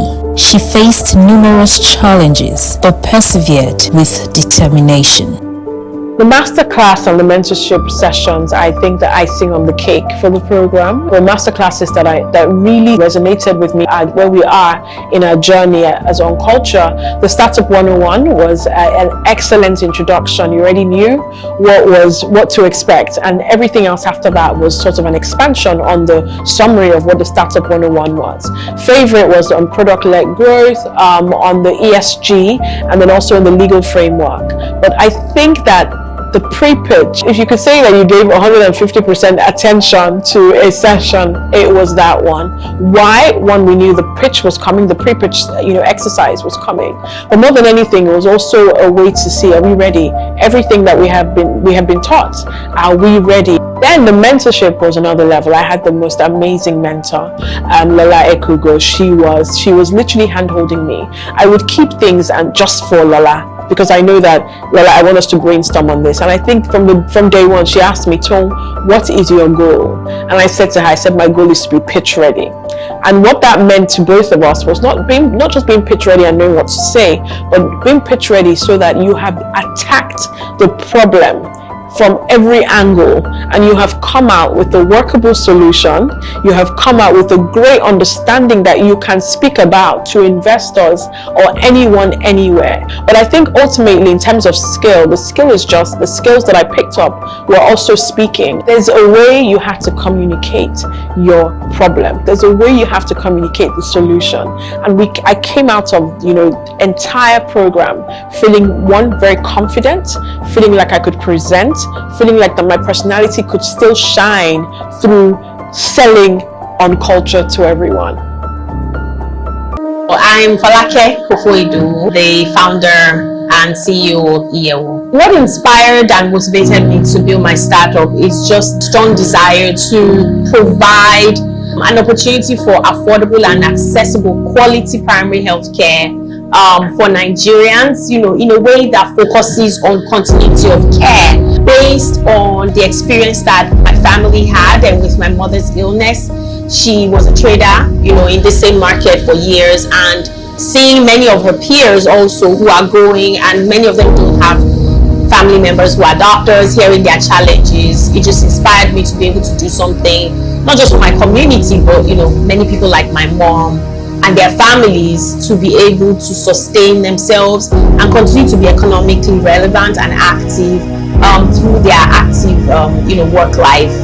The support from the Lagos Innovate Startup Program has been very impactful because there's masterclasses that teach us several parts of a startup, a business setting up, and also there's the mentorship arm that both combined. There's peer learning, and then there's learning from people who are experts, and that helps to just be able to give knowledge, and from people who have walked the walk, right? You hear real life experiences and challenges, and then people you can reach out to ask questions. And also, we have a meet cohort where people talk about their challenges, and you're able to pick learnings from also current happenings, not just you had this challenge 4 years ago, dollar was now 1,500, now how do I navigate this? So people are going through the same thing, and we're able to just share, but also able to learn from experts.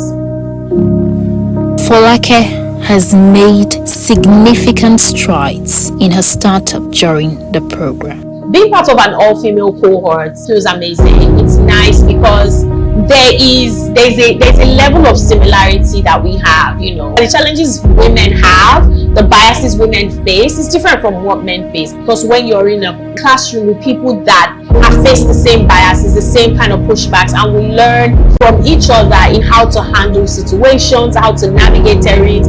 Is it co-founders, is it employees, is it investors, or third-party services that you're trying to navigate? Women have a holistic view of how we solve problems, and it's just amazing to be in that kind of cohort and community where you can see how other people, and you know that you're not out of place, you're doing things right, and you learn also from them in how to handle it. And it's just nice because there's friends, it's really lovely.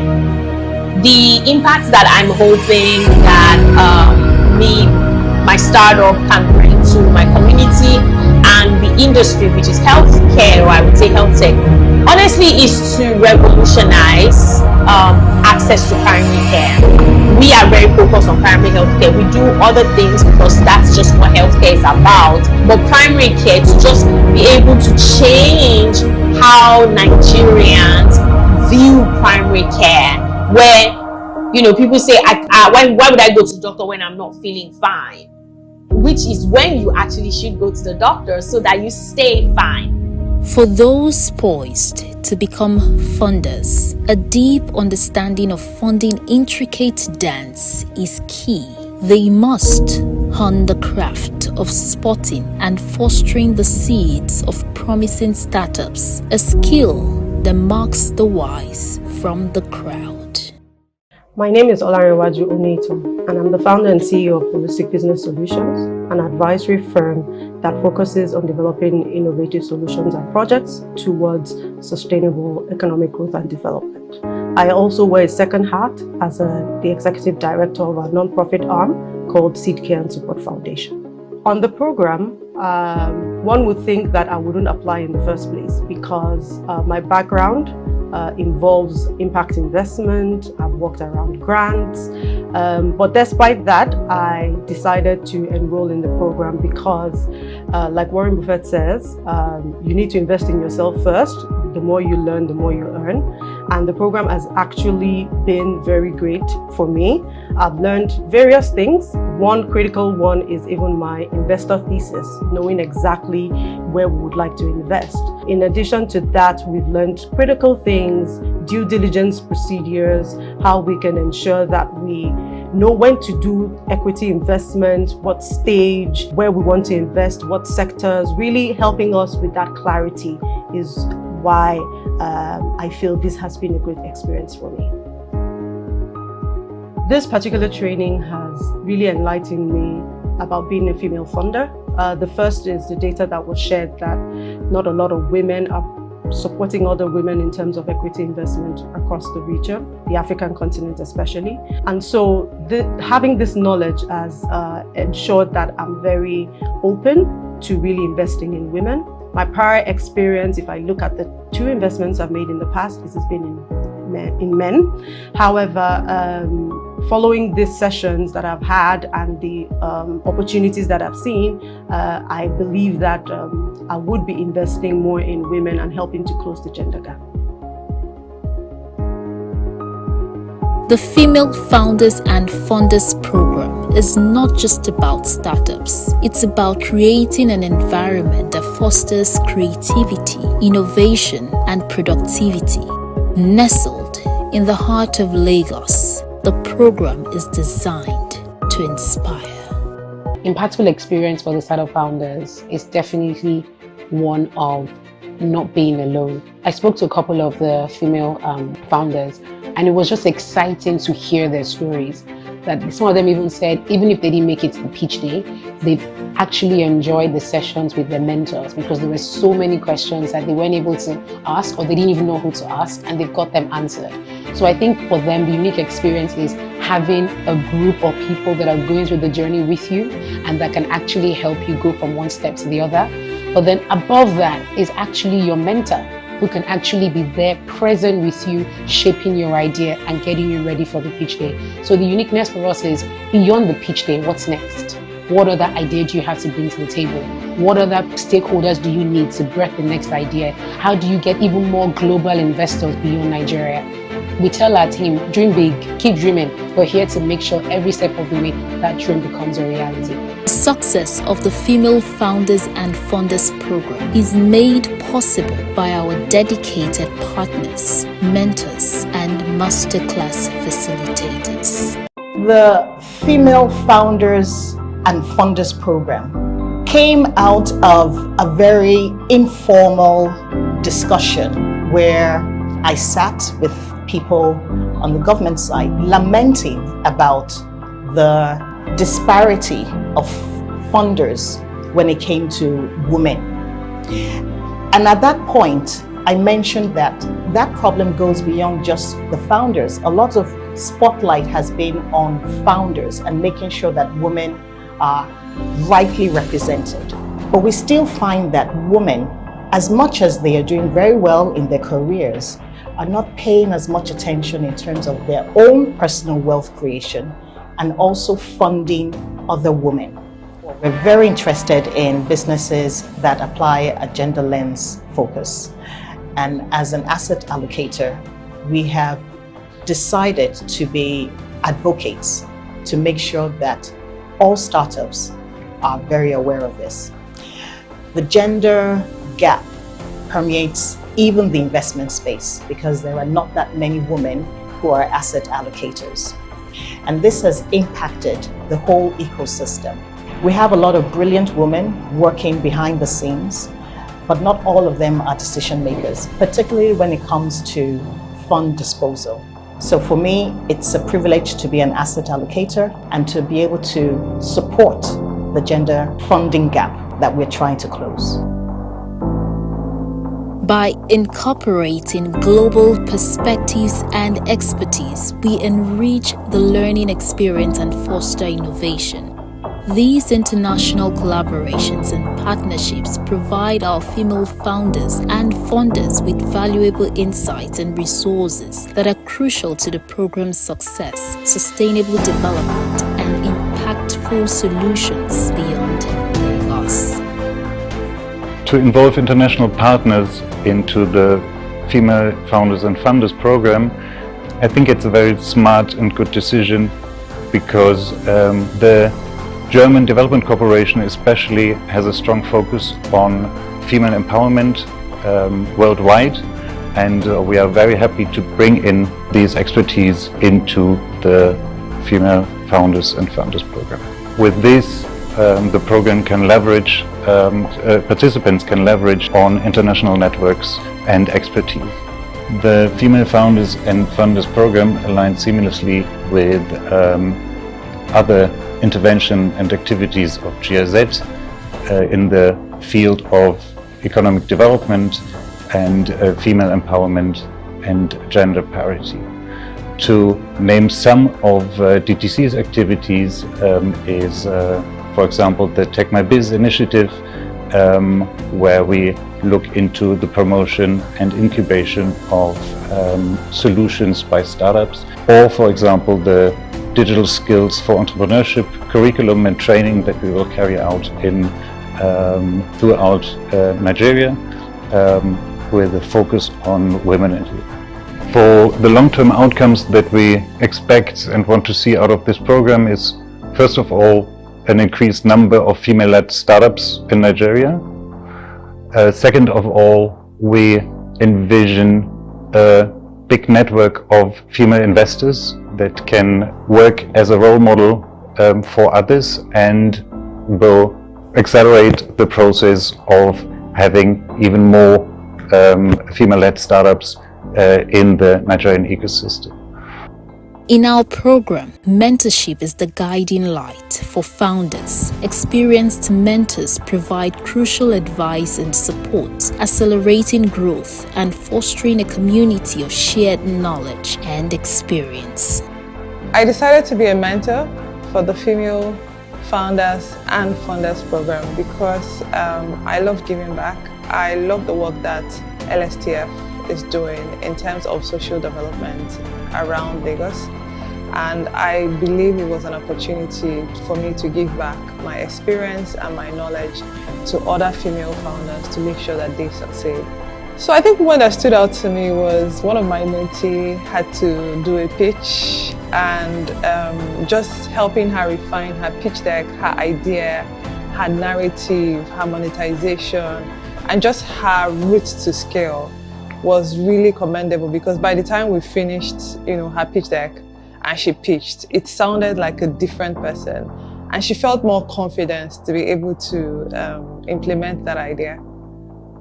Our master classes are transformative, providing founders with not just skills, but a compass to navigate their startup journey. Each session builds their toolkit and confidence to shape their future. So closing the gender gap generally is of crucial importance to Banwan Ighodalo. I would say that it's actually part of our DNA. If you look at the way Banwan Ighodalo is structured, matters of social justice, of equity, of promoting the principles of meritocracy are part of what have formed the foundation of Banwan Ighodalo. And indeed, Banwan Ighodalo has been at the forefront of closing the gender gap in legal practice. Separate from issues around social justice and all of that, when you even look at, I would say, selfish reasons, two jump out at me. The first one would be that if you look at the face of law practice today, it's changing. 2 decades ago, Banwan Ighodalo was 3 guys at the top. Now we have 15 partners, 8 of whom are female. The CEO is female, the head of HR is female, a lot of the senior associates are female. And this mirrors most of the other big law firms in Nigeria. I think this year or this period is where we've seen the largest number of female managing partners in law firms in Nigeria. And so if the face of law is changing, then we have a responsibility to ourselves to ensure that we are promoting that closing that gender gap in industry, so that the face of industry can also change, and so that when we look at the captains of industry, we see people who look like ourselves in future. So I think that selfish reason is enough for any law firm to be interested in closing that gender gap. And of course, simple business principles. Studies have shown that when there's gender gap closure, there's innovation, there's growth in industry. And when there's growth in industry, it means more work for us. So when you just look at it from a practical perspective, it's in our interest to ensure that that gap closes. The first key lesson I would hope that participants would have taken away from the masterclass is a basic understanding of the foundational principles of structure, of contracting, of IP, just understanding the legal foundations of growing a business. I think that's the first one. The next will be a basic understanding of how to navigate the regulatory framework, so that you're not walking in a state of ignorance in relation to that regulatory framework that governs the business. Another thing I would hope that participants have taken away is an understanding of basic risk management, how to identify risk and how to mitigate risk in your business. And then of course, corporate governance practices, basic corporate governance practices, and the implications of those practices. And then finally, a basic understanding of the legal requirements, legal principles in relation to raising capital successfully. I think those for me will be the key things that I hope that participants in the masterclass will have taken away. What interested me the most about an all-female cohort, I think it's actively trying to address gender disparities, actively trying to close the gender gap by providing targeted support to women who often face unique challenges when it comes to funding and resources, and also just building a supportive ecosystem and network that helps to empower these women, a network of peers, of mentors, of investors, and also government entities that can help them scale and build a thriving business. The biggest key lesson that I hope that the participants take away from the masterclasses, is funding, right? Being able to understand the different types of funding, the different techniques to fundraising, and the different stages of businesses and the funding that is peculiar to that stage, being able to be investment ready and learning how to pitch your business. In the tapestry of their journey, we weave in golden threads of investment wisdom, empowering our female funders to navigate the investment landscapes with confidence and grace, paving their path to success. Yeah, so I think the program is an excellent program that with the benefit of hindsight, it's something that should have been maybe put together and was happening maybe 10 years ahead of now. But that said, it's a great initiative, and I think it's going to put a lot of female founders in the right pipeline and pathway to good progress. And this will help them to also gain traction and leverage networks and understanding of what investors are looking out for. A lot of founders pitch for investments probably without even trying to understand the investor. It's a two-way street when it comes to founders and funders. And when we're talking about pretty much closing the gap, to close that gap, you have to close the gap not only looking at saying how much funding are women raising or there's a funding gap. There's a more apparent gap that needs to be closed, and that gap is the gap of understanding between the founder and the funder. Every journey has its challenges, but it's how we overcome them that defines our success. The biggest challenge that I faced in my journey as a founder, no one tells you how hard it is. From the outside, it looks very glamorous. You see people building and you think, oh my goodness, it'll be great to do that. And you jump into it and you realize that it's tough. It's very tough building something out of nothing. But what I think has helped us as we have built with our co-founders, is just keep our eyes on the goal, our eyes on the purpose, and to ensure that even when we are feeling down, even when it almost feels like, everything is against us, we stay focused on culture, we stay focused on people. We're very big on people and culture. And one of the things that we say is, if you focus on culture, people will follow. If you focus on people, everything else will follow. And two of the things that we do and do well are people and culture.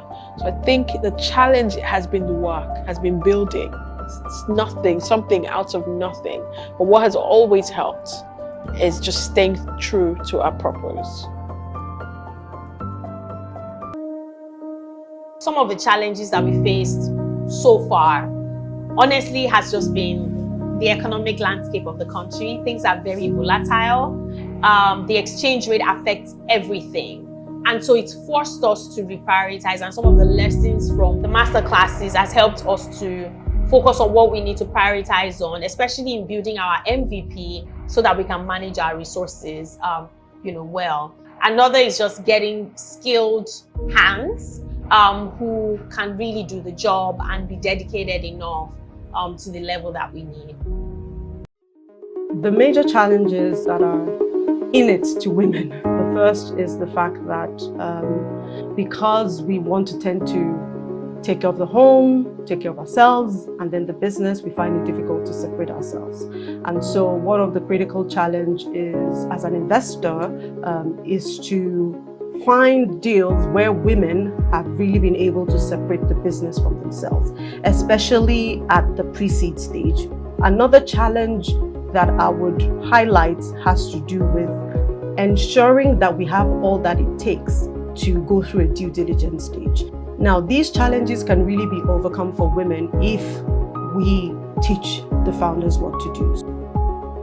The journey of the Female Founders and Funders program is a testament to the power of collaboration and impact. Our vision is to continue empowering female founders and investors and fostering a thriving ecosystem in Lagos.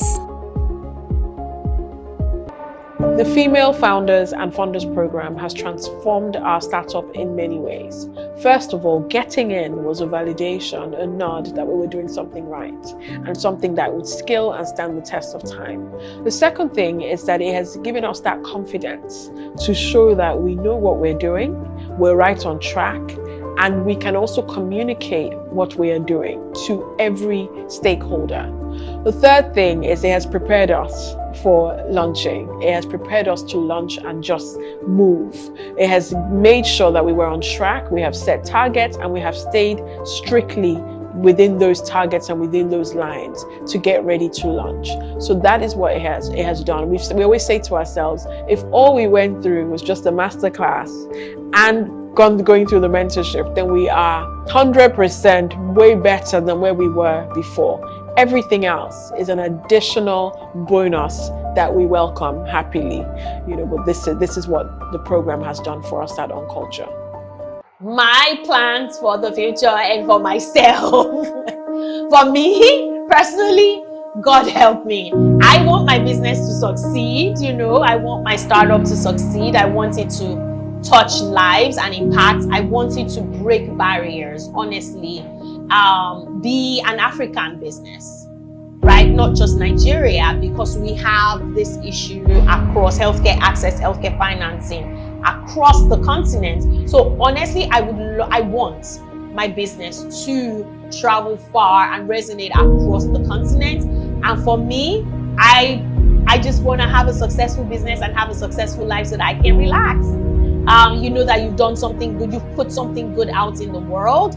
It's working, it's touching lives, and I think that's like the best payback I could ever get. If I'm supposed to give just one message, I would tell fellow women funders that you should get information, get educated. The more you invest in yourself, the more you are able to invest in others. Ensure that you get the right knowledge. The kind of knowledge that I got from this session, ranging from you know, the legal side, the kind of village you need to have, finding mentors, finding your tribe. These are soft things that you think don't matter, but the training has really showed that these things are required, and you need to invest in your own education, in your own knowledge, and then you can invest in others. You need to diversify your portfolio. You need to ensure that you are very clear as to where you want to invest. And once you do that, then you can start to take that first step.